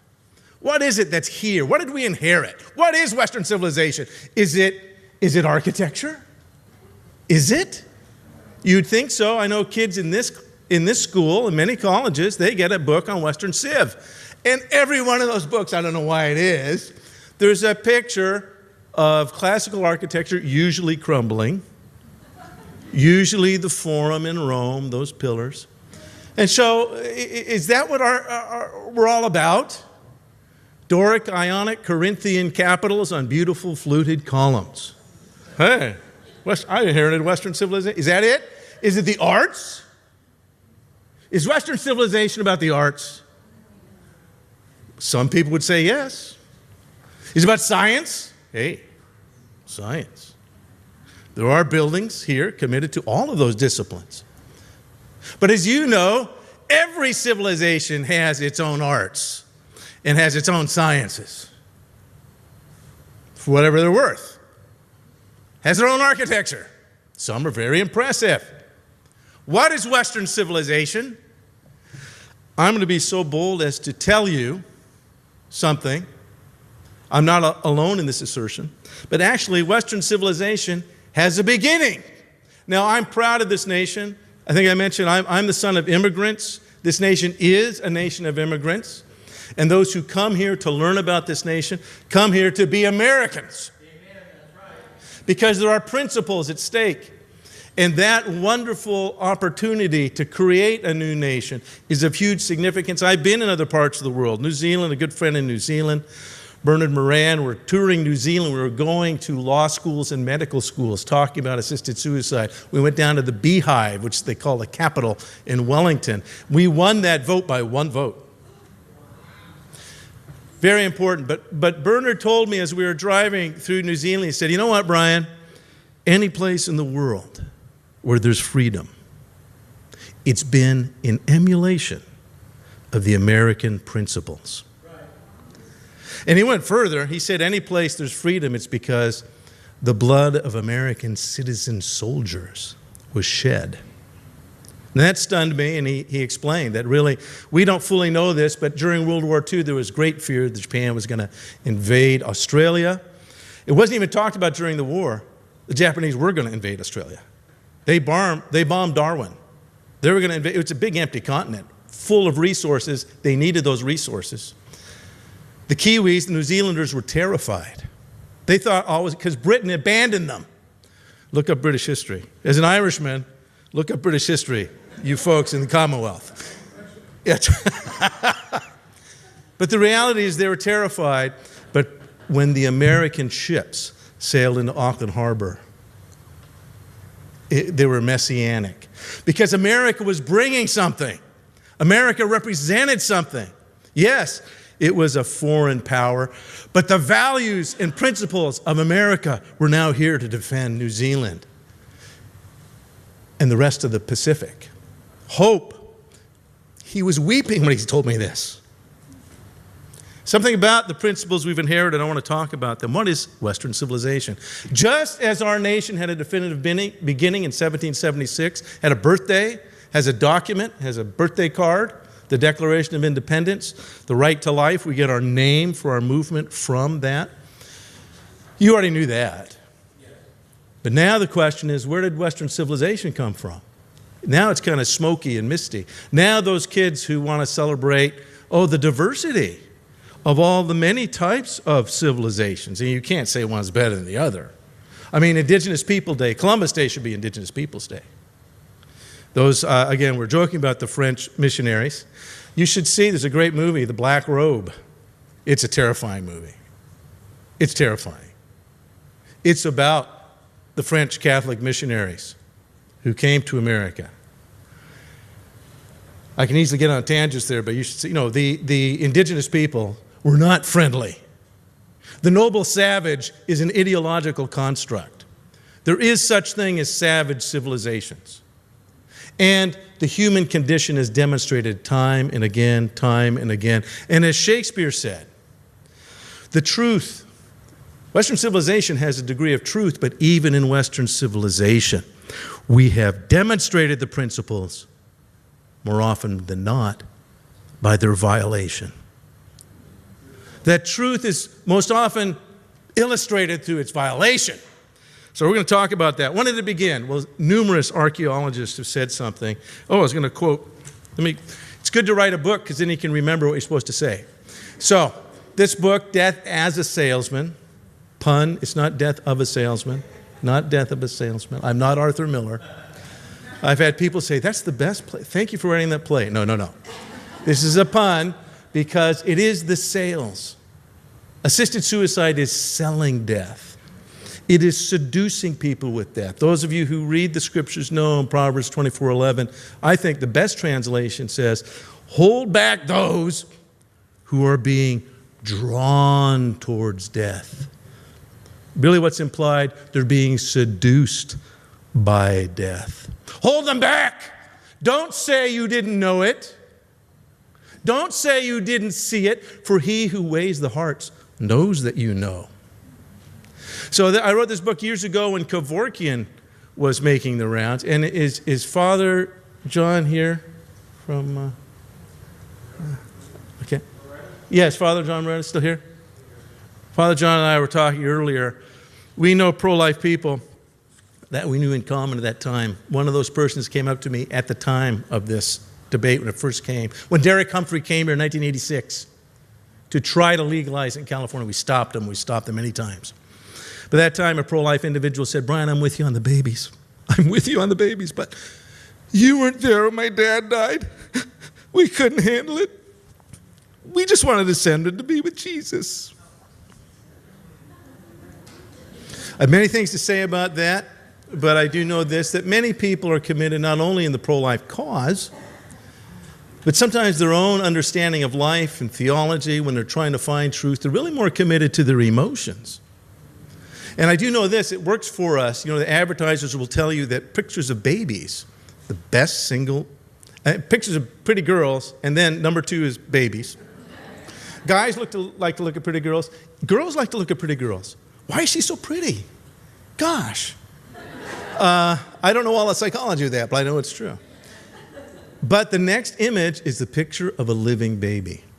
And any psychologist will tell you that. Do the studies, Google it, look it up. Something about a baby's face. Oh, it's precious. That's right.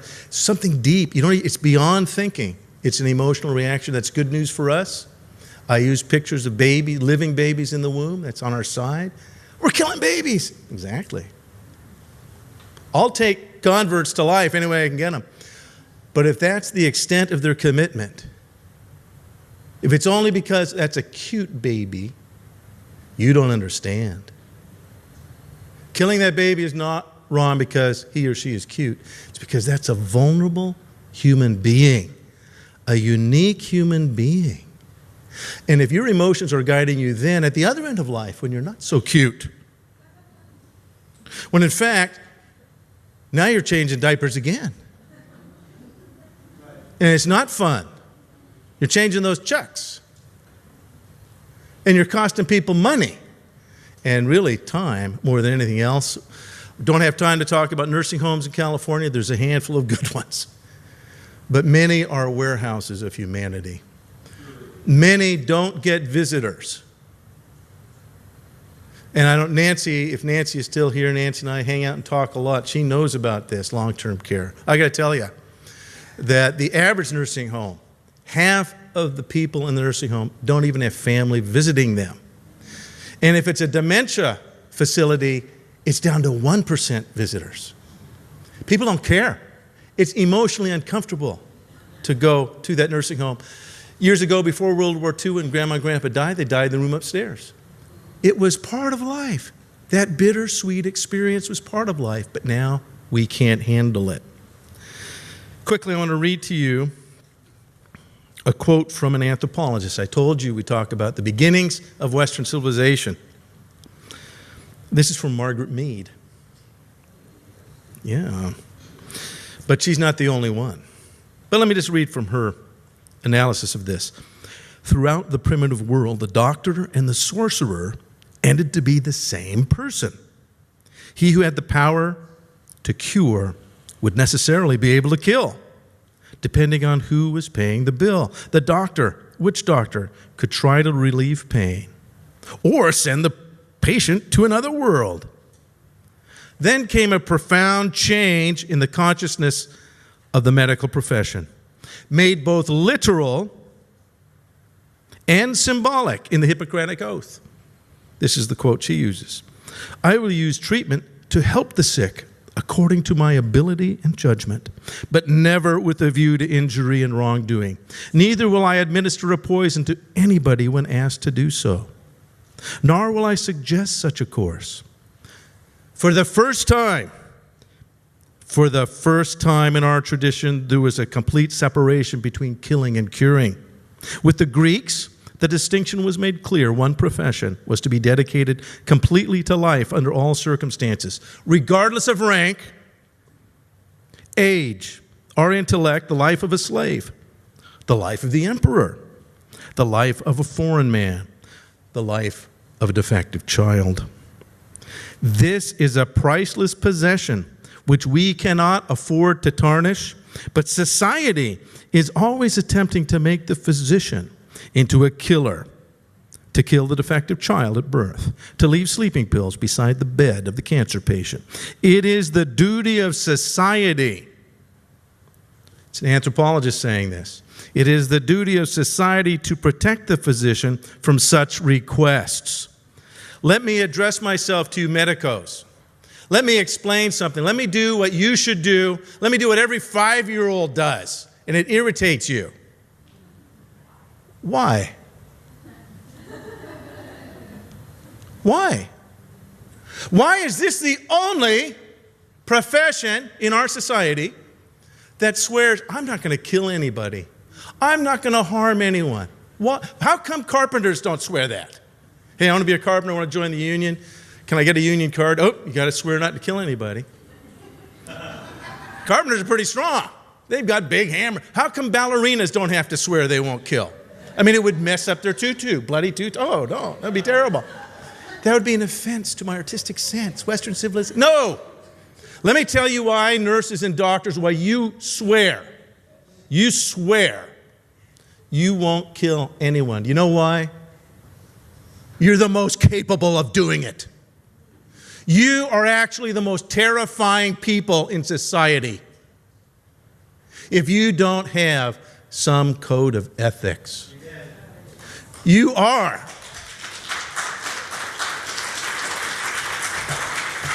By the way, I wish I had made that up. I didn't. I'm just quoting people. Here's another quote. This is from Dr. Christoph Hufland. He wrote this in 1762. Here's his quote. If the physician presumes to take into consideration in his work whether a life, I didn't get the 5-minute one though, whether a life has value or not, the consequences are boundless, and the physician becomes the most dangerous man in the state. Why is that? Because that's where we go. You medicos. When the rest of people in society can't handle something, I don't know what to do about grandma. I don't know what's wrong with him. I don't know what's wrong with her. I don't know what to do. I can't help them. Well, we better take them to the doctor. Has anyone read Erich Fromm's Art of Loving?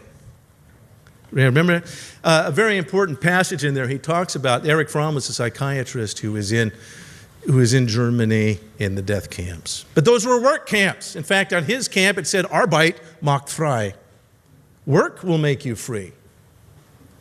And you may not realize this, although one guard, I believe his name was Demanjnuk, he was a guard that escaped. He was a Polish guard. He was put on trial in Ohio about 20 years ago. And he said, look, I was just a guard.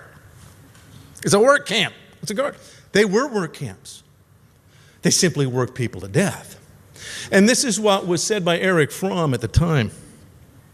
He said that a bunch of prisoners in his unit got together, and there was one very capable individual teaching them. He said, look, you got to have hope.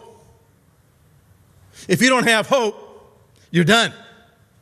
So make sure you wash your face. Make sure you shave every morning. Make sure you're living for something beyond you.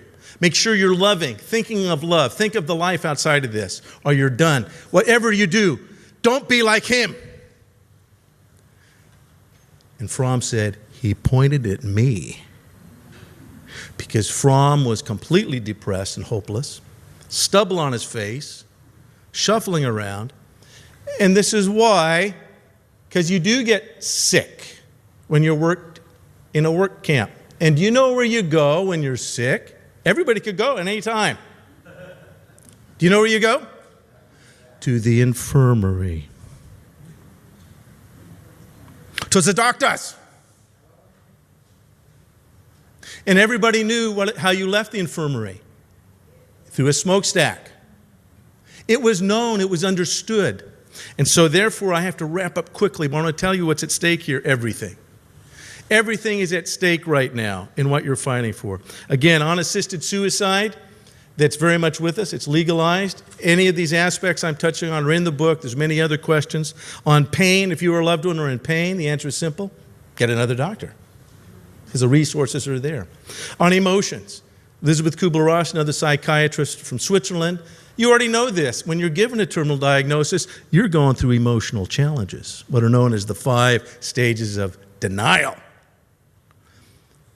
Denial, anger, bargaining, despair, and then hopefully acceptance. There are answers rather than using medicine to kill, but if medicine is used to kill, it isn't just about those patients. We're talking about Western civilization. And before, I'm going to wrap up very quickly. Yeah. I told you 25 minutes. I'm not even there yet. It's a quote from Dr. Leo Alexander, who was at the Nuremberg medical trials. And this is what he said. The beginnings at first were merely a subtle shift in emphasis in the basic attitude of the physicians. It started with the acceptance of the attitude, basic in the euthanasia movement, that there's such a thing as a life not worthy to be lived. This attitude in its early stages concerned itself merely with the severely and chronically sick. Gradually, the sphere of those to be included in this category was enlarged to encompass the socially unproductive, the ideologically unwanted, the racially unwanted, and finally, all non-Germans.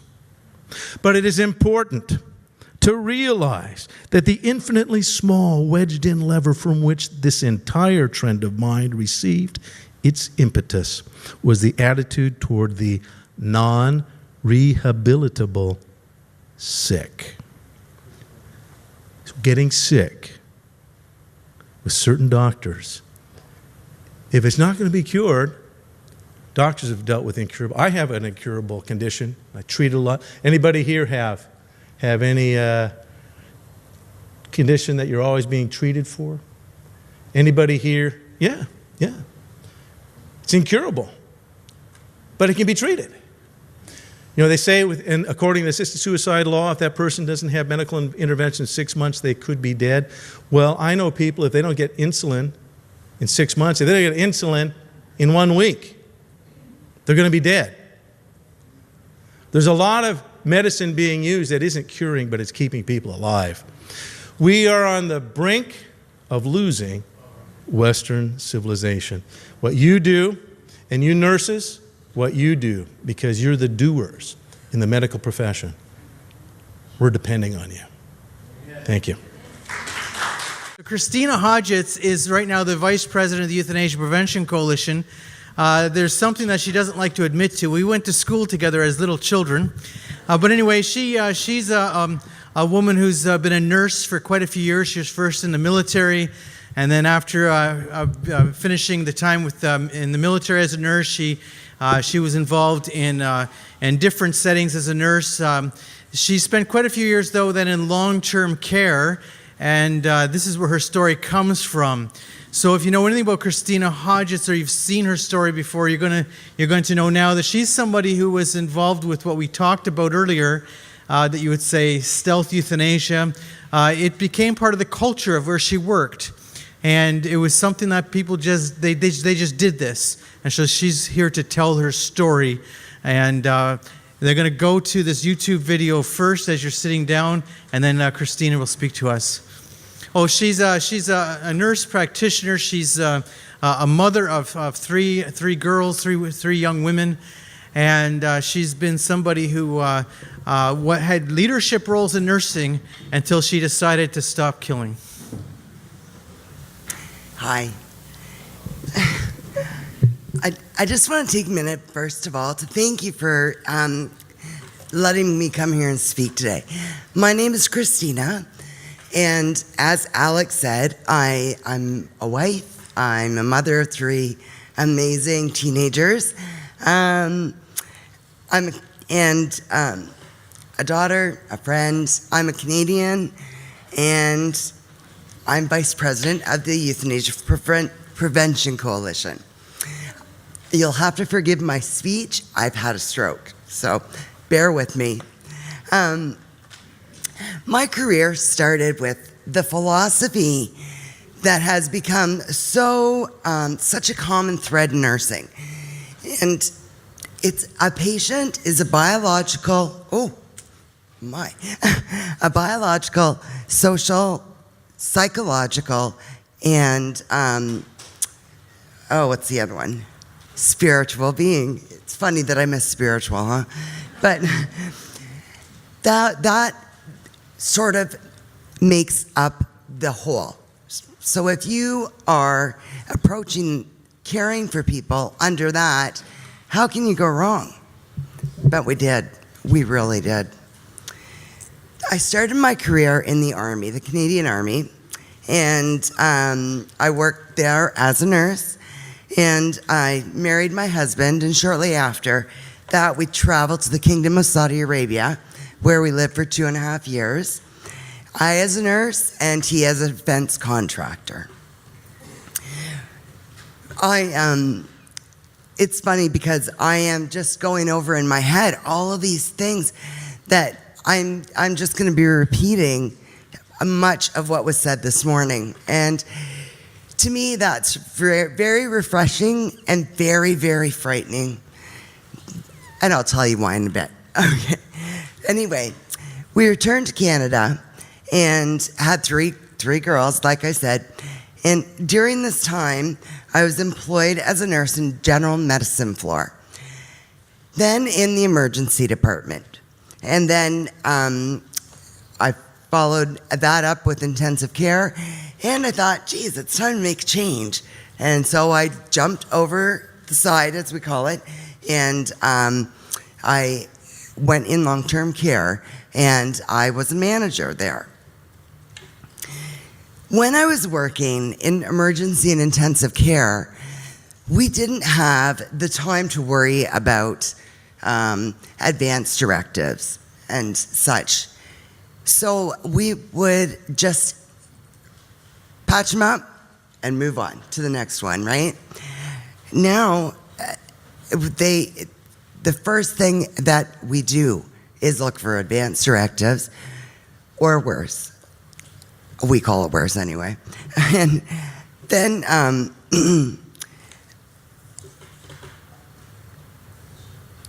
now they look for these documents before even touching the person, right?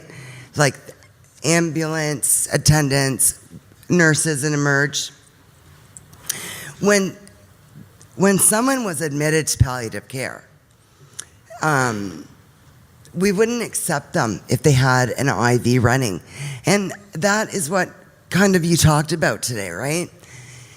We wouldn't allow anyone into palliative if they had an IV, a feeding tube, forget it. You know, and all of these things. They had to be nothing, right? You could be giving them water, but that'd be it. And to us, they weren't dying yet. So why should they be admitted to palliative care? And that is still the attitude that permeates there for palliative care. And I'm sorry, I just keep thinking about this. It's crazy. And when we talk to each other, we would talk over the patient, and as if they weren't even there. I heard this morning from Nancy, I think it was. And we had, no, it's okay. I am so really sorry. So they were patient. It was awful and it was disrespectful. It was we spoke this way to doctors too. Like they never had anything about respect for the patient. Never had anything about charity or anything, no kindness. They weren't a person, right? And we missed the mark because we truly felt that way.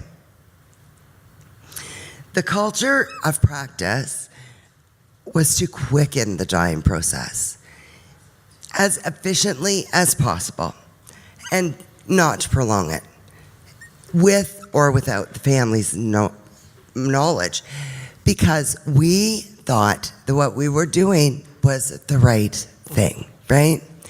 We thought what we were doing was compassionate, and we didn't think of it as euthanasia, but it was.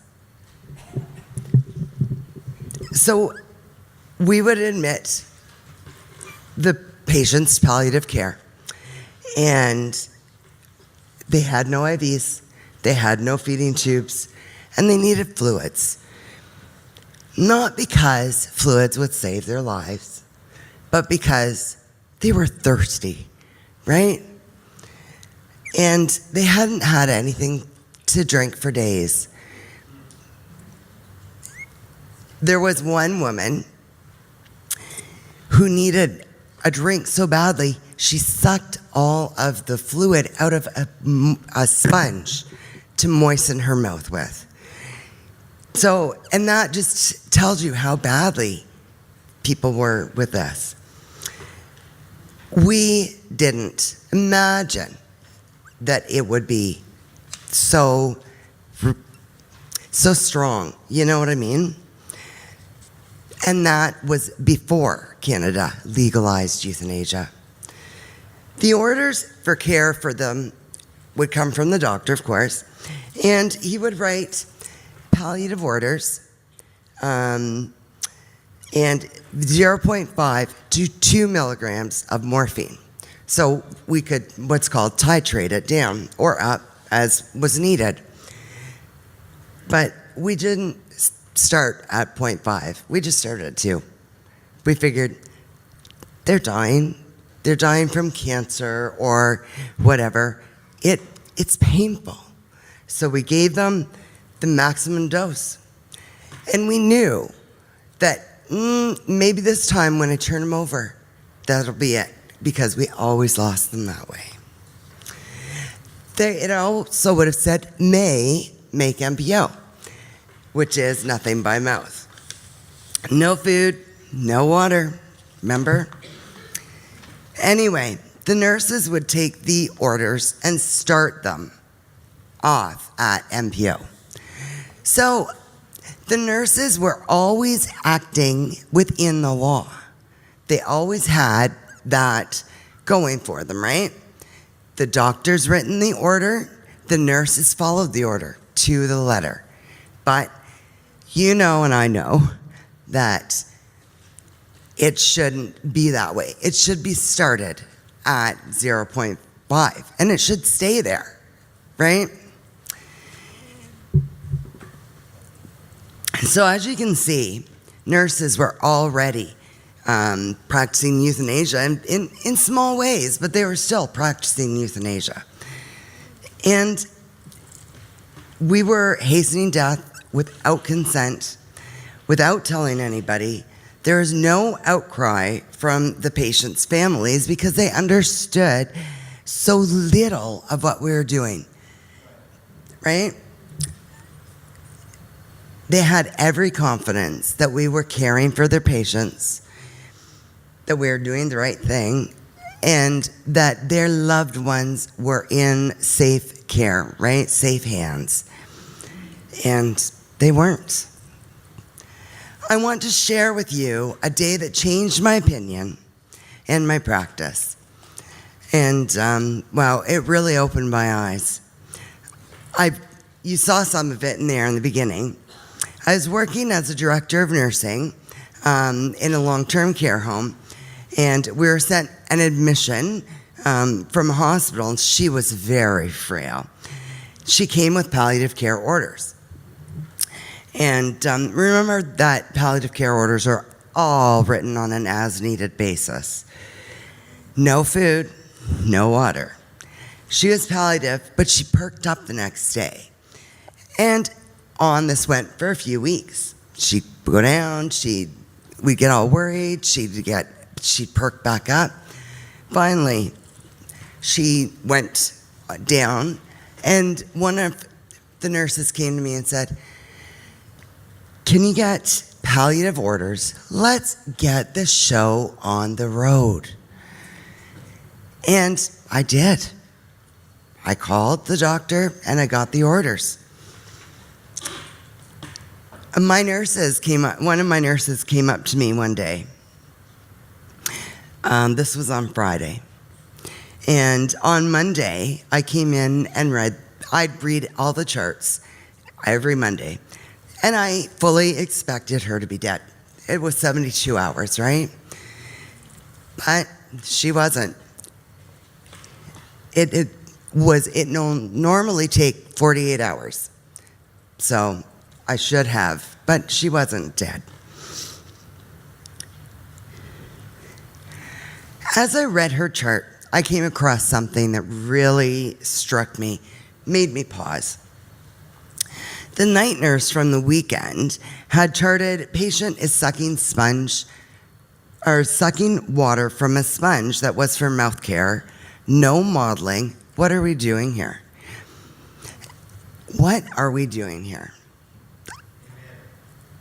Yeah. She had sucked every drop of water from a sponge. And we weren't letting her drink. Yeah, it's pretty gross.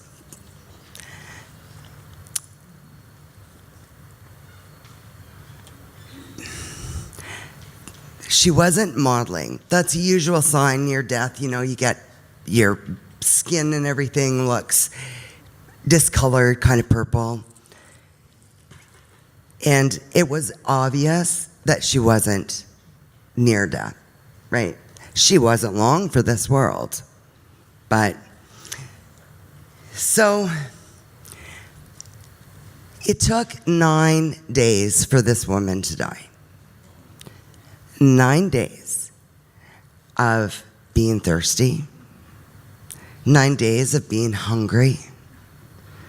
She couldn't speak, but she could communicate still. She looked, she followed you around the room, you know, the whole 9 yards. It didn't sit right with me. It just didn't. And for a long time, until a day when I came across an article by a woman named Kate Kent. And the exact same thing had happened to her mother that happened to this woman in the hospital, under my care. And she was so heartbroken. And it made me so heartbroken. That I called Alex that night, and because it was his article. And I hadn't talked to him in 30 years. Probably more, but anyway. Okay, good. It was only 30. Anyway. And I told him the story. Yeah, and he agreed. It's problematic, to say the least. Anyway, this woman's that was the start of my path towards supporting prevention of euthanasia. When you experience something like this, it affects you. It tears you up inside, really tears you up inside. And I had a deep ache in me that just wouldn't go away. During regular process reviews, we were revising the palliative care orders, and we were presented with a decision tree for people coming in. And I wouldn't sign it. I was the only one. We had doctors' signatures and everything on it. And because it was, everything led to DNR. Absolutely everything. We had nothing in the home for resuscitation. Nothing. So it was, I stood up, I got fired. But that's okay. I had put everything on the line because I knew it was the right thing to do. But I was terrified that I lost my career, my identity, and my reputation in the healthcare industry. I needed to take a step back and away and from healthcare. So I went and I became my church secretary. And it was the best year and a half of my life.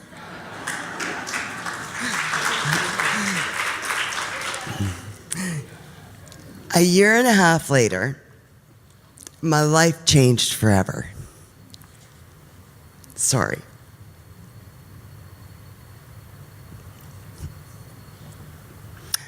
Somebody once told me, if you're gonna cry, squeeze your butt cheeks. So we'll try.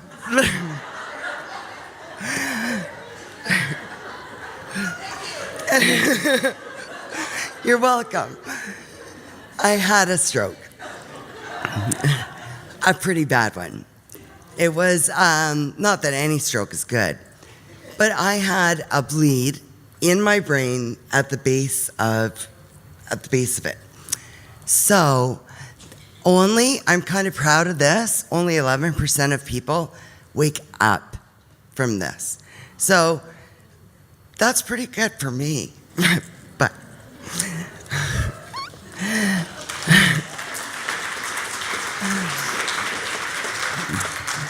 I was in the intensive care unit on life support for 11 days. And during this time, I was unconscious, right? I couldn't speak, nothing. I couldn't advocate for myself, eh? Had someone thought that I was in pain or that I might not recover, they would have done it, right? My husband could have had me euthanized in Canada because it's legal. Thank goodness he didn't. Yeah. In fact, there was one nurse sitting beside my daughter because it happened the day before her birthday. And so she was sitting with her to help prepare her for my death, which, that's not something we need to talk about. But when I finally woke up, I went to the medical floor for a few days, and then to, where am I? Then over to chronic care to be rehabilitated. I had to learn what a fork was and how to use it. I had to learn what a baby was when I was shown a picture. So, but by the time I left the hospital, I could speak a little better. My memory wasn't great, but I could sure use a spoon. I I started on my road to recovery with my family and friends. We're fortunate, so fortunate to have the support of our family and friends. And, I better hurry up, eh? And, okay, I'll skip that and get to the meat of it. When the Netherlands and Belgium passed their euthanasia laws, they felt they had strict laws which would govern and control euthanasia. Gradually, over time, these eroded, right? And they're where we are today with them. Somebody told me they started here, now they're here. Canada started here. And so we don't have very far to go. It's a very slippery slope. When we passed our euthanasia laws in Canada 1 year ago, we started where the Netherlands and Belgium are today. We're already going down that slope, right? Of the reported cases in 2016 in the Netherlands, 5,875 people were killed by euthanasia, and 216 died by assisted suicide. That was an increase of 10% over 1 year. In Canada, there are 970 people killed by euthanasia last year. Quebec began reporting in January, but the rest of the country didn't begin until June. So that's 6 months. The provincial Minister of Health from Quebec is, as we speak, considering expanding the euthanasia to include elderly with Alzheimer's. Even though the law clearly states medical assistance in dying is limited to competent people. It isn't right to pass laws which allow healthcare workers to dehydrate patients to death.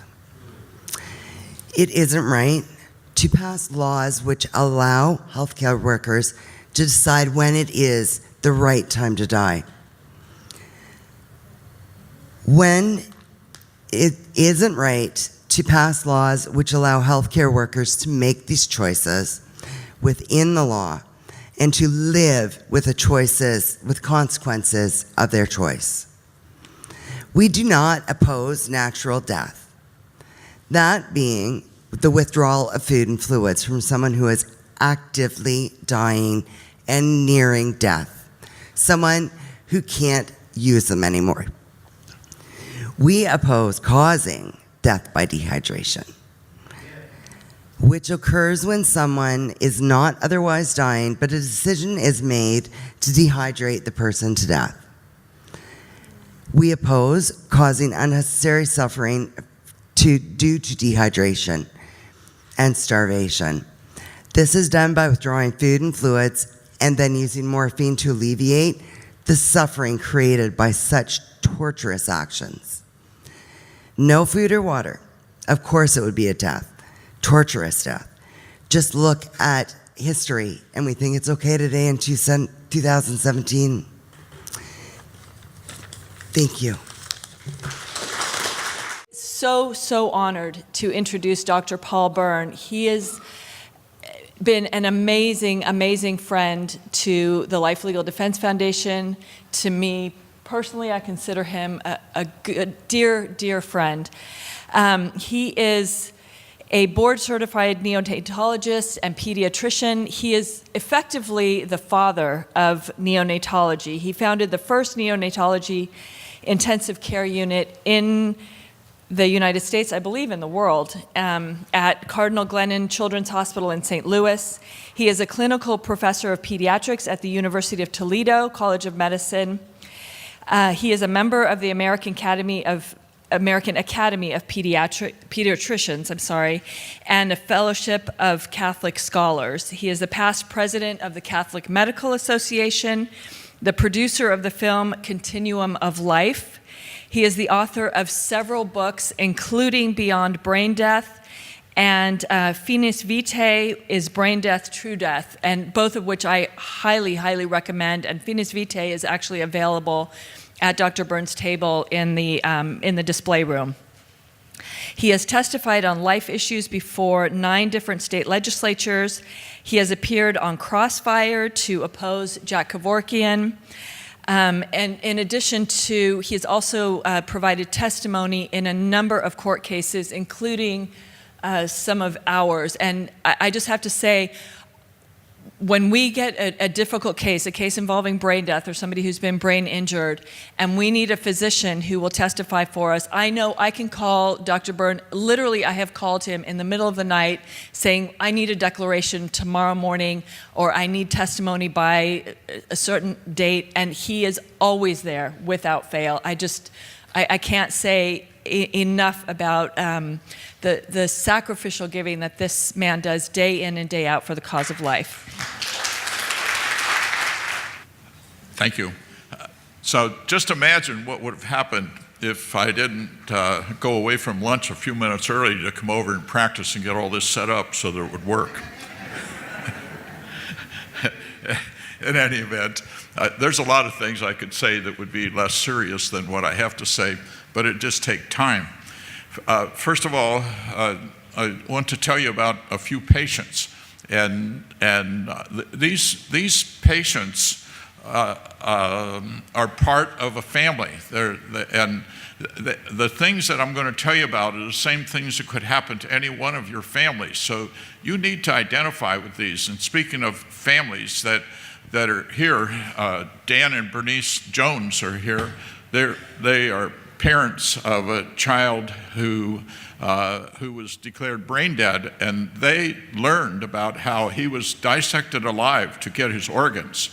And they are here in attendance at the audience, and they help me with our table. So if you have time after we're talking, be sure you go to the table and talk to them. They have experienced how awful this thing is, and so talking to them, and you will learn firsthand what this is all about. On this slide, I tell you about Jahai McMath. Jahai McMath was 13 years old, and in California had tonsil surgery, post-op hemorrhage, and then had a cardiorespiratory arrest. And they said she was brain dead, and her mother got on TV and pleaded, won't someone help? And my son was there, and he poked me and said, well, Dad, what are you going to do? So I got on the plane and came to California to start to help Jahai. Jahai was 13 then. They had a death certificate issued on her on October the 12th, 2013. We managed to get her out of that hospital and get her transferred to New Jersey. New Jersey is the only state that has a conscience clause that says that if the relatives do not accept brain death, they don't have to accept it, and they have to keep treating the patient. It's the only state. New York has it in their rules and regulations. It's not as strong as New Jersey.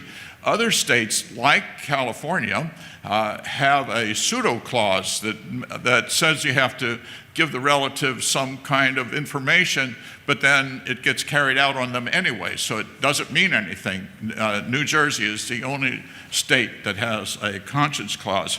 In any event, she did get transferred to New Jersey, where they did a tracheostomy and a gastrostomy. Those are things that are necessary to treat a patient who's on a ventilator for any more than about 2 weeks. And if you don't do it, they're destined to stay in the hospital and die. But we managed to get her out of the hospital, get her to New Jersey, where she started to get some treatment. She was there for about 9 months, and then home, and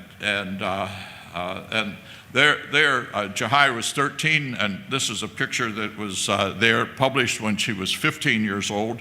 And there's a picture of Jahai's hand and my hand, when Jahai's mother showed some pictures of her fingernails, you can see that they are painted and decorated nicely.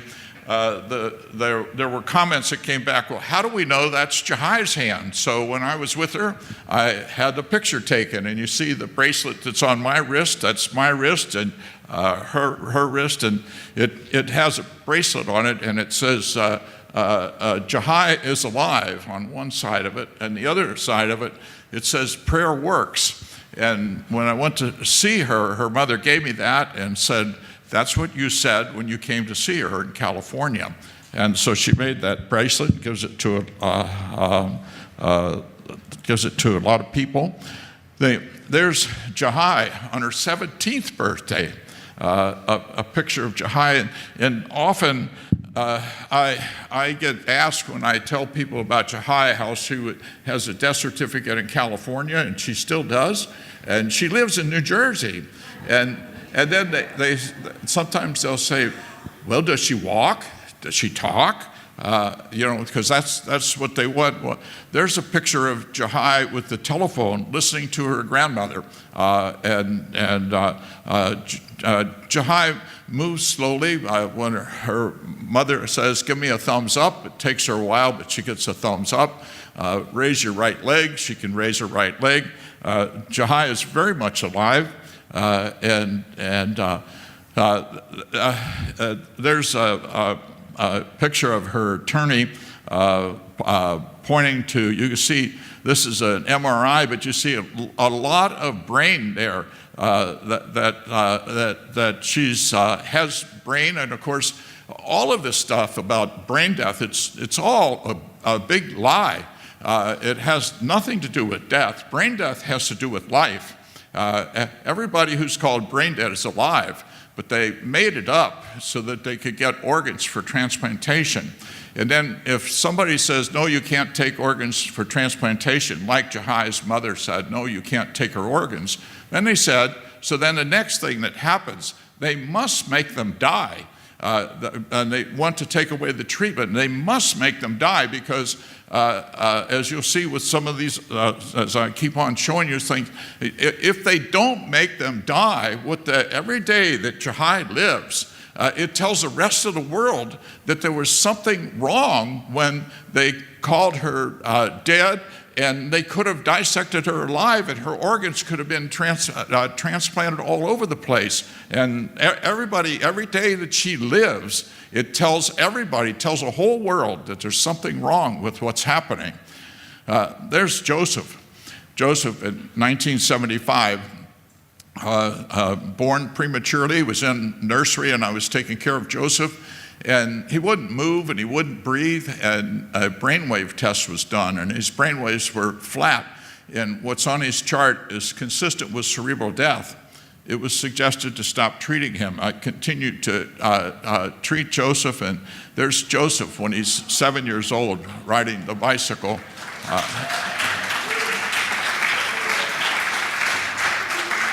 And there's Joseph and his wife and 2 children, and after that they had another child also.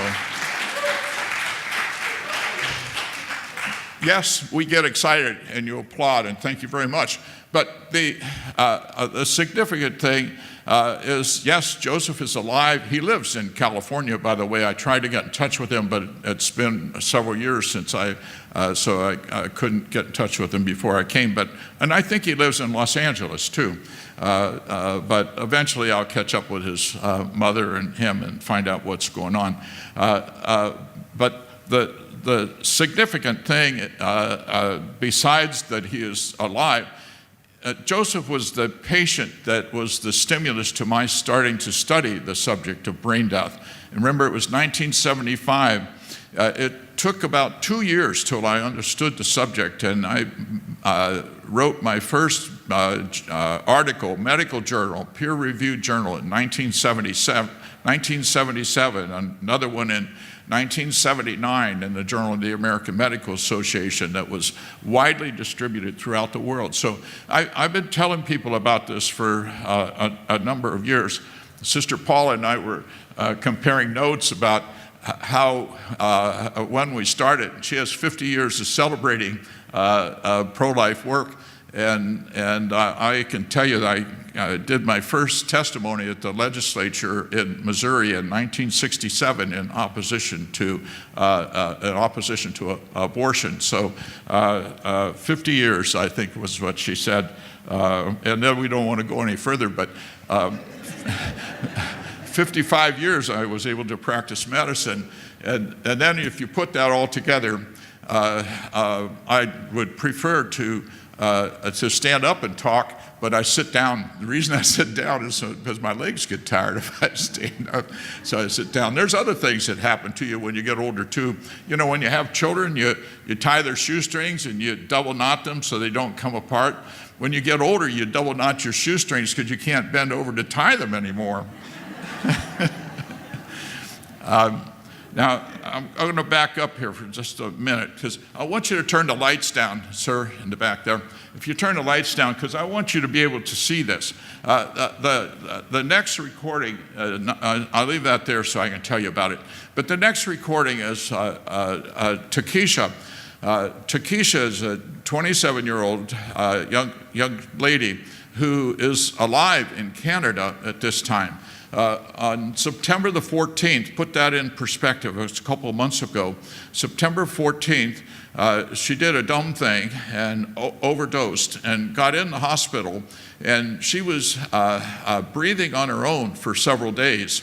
But somewhere in there, they decided that she was brain dead. On September the 20th, a death certificate was issued on her in Canada. And actually, at about that time, I was in New York and scheduled to go to New Jersey the next day. And they called from Canada, and so I canceled New Jersey, went to Canada, and did some things to try to help her. So remember, 2 months ago, September the 20th, she had a death certificate in Canada. She lives in the hospital in New Jersey, in Canada. Alex Schattenberg was instrumental in getting me to participate in her care in Canada. And I just want you to see this. I want you to see this. I'm going to ask you, is she dead or is she alive? That's all I'm going to ask you. And you just get to see this little bit here.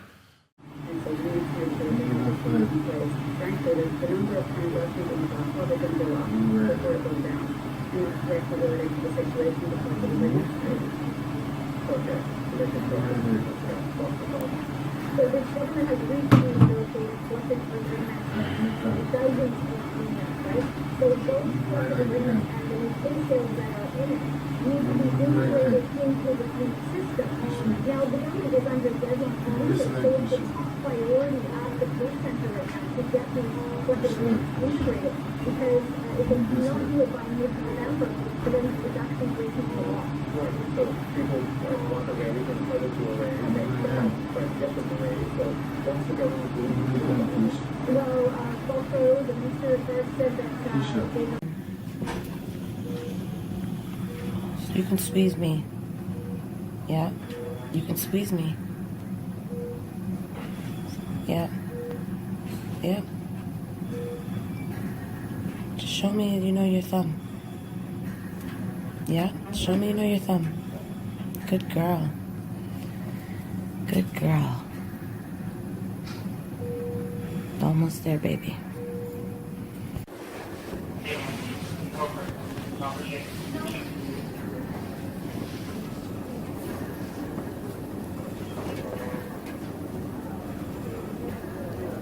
How many say she's alive?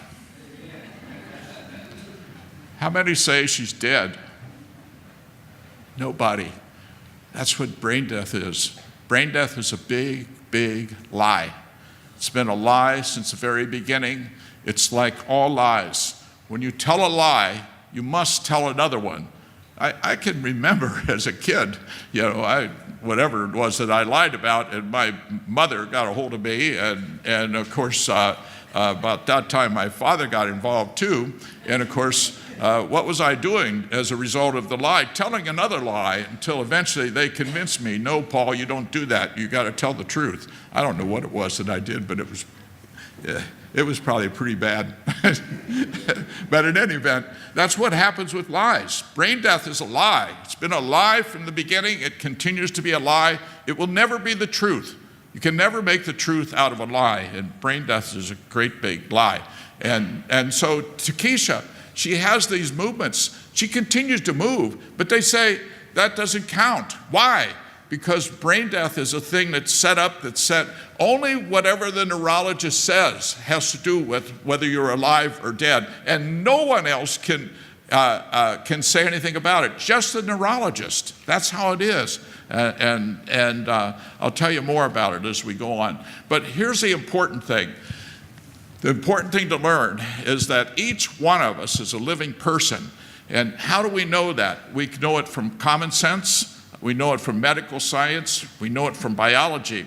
We're alive from conception until true death. And every cell, tissue, and organ and the organism, these are biological terms. Cell is the basic unit of biology. Cells go to make up groups of cells to make up tissues, groups of cells and tissues to make up organs, groups of organs and systems that to make up the organism. So we are an organism, one organism, unity of the body.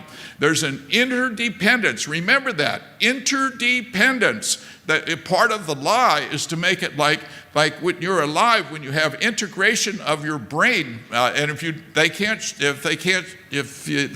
see integration, then that means you're dead. Is how it works. But some of this has to do with words. But I want you to remember certain things, only certain things. One is interdependence of cells, tissues, and organs that are necessary to maintain the unity of the body.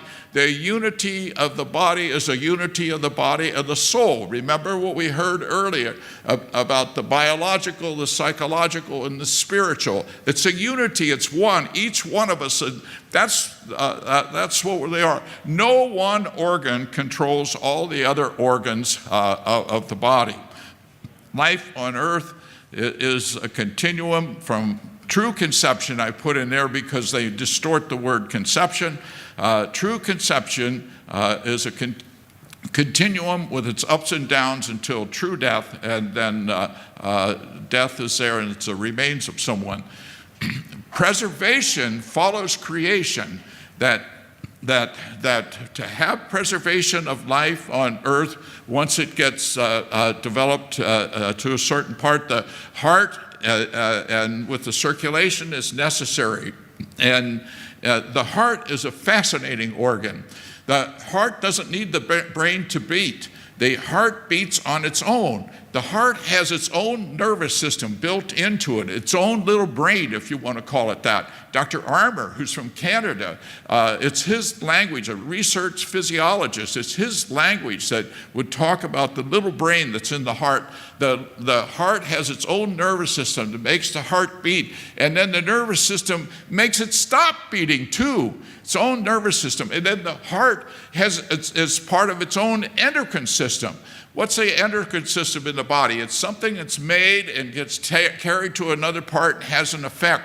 The heart has its own endocrine system. It's the endocrine system in the heart that with the circulation, the blood vessels works on the kidneys, and that's what maintains our blood pressure. It does that in you, in me, and everybody who's called brain dead. The same thing is going on. We have to breathe oxygen in and carbon dioxide out for preservation. And water we need, food we need to get back to the breathing Oxygen, we need oxygen all the time. Without oxygen, we're dead within minutes. Without water, we're dead in 1 to 2 weeks. Without food, we're dead in 1 to 2 months. So preservation follows creation, and these things are necessary. Granted, there's different ways to get the oxygen, but it starts immediately at creation when we're just one cell, and it's continuous and is necessary all the way until the end of life. Proper temperature of the body and the environment is necessary, and there has to be exits for urine and stool. These are fundamental for preservation, and all of us need that for life on Earth to continue. Interdependence of organs and systems, and I already told you about the heart and the kidney, energy balance, maintenance of body temperature, that goes on. These things, healing, in somebody who's brain dead, they heal, they fight infection, they get fever, and sometimes when they cut on them to take the organs, they don't give them an anesthetic, and when they cut on them, their heart rate goes up and their blood pressure goes up. These things go on. People that are called, everyone who's called brain dead is alive. And incidentally, every organ that's taken for transplantation is a healthy organ, and it comes from a living person. And the living person, after the organ's taken, always is either killed or made weaker with every organ that's transplanted. The dead is something different from being alive. It's an absence of life. The Greek word for life is bios, biology. You get that. The Greek word for disease is pathos, pathology. And so you see, life has to do with bios. Death has to do with pathology. It's a different thing. So we know life, death. What happens at death is what we have left on earth is the remains, the remains of someone. In the remains, it's not functioning.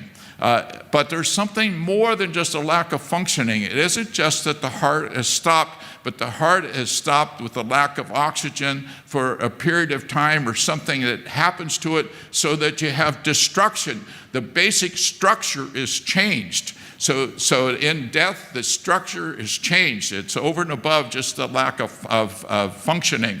So, yeah, and we have words in medicine, in pathology, we have words that we can describe what the death is like. We use words like destruction, disintegration, dissolution, corruption, putrefaction, decay, rigor mortis. And in the beginning, we can tell this under the microscope, but eventually it becomes that anybody can tell it. You know, the skin falls off, it gets stinking, that kind of thing. So you can tell, but we might not be able to tell the instant of death, but once it's there, we know it's there. And we also know what life is. To think that somebody, and to call us part of, in Canada, by the way, part of why they didn't care for my testimony was because I told them I would not call somebody, declare somebody dead just on the basis of absence of functioning of their brain. I wouldn't call them dead when their heart's beating and they got circulation and respiration. Well, that doesn't go along with what they want to hear, so they strike my testimony. And so I get used to that. But I hope you listen to me. After true death, in the church, by the way, the language of the church for a long, long time has been Latin. So the church has had words for true death. Mors means death, vera is true. So after true death, what remains on earth is a dead body, a corpse, a cadaver. The Latin word is spelled the same, but it's pronounced differently. It's pronounced cadaver. And so it's the same one word, but the remains of someone is empty. Empty. Where did I get that word? I got that word because of my wife explaining to one of our grandchildren at the funeral of her mother, explaining the remains, the corpse, explaining the situation between her mother and him and all that kind of stuff. And with that, Matthew was about maybe 6 years old, and he said, "No matter what, Grandma, she's empty." That's what a corpse is. It's empty, okay? And Takesha's not empty. Jahai's not empty. Joseph's not empty. They're all alive. Yes. And so a cadaver, empty, without, listen to this now, if you don't want to use the word soul, then use dynamic principle.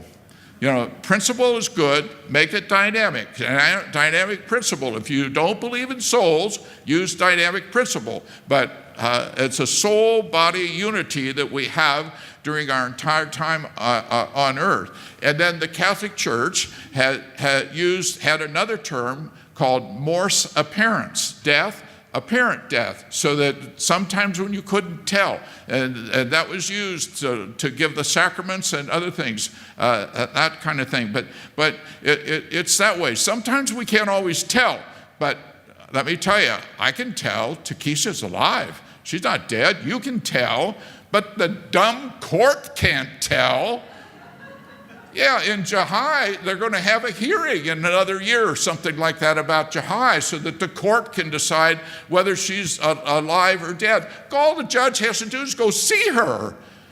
That's all. And use his common sense if he doesn't use anything else. And then know that Jahai is alive. She's not dead.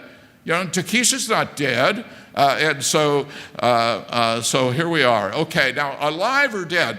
It doesn't make any difference if you're educated in theology or philosophy or medicine or the law, or if you have little or none of that education. The facts and the truth are the same. They're identical.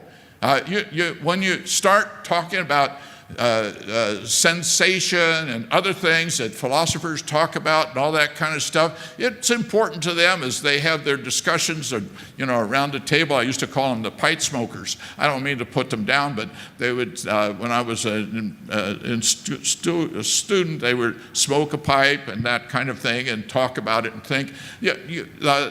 These kind of things are important, and yes, we do need theologians and philosophers and doctors and lawyers for different things, but on the other hand, we can tell the difference between life and death, and everybody can. Now, brain death is not based on any kind of science that would be acceptable for anything else to make advances in medicine. The Harvard criteria was without any studies on dogs, cats, or rats, and there was no patient data. The Minnesota criteria, likewise, only studied 9 patients, and 2 of them had brainwave tests. Listen to the conclusion. Conclusion was no longer did they have to evaluate brainwave testing, and with that, the requirement of brainwave testing was thrown out of the criteria for brain death. And then the NIH criteria was the largest study that's reported in the literature. They called all the data, and then they recommended that the criteria be recommended for a larger clinical trial. 1977, here we are 40 years later. It's never been done, and it won't be done. Why not? Because the goal and objective is to get organs. And they're getting organs and they want some more, and they keep making up more reasons to get organs. There were 30 disparate sets of criteria published between 68 and 78. You could be dead by one, but you'd be alive by the other. What is brain death, the neurological criteria? They really check only 3 things. One is that if you're unconscious and in a coma. Another is you have to be on a ventilator, and then you have absent brainstem reflexes. But it's only the brainstem reflexes that have to do with the function of the eye or the function of the ear or whether you have a cough or gag. They only check 6 of the brainstem reflexes. There are 14 of them, but the other 8 they don't pay attention to. Why? They're more difficult to do, and they hang around longer. The goal and objective is to get somebody dead. That's what this is all about. And then it's the procedure of the apnea test. Remember the patients on the ventilator. They take the ventilator away for 10 minutes. They suffocate them for 10 minutes. And if the patient's unconscious in a coma, and they have to show that they can take a breath. If they can't show that they take a breath, that becomes a signal to have their beating heart cut out, to have their organs cut out. And EEG, they're not required to do it. The brain scans, Jahai had a brain scan, and her technecium scan, it doesn't show anything. You see her brain, she has very much a brain, she's very much alive. 4 years later, you can look Zach Dunlap, and you can Google him. He had 2 technetium scans, and you will see him talking on the TV about, the interviewer said, well, what did you want to do? He said, I could hear them. I wanted to get up. I wanted to throw them out the window. He could hear them, but she said they can't respond. They're unconscious and that kind of thing, and can't respond, but they're all alive. There's no test that's absolutely positive for death, except the fact that when there's nothing, no circulation, no heartbeat, no respiration. But in any event, the declaration of brain death is the signal to do something else that kills them, either cut out their organs or to stop the ventilator. Now, if you don't do that, they can live for an extended period of time. How long? Well, Jahai is several years. Takesha continues to live several months. I don't know how long they're going to live. I don't know how long you or I are going to live. I just know that they're all alive. Each one of you is alive. I'm alive. And so we have to do the best we can. How about TK? TK, I could tell you his name because he was a patient that I took care of. And Todd had meningitis, and then afterwards was in a coma, and at one point Todd's blood pressure went down, and the nurse called me, so I went over to the hospital, and his mother was sitting in the bed, sitting on a chair next to Todd, and I said to her, Renee, Todd's blood pressure is going down. I said, do you want me to do anything about it? And she looked up at me and said, well, is there anything you can do? I said, well, sometimes we give medication for blood pressure, and sometimes it'll come up. And she looked up at me and she said, well, get on with it. I'll never forget it. I gave him the medicine for blood pressure. His blood pressure came up. He lived 20 years. 20 years. Most of it was at home after that.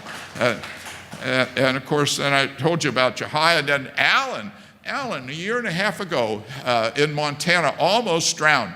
Again, it's the same way. His parents called for help, so he'll go to Montana, and we start treatment. We have treatment for these patients. Every patient that their brain swells, they don't make thyroid-stimulating hormone. They get deficient in thyroid. You have to give them thyroid. All the doctors know this, but they don't do it. The only time they'll give them thyroid is if they're going to be an organ donor, and that's to make their organs better for somebody else. It's absolutely awful what's happening. And there's other things that you do to help the patients too. Jahai was in the hospital in California, had no nutrition for a month. For a month. She was starved for a month before we got her out of that hospital and got her someplace to get some nutrition into her. And these things are going on. And yes, we're here talking about it. Nice, beautiful, wonderful campus, and we're all comfortable as can be. And let me tell you something, folks. This thing could be happening to your family or my family or anybody else's family. Alexandra Snyder and I work together trying to help more patients. Israel Stinson and the like. We do our best to help them. And why do we get a chance to help? Because some mother, some father stands up for their child. And in the meantime, all of you should be standing up for your children and your grandchildren. And we at our table, we give booklets out. All you have to do is go pick them up. We give cards that you need to carry. I want you to go to the table and pick them up. Now I'm going to go a little bit further here. The picture of brain, it's kind of a beautiful picture. The only thing they evaluate in the brain is this brain stem right here at the base. In the unconscious person, you cannot evaluate the cortex. The cortex is the largest part of the brain. The cortex has to do with memory, talking, walking, that kind of stuff. You cannot do it in the unconscious person. And then the cerebellum is the second largest part of the brain. And you heard something today saying about the I did not mean to do that. The criteria in England is different. It's different because in England they admit that they can't, that they don't use the cortex or the cerebellum, and they make it just a brainstem. In the United States, they talk about whole brain death, but they don't evaluate the cortex or the cerebellum. It's a misleading thing that's going on. The most you can evaluate in the unconscious person is the brainstem, and that's all they evaluate in the United States, in spite of what they try to sell to you. And that's a pretty picture with colors and that kind of thing, but we'll go on. Okay, the apnea test, I have to tell you, the parents get, the relatives get little or no information, no consent. Consent is important, but what's really important is whether somebody does something or doesn't do something, but there's no consent. But can there be? How could there be consent to take your wife or your daughter off the ventilator? They're on the ventilator, they look like they're okay, their color's good and everything. And how can you agree to take them off the ventilator for 10 minutes to suffocate them? And I mean suffocate them. Their carbon dioxide goes up, and that makes the brain swell, it makes them worse. And not only that, when the carbon dioxide goes up in the lungs, it makes the lungs, their blood vessels constrict. It makes them get worse. And no one should ever get an apnea test. Remember this. Remember I told you, remember interdependence? Second thing to remember is no to the apnea test. Do not allow anyone to ever have an apnea test. It's an awful test. And so learn that part of it. Okay, now that's the second heart transplant. The first one was done in Johannesburg, South Africa. 3 days later, this little baby packed in ice. It's awful. That was in preparation for taking his organs. 3-day-old baby. They cut the beating heart out and gave it to an 18-day-old baby in Brooklyn, New York. And at the end of that time, both babies died pretty quickly. First one when they cut out the heart, the second one within hours. It was illegal, immoral, and so what did they do? They set up a committee at Harvard and invented brain death. In 1968, they just set up a committee and invented it. Now, I want you to turn the lights down because I want you to see this next one. The next one is out of a textbook. It's about taking organs from a deceased donor. Deceased means brain dead, from a brain dead donor. The deceased, the Latin word, the root of it is decessus. It means death, departure from life. And you'll see in this, and if some of you are kind of squeamish, just look to the side. And if you're not so squeamish, look at it and watch it. But this is what a transplant is like. Once they have this declaration of brain death, then they take them to the operating room. They cut them open from the top of the sternum to the pubis, and this you'll see the beginning of the procedure. It won't take but a few seconds. So you know sound, but I'll tell you about it. You see the tissues are pink. This is the sternum that's being divided. Then the separation, we use a mechanical device to spread it open. That's the pericardium. The tissues are, you see the heart beating behind there, separating the heart, the pericardium. Then at the top, you see that heart. That's a beating heart. That's a beating heart that's cut out. That's the beginning of a transplant procedure. You can turn the lights back up again. Thank you. So you see what it is. Every time that they do the transplant, that's how they do it, in somebody who's brain dead. Now, brain dead is called heart-beating donor, and then they don't get as many organs as they'd like, so then they've advantage this other thing called cardiac death, DCD, donation after cardiac death, or NHBD, non-heart-beating donor. The heart beats, but not strong enough for a pulse. So they wait till they're without a pulse for 5 minutes or 2 minutes, depends on where you are. Not till you're without a heartbeat, but till you're without a heartbeat strong enough to cause a pulse. So without a pulse for 5 minutes or 2 minutes, and 2 babies in Colorado, they were without a pulse for 75 seconds. And that was the signal to cut their beating hearts out and give them to someone else. And so how do they get organs? They get organs from brain death, organs from heart death. And what's the new way? The new way is from drug overdose. It's so awful. That's what's happened to poor Takesha.